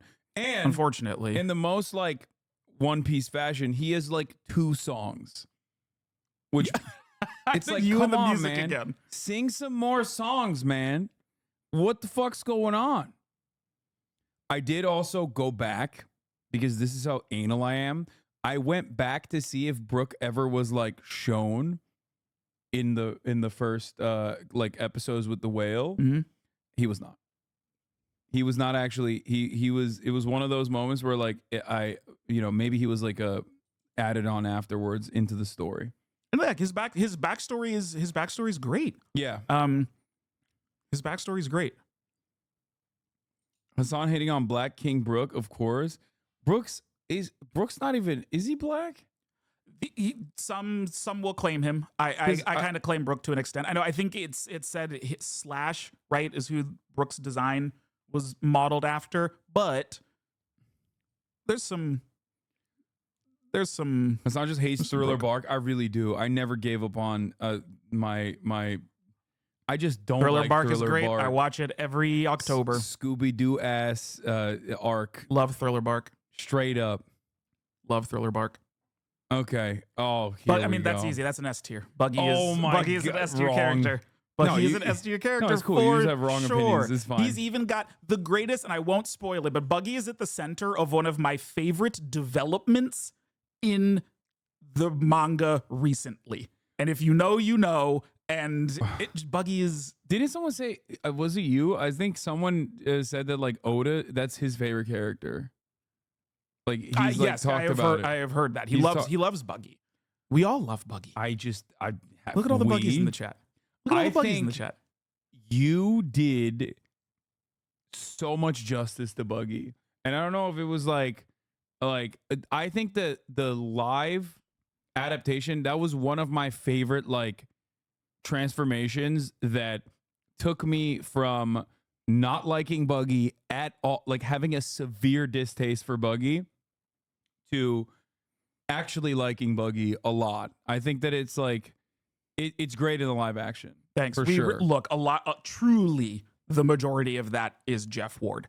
He did such a great job. We talked about that character for such a long time. He would like come over. Yeah, we were in South Africa. He'd like come over. We have to a Buggy emote in the chat too. The Buggin' emote. We use it all the time because I just hate on Buggy all the time because he took it seriously. He really wanted to bring a lot to it. And there was a lot of ad-libbing or things that we would come up with like on the day. Like in the morning before we would even shoot, he'd come up to me. Buggy over my family. See, they get it. But no, Buggy is great, and I do. Jeff's Buggy is one of the greatest working experiences of the live action. Yeah, loved him in Agents of S.H.I.E.L.D. too. That's where we met. We worked together on Agents of S.H.I.E.L.D. And after the first episode that I wrote that he was in, I pulled him aside one day and I was like, hey, so I'm meeting on this thing. Have you ever read One Piece? Because I think you'd be really good for this one character. We talked about Buggy like 4 to 5 years. And then he watched it and was like, why you want me to be this whack ass character? No, he saw it. He got it. That's what he said probably. He got it. That's what I would have said. Whack ass Buggy. Okay, it's fine. Oh, look at me. I'm thrown into all different directions, all my pieces. He's great. Anyway, okay. Buggy is the Usopp of the bad guys. True. In what way? But like in the way that they're you know, I don't like Usopp. I know you don't like either. Usopp. I know you don't like Usopp either. I don't like Usopp. Zoro's my favorite character. I am racist. It's established in the One Piece fandom. However, Soja King is incredible, which is a separate character, of course. Two completely different people. And I love Sniper King. I think he's great. I wish we would see more Sniper King. I don't know what's up with this Usopp fellow. I hope he's doing okay wherever he may be. Yeah. Okay, Chopper. Oh my God. What are you about to say? Chopper is an A tier character. You elevated him. You were going to give him something lower than that, but you just don't want to get eaten alive. Chopper is an A tier character. Oh my God. Your silence says everything. He's very cute. He has one of the best flashbacks. One of the best origin stories in the entire 100%. series. He's also someone who I wish did more. I also wish we would see his post-time skip Horn Point more, because that personally is my favorite just like design of Chopper. He's great. He has wonderful relation. I love Chopper and Zoro. I love Chopper and Robin. I love Chopper and Law. Like he's a really good character to pair with others. I think Free Time Skip Chopper was better. Oh, totally. Yeah. Totally. I do love, even though I do love like him gaining control over the monster, I do think that like, I don't know, like I said, I can't get over the fact that like he was supposed to be humanoid. Like I think that would have been better overall. I get it. Okay.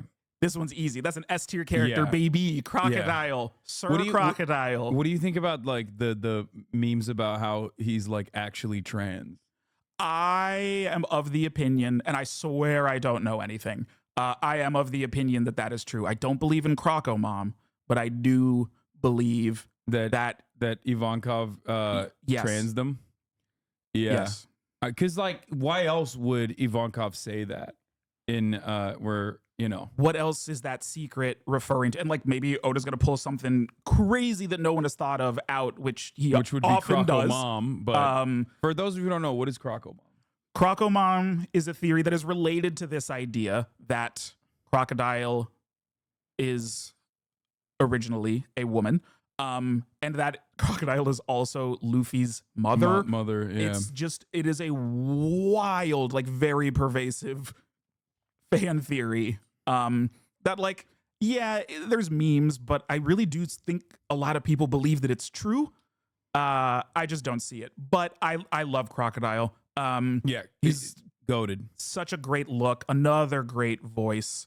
Also, Croc being so sick also definitely falls along the, like, Croc being so sick and also being a trans man potentially also is very like Oda making like some of the peak characters openly trans or openly like non-binary, like, you know, gender fluid, whatever you want to call it. So it does fall in line with that as well. He was great. Him coming back in Stampede, that's one of my favorite moments. Him and Robin seeing each other again after so long, and him calling her Miss All Sunday. Like, Croc's the best. Yeah, Croc is the best. Openly most closeted trans man, Lamau. What do you mean? No. We're talking about Ivankov and like Bon Clay. When I'm saying like Oda writes a lot of like very cool trans characters many years before, you know, I've talked about this before. Like I had transphobic opinions back in the day when Oda was writing like pro-trans characters. Even back then, I'm a massive ally for trans people, as you guys know, and I've talked quite extensively about like my understanding of the trans experience and trans acceptance, which like informs my commentary quite a bit. And like when I was making transphobic jokes, like Oda was writing like banger trans characters. You know what I mean? Like that's how long in the past, like Bon Clay or Ivankov is like what year were they originally drawn? I mean, geez, probably 99, 2000? Yeah, it's crazy. Maybe. Franky's really fun. Like Franky a lot. Franky's an A tier character. I'm gonna put him above Chopper though in the A tier because let's be real. Okay, but when y'all clip this and like drag me online for my opinions, remember these are not placed according to what I think in their respective tiers. Yeah, these are his own personal. I'm being opinion. edited by Hassan right now, live in front of all of you. All right. Garp is an A tier character. I think especially, again, no spoilers, but he's showing up again. He's in the so manga. He's great. He's so sick. I love him. Love Garp. Oh, actually, here's a live action thing that you did. Wait, in the live action it was Garp. Does he have a British accent? No, Vincent Regan, who plays Garp, that is his accent, and we were like, yeah, great, just do that. Because I always felt like Scottish accent. Because I always felt like Garp is like very like America. I don't know why. That was the one thing where I was like, that was the one thing where I was confused by him having a Scottish accent or a British accent. We just win with it, you know. Like it's in casting, there's like so much diversity in race, in accents and things like that. There's so much great opportunity for that in One Piece. So we were like, yeah, that's what Garp sounds like. Okay, let's do it. Is this Boa Hancock? That's Boa Hancock. Okay. Hancock is a B tier character. She's cool. It's nice that we have a very a very powerful female character in like the upper echelons of the story. I like her. She's cool. She's in love with Luffy. Like, that's funny. Yeah. Luffy, the Ace King. Someone said, wow, misogyny. Don't worry. Wait, there's going to be some real high level female characters when we start getting into some stuff. Yeah. What do we think about what's his face? Hachi. Okay, so let me Hachi. tell a Hachi story now also because you know, Hachi does not appear in the live action. It's very unfortunate. He did. The original episode, back when we had 10 episodes to start, I wrote the second Arlong Park episode. And Hachi was in it. I loved that script. I wrote a whole like Hachi versus Zorro, like Inception kind of fight with like Hachi using his tentacles to like cling to walls and the ceiling and stuff and be fighting with Zorro, you know, the 6-on-1 and then the original Sanji versus Kurobi fight. I took him into the water. Like we did the whole thing. And, you know, things happen, budgets happen and stuff like that. And like we really tried to keep Hachi in, and it wasn't in the cards, and it's unfortunate. And one thing, you know, because I hear some people say like, well, Fishman Island is ruined because you didn't have Hachi. And it's like, first of all, let's calm down. That's not the case, because any change that we make, we always talk through what are the implications of a change. Do a remake now, Madge. Yeah. Make it all again. And we talked about this. So picture this, dear viewers. When we get to Fishman Island, they roll up, they meet Hachi.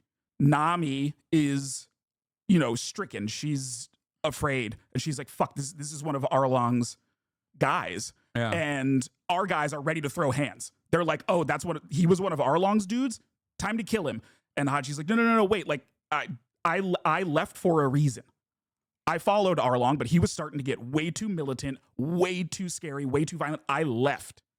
I've changed. Let me prove it to you. And Fishman Island continues as it does. Like, it's really not a big change. And these are the kinds of things that we think about. So yes, it is unfortunate that he was not in the Arlong Park arc, but he can come back in and it will be fine. Okay, I promise. what do you that rate said, him as? Hachi is a B tier character. I do like his redemption arc. I think he's fun and all of that, but he's just not he ain't my favorite. But he's Okay. cool. I like him. Ivankov. Ivankov, that's an A tier character. So fun. We'll put him at the top A tier. Yeah, Ivankov is awesome. He's just so fun to watch. Yeah. I wonder how you guys are gonna make his sizing fit. We're gonna in live we'll action. figure it out. Look, man, there's there's a lot of that. You know, there's always like, how are you gonna do this and how are you gonna do Yeah. that? And it's like, I know. Let me just try to eat what's in front of me right now. We'll deal with Ivankov when we get there. I got a lot of other stuff I got to worry about how to translate. That's coming. Yeah.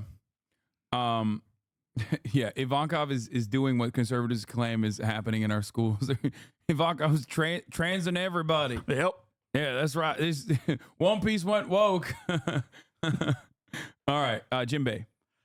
Now, this is interesting because in thinking You about need it. to leave? No.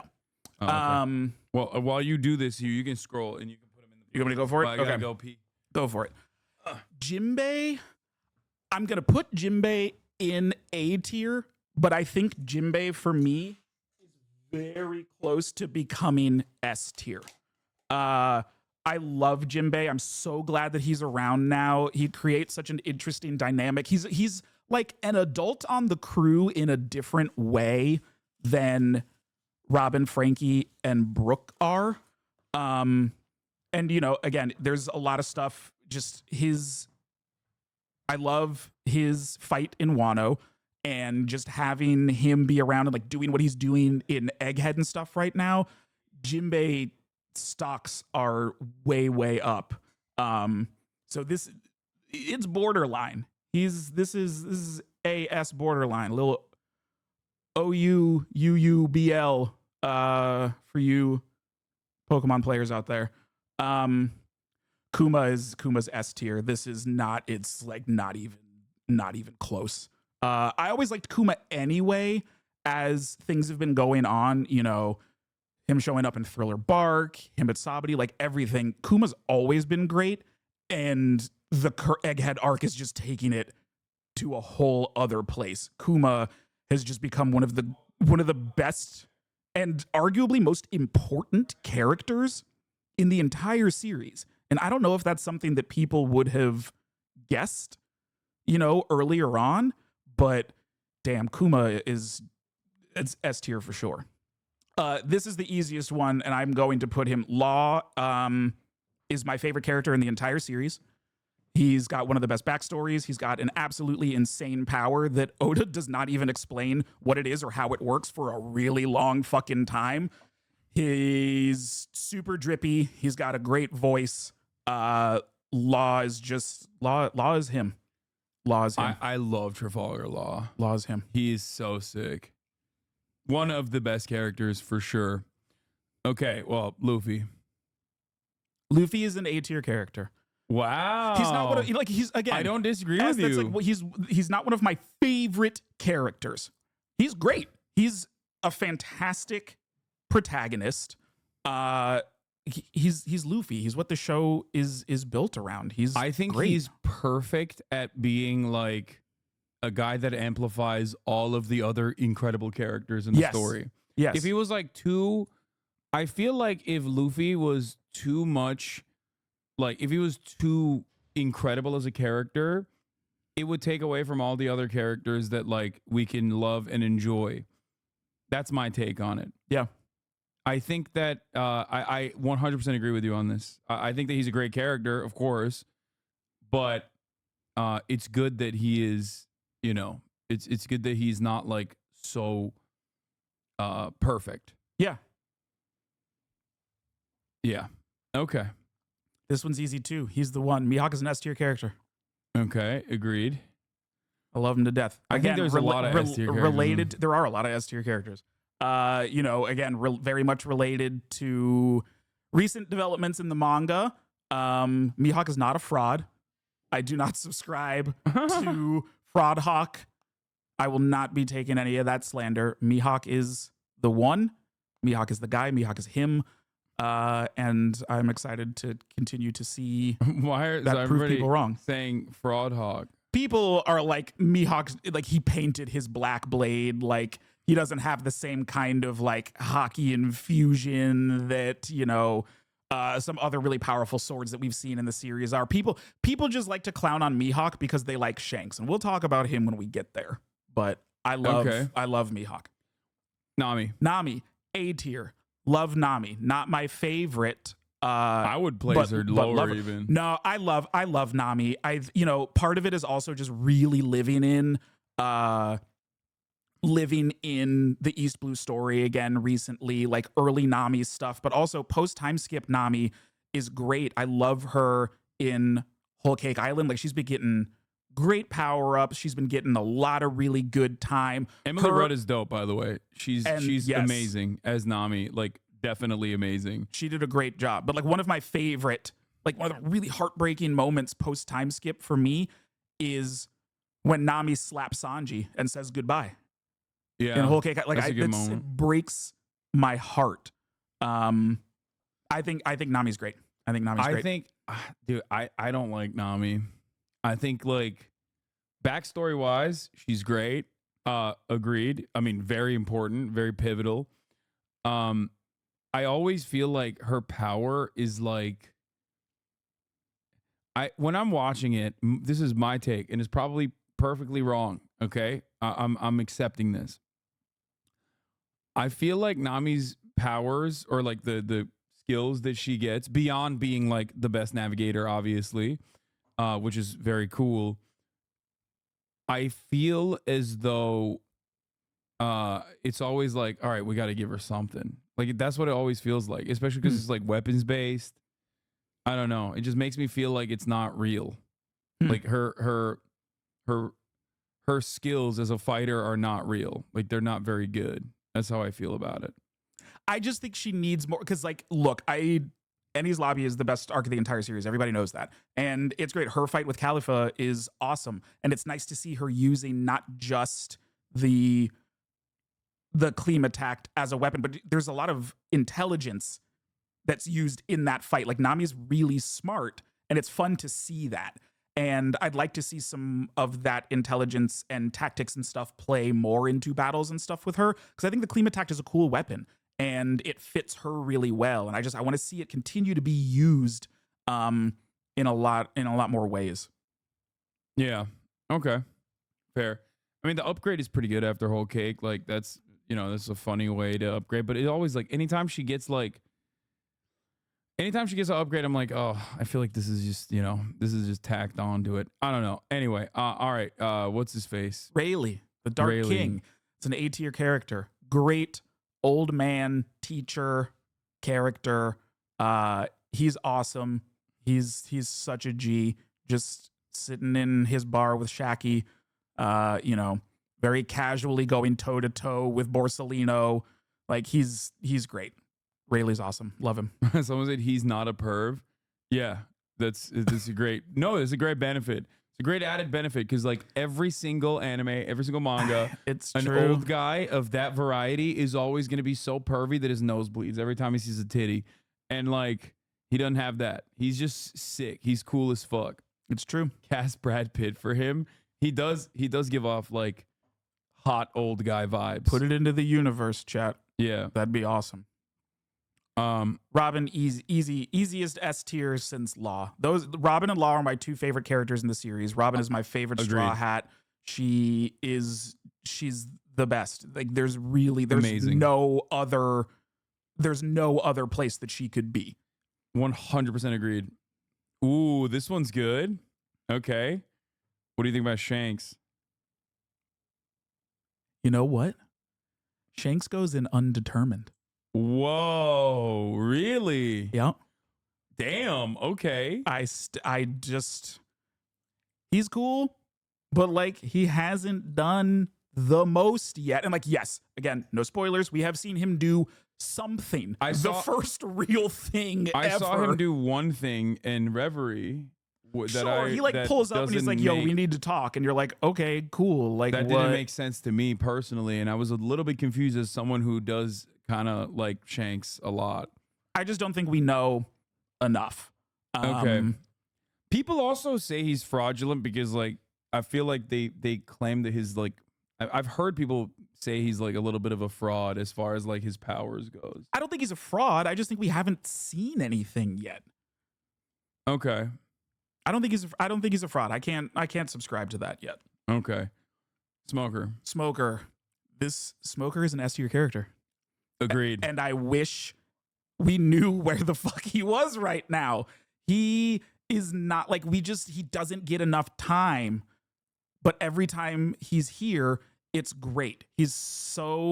I love him. He's a great example of someone who sees, like, he's one of my favorite characters that like Luffy has turned in a way, because he's still going to do his job. He still doesn't entirely trust Luffy. He would still turn him in if he could, but he sees that he's not a bad dude.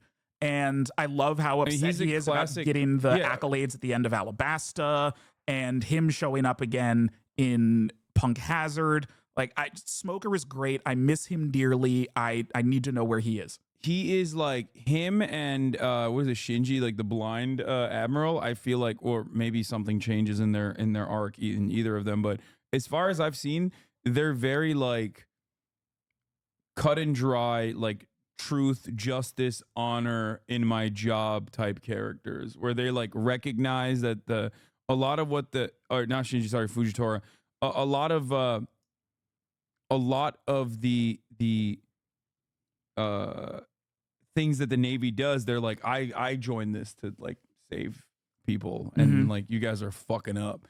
Also, never forget, Smoker almost smoked Luffy. If it wasn't for Dragon, show would have been over. Yeah, Luffy would have straight up been fucking smoked. Okay, straight the fuck up.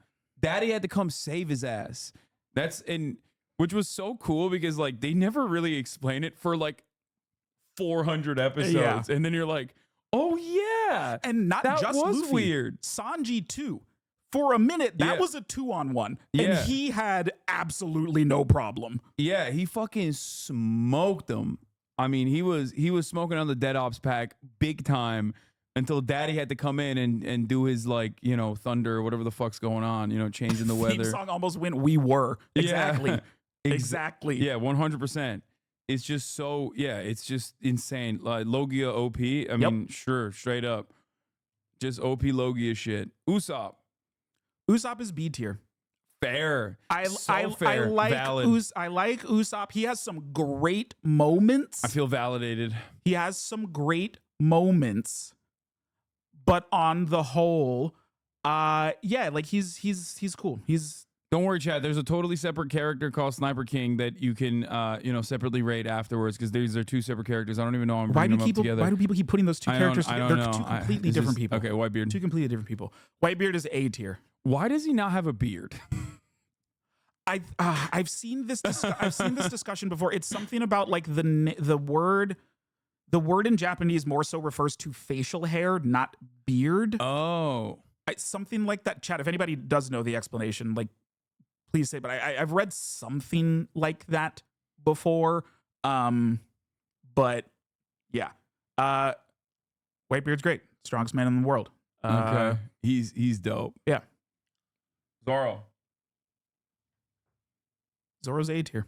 No, that's crazy. Oh, Zoro's A tier. 2 in a row. First A's, now Zoro. What is going on right now? I'm sorry. The level of D ranking here is crazy. D ranking. It's the second highest tier. How is he not? A is super respectable. That's crazy. Wow. Okay. See, look, and there are even people, like Zoro is actually B tier. Like that's a little crazy. Zoro has some amazing fights. Okay, people are just straight slandering. I'm gonna start banning people. See, it's not just me. That's crazy. Zoro's great, but Sanji's better. That's because the backstories. No, the Sanji. When I was first getting into One Piece, Sanji was the first character that I fell in love with. And was the first thing that really, and like, yes, Zoro had already used 3 swords before and stuff, but when I got there and it was like, damn, this is a chef who's a great fighter, but he only fights with his feet because he needs to protect his hands to cook. I was just like, that is a characterization that is so fucking cool. I loved it. I fell in love with Sanji. I think like, Zoro that was needs more backstory. But as far as I've seen, like his backstory, we thought we were gonna get it, but like his backstory is like kind of basic. I'll say it. I recognize that. I think he as a character is incredible. He's working so fucking hard all the time. He's constantly pushing himself to the limit. He's incredible. I love him. He's definitely a S tier for me, 100%. But I do recognize that like Sanji has a way, like his whole Whole Cake Island backstory is incredible. The twists and turns in Whole Cake Island across the board are fucking incredible. There's so many emotional moments, so many powerful moments there. Yep. Like straight up. And then also now in Wano, like in the episode that I just watched, he uses, in order to hide his identity, he uses his what is it, the Iron Man thing that they have in Wano. Oh, Sanji, not Zoro. Wait. No, now I'm talking about Sanji, yeah. Yes. Yeah, he was stealth black. Yeah. His raid suit, yeah. Love that. Soba mask. Soba mask. So good. Love it. It is sick. It definitely is really, really, really cool. However, I do still think that, like, I mean, I don't know. So far as I've seen it, Zoro's backstory is definitely kind of mid, for sure. It's lacking comparatively. Sanji's gotten a lot more backstory depth than Zoro has. Zoro fans are willing to put both in S tier. Sanji fans can't do it because they can't cope to Zoro stronger. Rare L Matt. First of all, my L's are not rare. But whatever. Zoro was A. Zoro was A. Okay. All right. Where are we at? Borsalino is an A tier. Okay. Yeah. I've always right there with Zoro, seemingly. Yeah. I've always loved him. And again, no spoilers. A lot more going on with him lately. That's great. I know to some extent people are like his stocks are down, but I think him being around and the stuff that's coming out and all of that is great. Great. Zoro will hear about this. That you placed him next to fucking Borsellino. To one of the most powerful characters in the series. Yeah, but still. Look at him. He's between Whitebeard. Okay, what about this guy? Your Thriller Bark loving ass is gonna place him way too high. I do love Thriller Bark. No. Moria is a C tier character. Oh, thank God. Oh my God. I think love it's Thriller F-tier. Bark. It's so much fun, but Moria isn't what really makes that arc. For me, it's the world building of Thriller Bark. Yeah, the fucking that giant is, the best is way thing sicker than about Moria. It. I hate Moria. Like, I can't stand him. I just like, and it's not even like he makes me angry type of, he makes me angry type of way, like Akainu, right? Like, Akainu makes me angry. Moria, all the way from his laughter, see people are doing it in the chat already, like, every aspect of him makes me so mad, but like not in a good way, not in like I hate him as a villain type way, more like he's unfucking bearable. Yeah. He's not what makes. There's so much other great stuff that makes Thriller Bark so much fun to watch, and yeah, for me, it's not really Moria centric. What do you think about this guy? What's his name? Sengoku. Sengoku. I don't really have Mr. anything Chip Eater against him, but I also don't I don't have feelings on Sengoku. Really, sometimes it's fun to see, like, oh yeah, him and Garp's relationship and things like that. But or like he played a relatively prominent role in like the backstory for Trafalgar Law. True. Which is a fun. I think that might be my favorite backstory. That's why I'm telling you. That's why Law is the best character in the series. Yeah. I'll put Sengoku in B. Mostly because of the Corazon connection. Yeah. God, that's such a beautiful the smile. Okay, all right. Let's continue. What about this dude? I love Mr. 3, and I love that like he has, again, no spoilers, but for all you power scalers out there, you got it. Like, according to your rules. People are slandering Sanji in the chat because they're so mad. He respects women. He routinely harasses them. Oda fumbled. Zoro clears. Oda did not fumble with Sanji. Yeah, Sanji, so transphobic, he literally learned flight. And then came around. He grew. I'm just saying. He grew. Transphobic, he learned how to fly, chat. Think about that. He grew. This is your king? This is y'all's king? Okay, this is y'all's Zoro S tier? fans mauling as usual. Yeah, exactly. Zoro fans get so mad Zoro would never. whenever people don't say that Zoro is the greatest character in fictional history. It's because you know what? Zoro was already there. He was already grown, and he keeps growing. That's all I'm saying. All I'm going to say is, no spoilers, man's been wheezing a lot in the last couple of chapters. That's all I'll say. Man's been wheezing a lot. Okay. But Mr. 3's he's cool. I like that he's still around. I really like his friendship with Buggy. And again, now he is canonically one of the most powerful characters in the entire series. He goes in B tier. That's dude. He goes in B tier. Crazy. Both. If it were up to me, if this was my list, I put Buggy down here alongside fucking Mr. 3 where they belong. Okay. Nope. Oh my lord. Nope. Mr. 3 fandom. Yeah. People we out are, here. Okay, Dofi. We out here. S tier. Yeah, easy. Best easy. villain in the entire series. Easy. Best villain in the entire series. It's not even a question.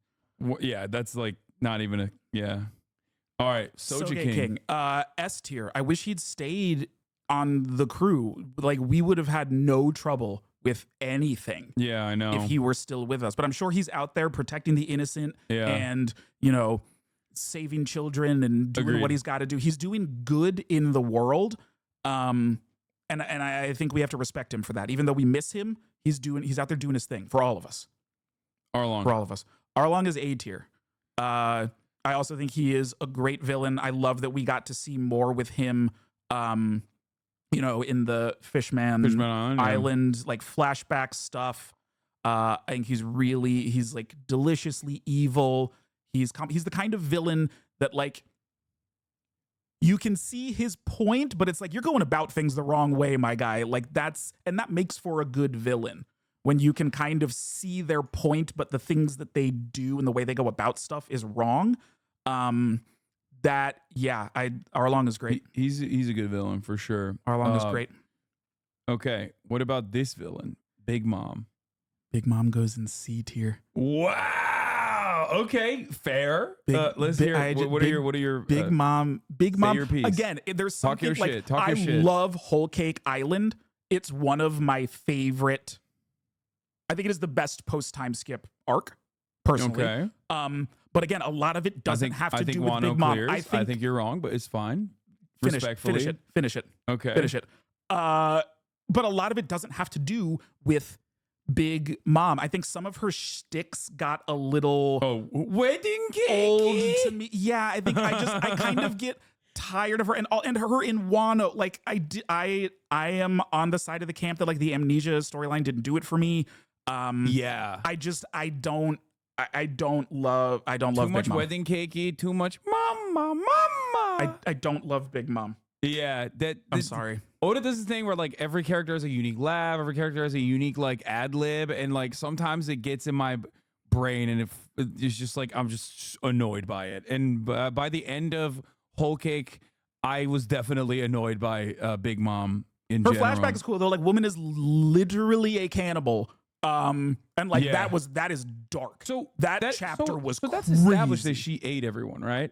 I mean, it's that's 'Cause I that's don't what know I how got. else you read that. Okay, She so- ate those people Because she got the power. She Yeah. got the power of his mom. Yeah. So they never. It is heavily implied. It's heavily Okay, 'cause implied, but they I never also don't established- see how else you can read that. Yeah, okay, because that's what that is what I thought as well. She at least ate her mom. Yeah, 100%. Like that is definitely because they do very clearly establish that like you can get a devil fruit power by eating someone with the devil fruit.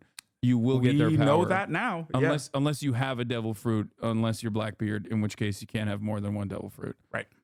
As far as I know. Yep. Okay. Here we go, boys. Carrot, S tier character. Agreed. S tier character. Should Agreed. be on the crew. I'm so Yes. mad that she does. I'm Swap her out so with mad Brooke. that she's not. I love Carrot. She has the same energy. She fits as a Straw Hat. Also, she swerved Zoro when she first shows up. I just want to point that out in case you have forgotten that. She absolutely swerved Zoro when she first shows up. I can't believe you S tiered her and Zoro A tiered. This is insane. You just hate Zoro. I Carrot get it. beats Zoro. Like we've seen it in the manga. Carrot beats Zoro. The thing that I love most about Carrot, which I really thought was leading towards her joining, was Carrot is getting a Straw Hat backstory and like a transfer of will in real time. Yeah. With Pedro. And I loved Yeah. that. I thought it was beautiful. And I was like, damn, I see what Oda's doing. He's giving us the typical Straw Hat flashback in the present story. Sanji Glazers will say anything. Typical Whatever, Sanji but Glazer. Is it- Carrot is the best. She should be on the crew. Sulong form goes so hard. I agree. I think she's a phenomenal character. Swap her out with Brooke. I love Carrot. I do too. I love she's, Carrot. She's great. That arc is like Oda converting people into furries. The whole Yeah. What was the name of the? What was the name Minx? of the? The Minx arc, but like the name of the elephant island. Oh, Zoe. Zoe. Yeah, Zoe. Yeah, the Zoe arc. Fun little in between arc. I like Zoe. Okay. Carrot's What the do you best. think about this little demon? So, are we also including Gastino? I was just about to with- say, Gastino levels him up big time. It does. I think. Yeah. Look, also Caesar was fun because it's people. Sometimes you forget, like he was around for a long time in the story, and they kind of turn him. Yes, his laugh is great. Gastonets sends me. I just thought that was so funny as a weapon for him. I might have to put Caesar in A tier. Wow. Caesar in A tier next to Zoro. That's crazy. Okay. Ooh, okay. This, what was his name? Katakuri. Katakuri. Interesting guy. I think, here's what I think about Katakuri. One of the rare, like, regular ass anime characters that Oda draws. Like I feel like, and even then he has like, Excuse me? no, in a good way. I like what is it. normal about him? Man's pulling up like a Kingdom Hearts character. He's got zippers and spikes and all kinds of shit all over the place. That's what I mean. Exactly. He is like, you could put him in another anime and he wouldn't like be out of place in the way that like many of these other characters would be. Whether their powers are very like almost have like a funny element to it or like kind of goofy, kind of silly. I feel like he's just like, yeah, someone said he's from Bleach. He's from Bleach. Yeah, like that's what I mean. Like he is one of the. Every now and then, there's like a character where you're like, he's literally like, this is like a normal. This could be in another anime and he wouldn't be out of place. Like he is like that. He still has the goofiness. His fucking power is Mochi, right? So, perfect counter to Luffy and not counter, but like perfect mirror to Luffy, which was I assume deliberate. Yeah, food-based I really version of Luffy. him. Yeah, he's A tier for me. Again, I love it. Everything you just said is completely true. He is just not personally one of my favorite characters, but I love him. I love that fight. I love, like you said, the mirror between him and Luffy. His song is incredible, but he's not one of my favorite characters.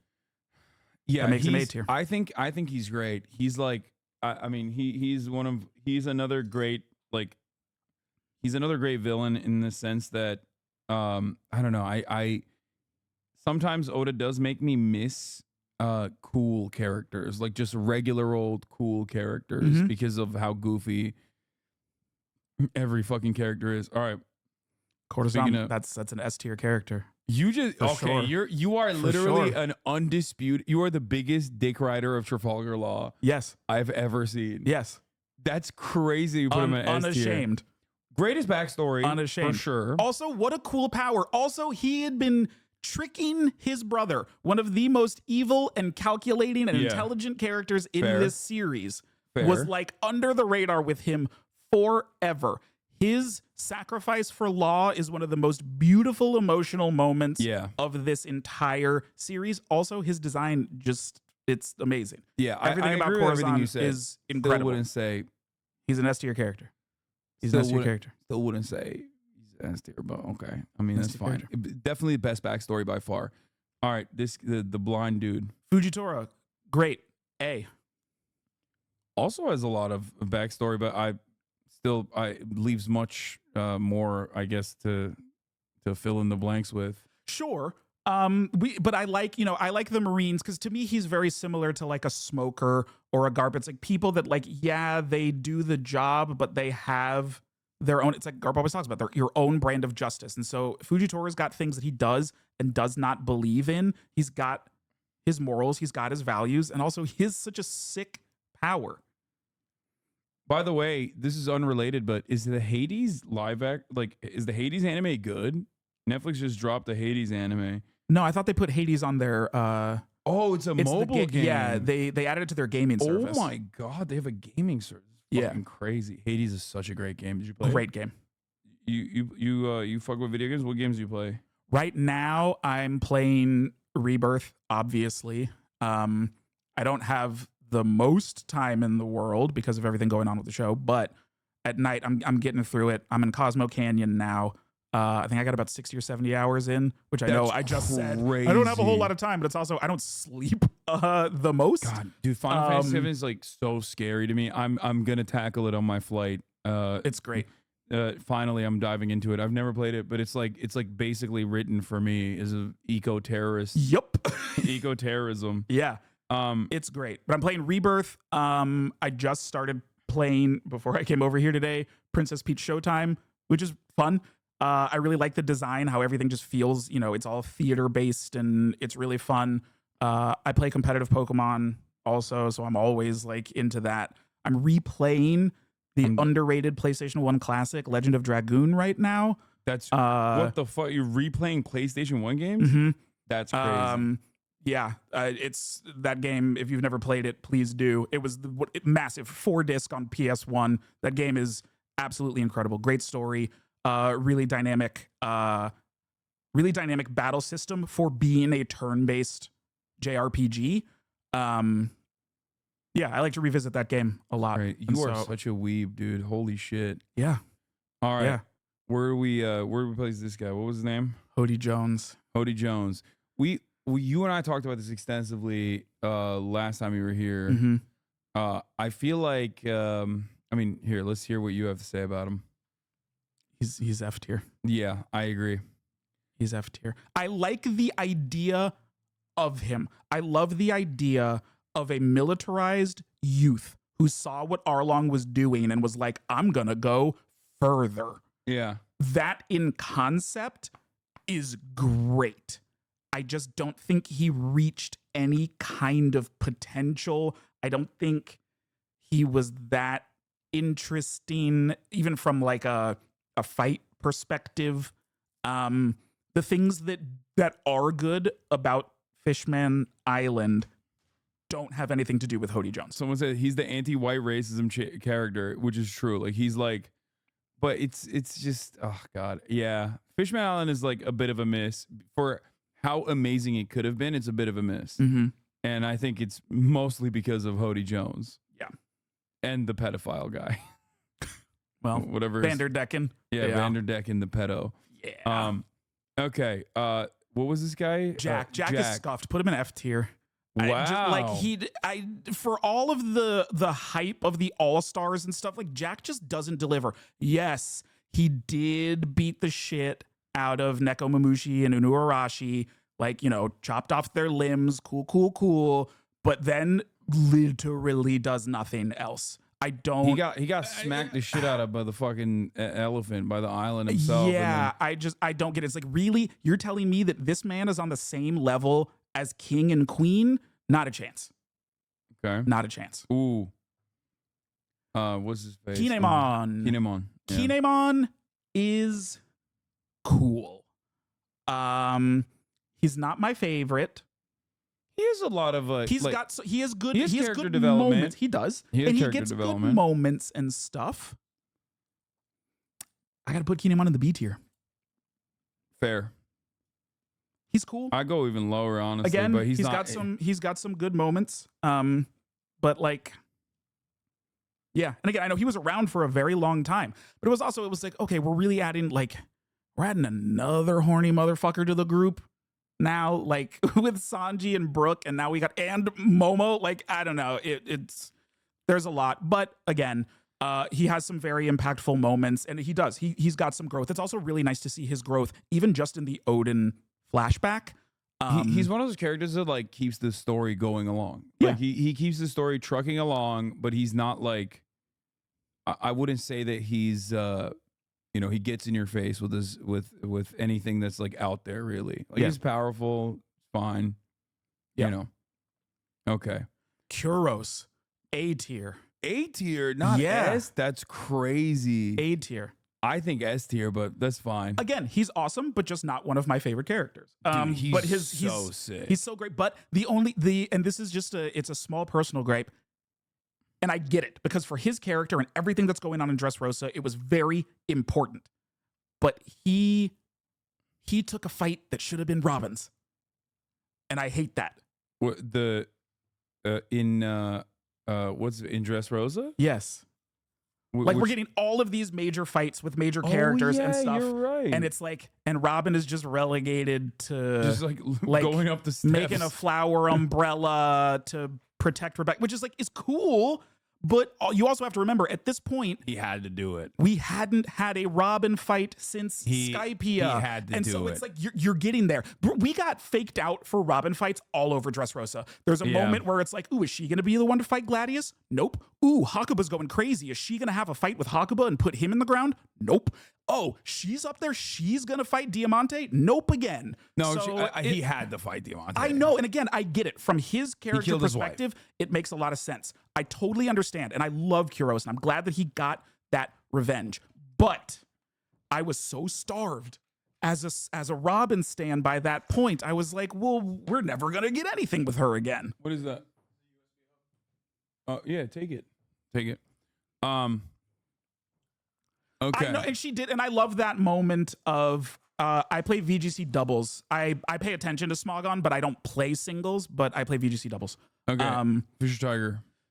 Fisher Tiger is an A tier character. Okay. I feel like if there was more to him, he would be S tier easy. Like I think he's like there's just not enough of him. I mean, pivotal role Yes. obviously in the history of the world. Yes. But there's not enough of him. I agree. Yeah. Okay. Pedro, that's the guy. S tier. Put him there. Damn, you Put him you, there. you love Great the sac- you love the furry characters. I love the characters that are important to the characters that I love. Also, Pedro and I share the same birthday. That's my Oh, my wow. One Piece birthday homie. So love him. Wonderful sacrifice. Great moments. I was so mad. Set Carrot on her journey. Like I was so mad that his sacrifice was like a little bit in vain in the sense that he couldn't even fucking. He took out the arm, like just the fucking arm. He blew his whole ass body up, and this motherfucker stands on that basically fucking cloud of mist and dust that Pedro, a phenomenal character, turned into, and was like, "Oh yeah, it is but a flesh wound," basically, and then continues on defending Big Mom and creating his like fucking shields and whatnot, whatever the fuck that dude's name was. Yeah. So it's kind of sad, but he Still was love just him, trying though. to blow himself up the whole Still time, love- though. He was. he's Man like- had a death wish for a Yeah. long time. He's like, I ain't got no, I don't have a lot of time left on this earth. I'm gonna spend it by blowing myself up in multiple occasions. He's just always trying to fucking kill himself. It's crazy. Great character though. Yes.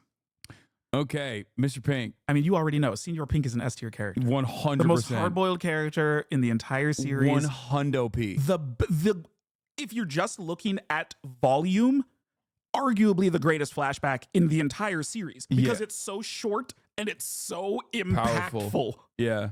It's amazing. It's so funny because like he shows up looking weird as fuck, and you're like, "What's up with this dude? What the fuck?" Like, this is another like comical, like he's he's kind of like Frankie, kind of goofy, and then you're like, "Oh my god." Yep.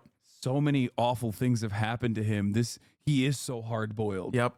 He is so fucking hard boiled. And that fight is just great. Him and Frankie and like the respect that they have for each other. Like, I think that's probably my favorite Frankie fight in the series. But like, yeah, Senior Pink, S tier, easy. His backstory incredibly sad. Yeah. Yeah, I was hating so hard to listen to the flashback. Yeah, I mean, I wasn't hating. I thought it was But really you're just funny. like, what the fuck is this? I thought it was really fun. Like, he was a cool character because like all these women are like, "Oh, you're so hard boiled," and he's just not objectively until you find out. No, he is. Yeah. He is the most hard boiled man of all time. Favorite Frankie fight out of like 2? Okay, well, it's still a Frankie fight, isn't it? Yeah. Okay, Rebecca.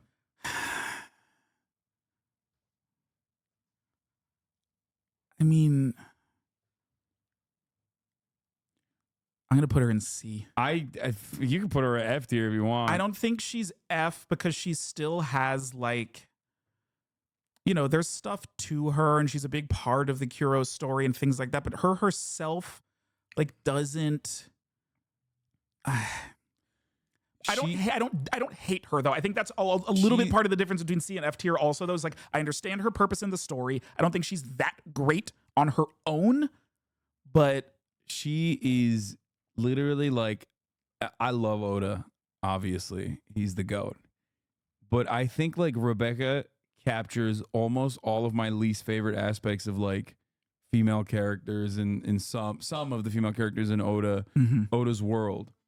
Like, the joke is always like either they're the most, or at least this is my joke, women in the One Piece universe are either the most hideous women you've ever seen or just like insanely stacked up. Yep. Rebecca obviously is insanely stacked up, right? But she provides so little. Yeah. She provides so little. Yeah. Like her relationship with like obviously what is it, Tin Soldier, Child Soldier, Kid Soldier, his dad? Yeah. That's great. Yeah. But that's great for his backstory. She has almost nothing going on in other than like looking hot. Yeah. That's pretty much it. All right. Ooh, good one. Sabo is B tier. B tier. I don't dislike Sabo, but I don't love Sabo. Like, I I don't know. I'm hoping that as more of the revolutionary stuff continues, that I will like him more. Like, you know, like Reverie stuff. It was cool to see him again. I've gone too far. Sorry. Like I don't dislike him. I mean, he's a bit disrespectful to put him at fucking B tier. He's right next to his other brother, so yeah, you're a little crazy for that. I'm gonna stay out of this one. Sorry, y'all. Sabo comes out of nowhere. He's a solid B. No, he doesn't. He doesn't come out of nowhere. I mean, a little bit he kind of does. A little bit he kind of does. I think, and then he's also got amnesia. And all of that, just like as a way to keep him out of Marineford, like all of this stuff. It's just like to have him in the story. I feel like there are a lot of like story gymnastics that have to occur for him to be able to exist. For what exactly? I still don't. He was know. teased with the 3 cups of sake. That was pretty fire. Cool. Okay. Still later on. Yeah. He doesn't do it for me. They say Sabo was written like a OC because Oda regretted killing Ace. Well, he should regret that because that was a bad decision. I can't entirely disagree with that idea. Maybe that's why I love Sabo so much, because he carries the torch, literally and figuratively. Sure. He's just, dude, every revolutionary is so sick. I mean, look, it really is. You can read it like that. This is Sabo, my OC. He's Luffy's brother that doesn't remember because of amnesia. Little bit. Little bit. His pipe is cool, though. His pipe is cool.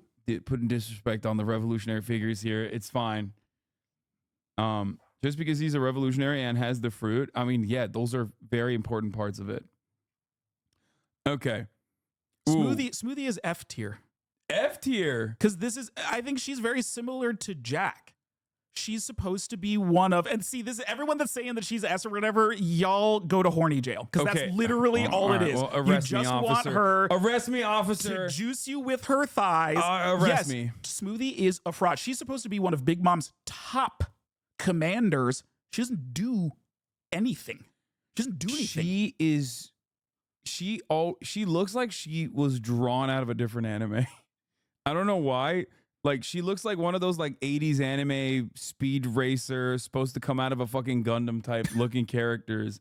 But I love her specifically for the reason that you mentioned. I think she's one of the hottest. And that's fine. If y'all have that, that's great. If this were a who do I want to step on me tier list, this would look very different. Yeah.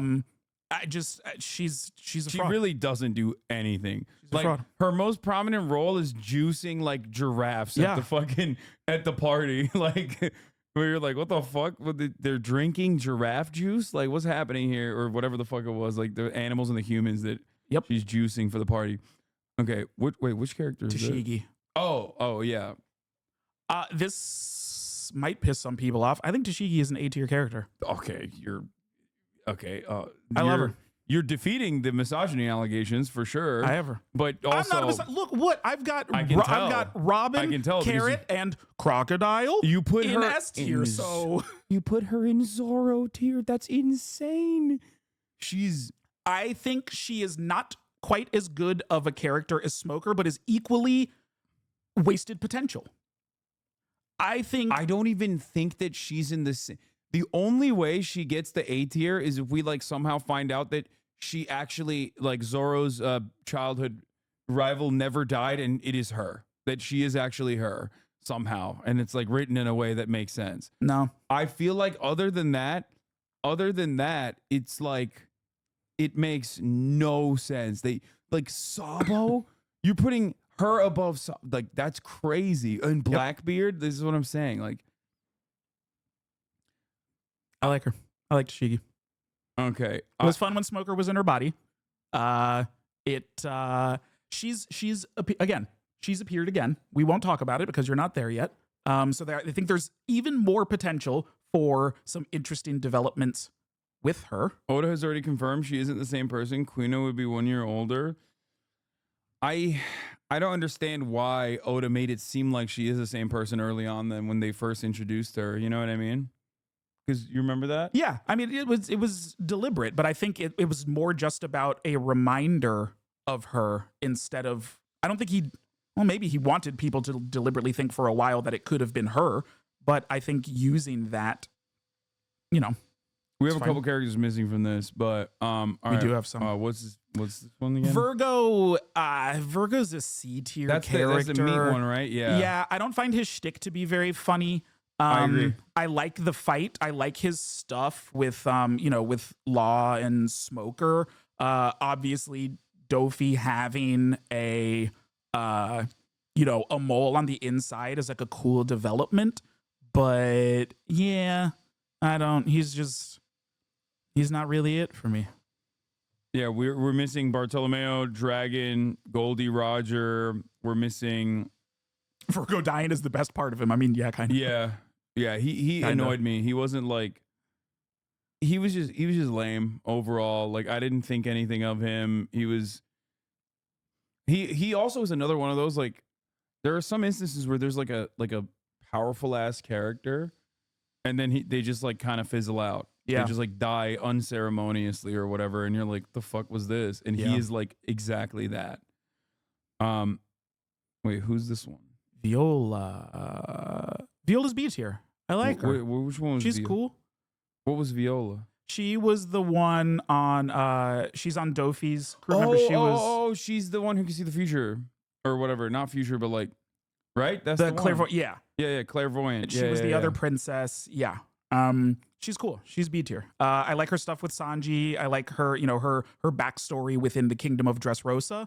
I would put Rebecca in F tier and her in C tier. Honestly, that's my take. But go on. Sorry. No, I mean that's really it. And she was hot. Yeah, fair. Wanda. Wanda. I don't like. I don't know how you put Wanda on this list, but you forget Dragon. Yeah, and Bart, and yeah, She doesn't do much. She's just kind of there. Wanda is better than Carrot. Can you ban that person? Okay, that is the most. Can you ban that person, dude? Take a second off and really cool down. I'm gonna start streaming and invite that person to my stream just so that I can ban them. That is a wild take. Wanda plays a bigger role than Dragon, not gonna lie. Yeah, for the brief moment when you think that she's Nami or maybe like killed Nami, that's it. Yeah. When she's wearing her clothes. I don't know what to do with her. I don't know. I put her in. No, she's not F tier though. I don't put her in undetermined. Okay. Kaido. We'll do a couple quick ones. We're gonna do a couple quick ones. Okay. Bartolomeo is an S tier character. Yes. Yeah, I agree. Love him to so death. much. The best because he's a self-insert. Yeah, that's us. But like Body with No Pistol is one of my favorite moments of Dressrosa. Like what a cool homage to his hero. Also great way to put Gladius in the ground. Like he was such a great fight. I also just love how much of a heel he is in the Colosseum. Like he's so unlikable. Yeah. Just like taking a piss off the side of the Colosseum. His switch up for me was insane. I went from like being like, who the fuck is this guy? Fuck this guy. What the hell's going on? And he also looks so like scary, kind of. Yeah. Like he's presented as a villain, I think, from the start. And then when you see that turn, you're like, oh my God, he's amazing. He's just a little fanboy. Yeah. Also, another person that wasn't on this list, Bellamy. Oh yeah, like look, I think Bellamy F tier for me. To me, I think Bellamy's a B tier. I like his turn. I like his redemption. I like when Luffy puts him in the dirt. Those are the things that I like best about Bellamy. But yeah, Ass Cheeks power, he's B. Ass Cheeks fucking character, constantly getting the fucking dog piss beaten out of him. Yeah. Can't consistently figure out, has no fucking like normal moral compass. He just sucks. He's okay. Yeah, he is. He's all right. He sucks. Oh, another one that's not on here, which is kind of funny. Useless Kid. Oh, all right. I'm sorry for you. To me, Kid is useless. C tier. Useless. I agree. I don't hate him, but like he's clear. Like he is not even on the same level. Useless mid. Yeah, he's not even on the same level as Luffy lost his and arm. Law. Fucking sucks.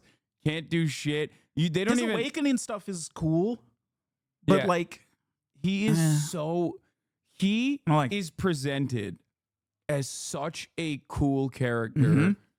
and I literally thought that he was gonna be like incredible. He was gonna be up there with like all of the rest of the worst generation, and so far maybe something changes, but so far it is not panned out at all. Like he is very, very. Yeah, I'm not on Act 3 Wano yet, so I don't know, but I do think he's mid so far, very mid. Yeah. Okay. There was more. What else?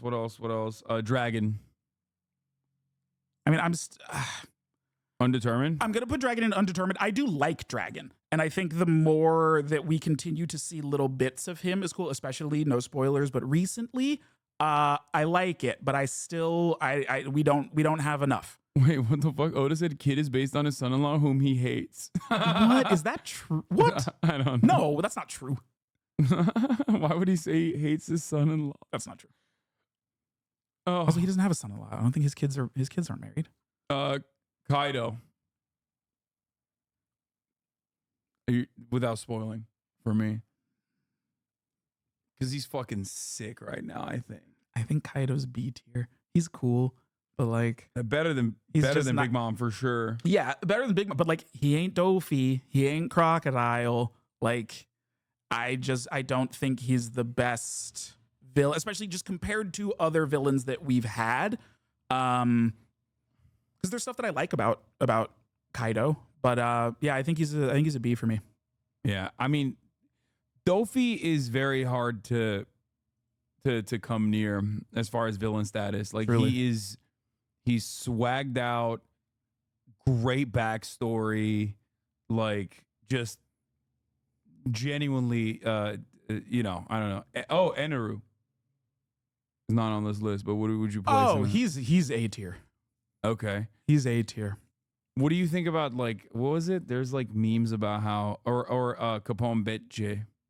I like Beige. I'd probably looking at the list he probably goes in B. I do like him though. I like him. I like Okay. Capone I think his fruit power is very cool. It is. Yeah. I It's think a cool like one. that's a very dope, very interesting. Yeah, by the way, no Rob Lucci on this list and no Betche. I see you. Whoever made this list, I see the Italiophobia jumping out. Okay. Lucci's great. He's also a great villain. I think I'd probably put Lucci in A tier. Okay. What else? I mean, I guess that's it. That's like Rayleigh's on here. Rayleigh's in A tier. Yeah. If you don't see your favorite characters on here on this list, Yamato. Oh, okay. All right. is this a spoil? Do I know who Yamato is? I don't think so. Oh, then I'm glad it's not on here because it would be a spoiler for Yeah. you. No, they didn't add like a lot of the characters on here. All right, we won't talk about Yamato then. Okay. Yamato. But yeah, no, this is it. Kaku or the rest of the Kaku. Kaku. I mean, Lucci's A. I think Kaku is B. Okay. No, I'm sorry. Kaku's A. No, Kaku's A. Kaku's A. Kaku's what Usopp wishes he was. Kaku is A. Okay. All right. There's so many characters. This list only made me realize that there are so many great characters in this entire fucking. Mm-hmm. Like if you're unfamiliar with One Piece, you look at this and you're like, "What the fuck is happening here?" Like, what is this series? Which is crazy, but that's a testament to the GOAT, Goda. He did the damn thing. Yep, and made a phenomenal work of art that we enjoy for many generations. Pudding Chan. What do you think about Pudding? Oh, Chan? I love Pudding. Pudding's an A tier. Yeah, Pudding's an A tier. Pudding's great. Yeah, pudding is great because it's like very obviously like BPD chick, BPD girlfriend, Pudding Chan. Her story also made me very sad. Yeah, like she has a wonderful story. Like the end of BPD, Beautiful Princess Disorder. Yes. putting Chan's backstory in like the end sequence, like where she takes Sanji's memories away, I teared up. That's another one of those like beautiful. That's another one of those moments where I teared up for sure. It was very like, like obviously, like she Beautifully did that. done. She did that. Yeah. She sacrificed the memories that Sanji had with her and the love that Sanji felt for her, specifically because she was like, you have to keep going. And you know, that's a major, you know, that's a great fucking story overall. Whole Cake Island supremacy. Seriously, that arc. Whole is Cake just Island is like, the more I amazing. think about it, the more I'm like, damn, Whole Cake Island was pretty good. Yep. I really like Wano because I think Wano is cooler. Because like Whole Cake Island, I genuinely thought I would hate before I got into it because I was like, the fuck is this like corny ass, like childish ass, food based the arc? Like, how am I gonna watch through this entire thing? And it definitely kept me going through it. Like I really loved it. Hassan just loves Japan. Fair. True. Doesn't. Sanji's backstory, like the twists and turns with Sanji leaving the crew, every aspect of that is incredible. Yep. I think like the worst part about Whole Cake Island is Big Mom. Yeah. Like literally, her generals are better than her as far as like being cool characters, well-rounded characters. All of it. Oh, they forgot about Perona. Perona's S tier. You already know. Which one's Perona? Come on, Ghost Girl. Our goth girlfriend. God, you love. Come on. Okay, Come on. That's the. Come on okay, now. this is biased. This is your bias. What is it? How is it biased? This I is think your bias. There's no. It's not. She's I'm so not biased. She's so She's the best. annoying. That's another great thing about Thriller Bark. Perona versus Usopp is one of the best fights in the entire series. Period. Pre or post time skip. No, I love that because I love perfect counters. Yeah. So like that is a perfect counter, and that's cool. Just like Eneru versus Luffy, perfect counter, right? Like, you know, rubber versus electricity, lightning. So that part is actually very, very cool. I like that, but she's like, eh. Peak design, pre and post time skip. Great laugh, great power. No notes. You're zero notes. You S tiered her. That's crazy. S tier. That's an actual crazy take. I don't believe that it is. Okay, Thriller Bark is. I just don't. Great. You guys forgot about Vivi? Yeah, of course I did. Oh, Vivi A tier. Now maybe Vivi's A tier. She's fine, and I think we'll grow. I think we'll grow. Well, I can see that for sure, but overall, I don't think Vivi's. I know people say as people love Vivi, and I get it, and I do. I like Vivi a lot. You know who I fucking cannot stand? Who? F tier across the board. The crybaby mermaid. Princess. Shirahoshi. Weepa Hoshi. Oh my god. I have all the smoke for her. I don't think I can F tier her, but I don't. I'd C tier. She's so fucking weepy Hoshi. Literally has the power to fucking call like leviathans or whatever the fuck, like sea giant leviathans, and is like the most mid, constantly fucking crying. Oh my god, I'm so weepy. I'm so scared. It's like, oh, I can't go outside. Like, I literally was rooting for the fucking dragon to enslave her. Like, that's how much I was like, yeah, go ahead, enslave her, get her out of here, get her the fuck out of here at Reverie. Stop saying she's a child. Then don't draw her as a full-blown developed adult, okay?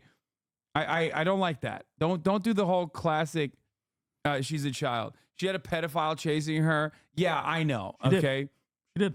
She did from development, and it fucked her up, and she's Doesn't annoying. make me like her though. Yeah. She's been stalked her whole life, bro. Yeah, well, never mind. I was going to say, if only he knew how annoying she was, he would have stopped stalking her, okay? She's literally the ancient weapon of Poseidon. That's what I'm saying. That's what I mean. She's the ancient fucking weapon, and she sucks. Like, how? How do you suck so bad? Yeah, also she's 16, she's not 5. She fucking cries like a fetus, okay? How the fuck does she come out of that tiny ass mom too? One of the greatest mysteries of this entire series. Doesn't make any sense. How did that mom give birth to that fucking thing? How did that mom have sex with the dad? Also massive. Where's his penis? These are questions that I have. Logistically, it doesn't add up. These are all it fair doesn't make questions. sense. Okay, yeah, fertilized eggs, I guess. I don't know. She's climaxing. Oh yeah, like fish. I guess that. Yeah, I don't know. Still, I do not think I will be asking Oda about the procreation of fishmen. That's actually kind of, that would be great to enlighten us on. But All right, it's I'll do fine. it. All right, that'll be all for today, chat. Because I got to get ready to fly out. Thank you so much, Matt, for coming on. Thank you. Can I just say one more thing? Of course. I really want to thank everyone for your love and support of the show. It really means a lot. We're working very hard. You know, as I said, I'm very proud of season 1, and I know there are things that we can do better, and I think there are things that we are doing better in season 2. We're working really hard. We have a great group. A lot of writers still from season 1, but we've got some new writers as well, and we're having a great time. It's a group of people who, actually know and love the source material. It's a group of people who don't dismiss Oda's thoughts or my thoughts. It's a group of people who don't yell at and cuss out directors in front of the crew. It's a great group, and I'm really excited for you all to see what we're cooking up for season 2. So Hell yeah, I'm very excited to watch it. Thank you you all. Thank you so much for coming on, Matt Owens, everybody. I love that normally we're like, oh, yeah, what do you want to plug? Normally when I have guests on, and it's like One Piece live action Netflix adaptation, which is such a, like, you don't need to plug that. Like, but yeah, it's great. Thank you. All right, everybody. Tomorrow, when you guys see me, here's one last snapshot at Matt's, I will admit, fraudulent. Flawless. Fraudulent tier list of favorite characters. I can't believe it. It's just, look what you did to my boy Ace and Zoro. Zoro's chilling. He's next to Whitebeard. He's having a great time. Hassan, if anything, you're the fraud. I mean, look, my buggy takes put me in fraud category. Always. That is true. That is true. I know. I can't stand him. Is Instagram? What's your Instagram? Cinematic. Cinematic 1 with 2 T's and the number 1. Okay. All right. Like I said, tomorrow when you guys see me go live, I will be live from Australia. That's right. I don't even know exactly how the logistics of that works, but through the magic of science. No, it's going to be tomorrow. No, it is tomorrow. I think it.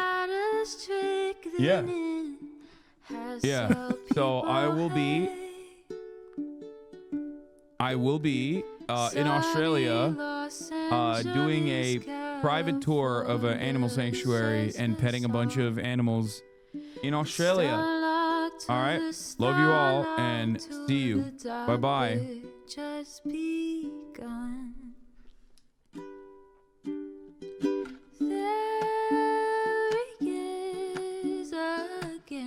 Her sun is streaming. Her sun is streaming. There he is again. Her sun is streaming. Her sun is streaming. Reviewing the P.O. box. Uncle Uger's face. Sudden discord at your prop. Great names take embrace. Tiny Bernie Sanders, LGBTQ Air Force. The whole left at your fingertips, Ane at your door. Stage the crowded debate, the Young Turks online show. 3 full fucking years of this, plenty more to go. 90-day fiance talks of champagne bourgeoisie.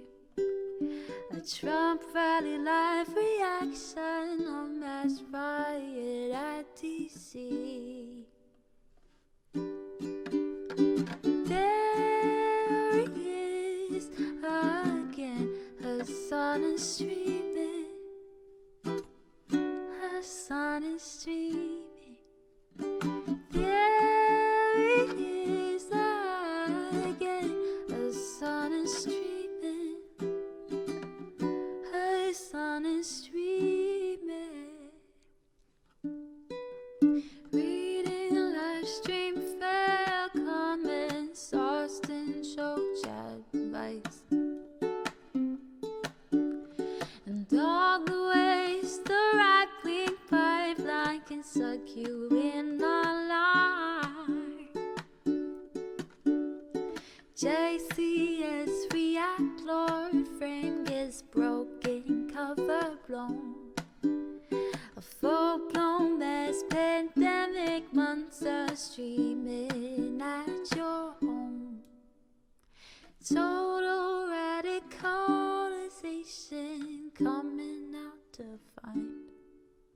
The system you were taught to trust in was broken the whole time. All these daily streams, whether big or whether small, have helped me and so many find the meaning through it all.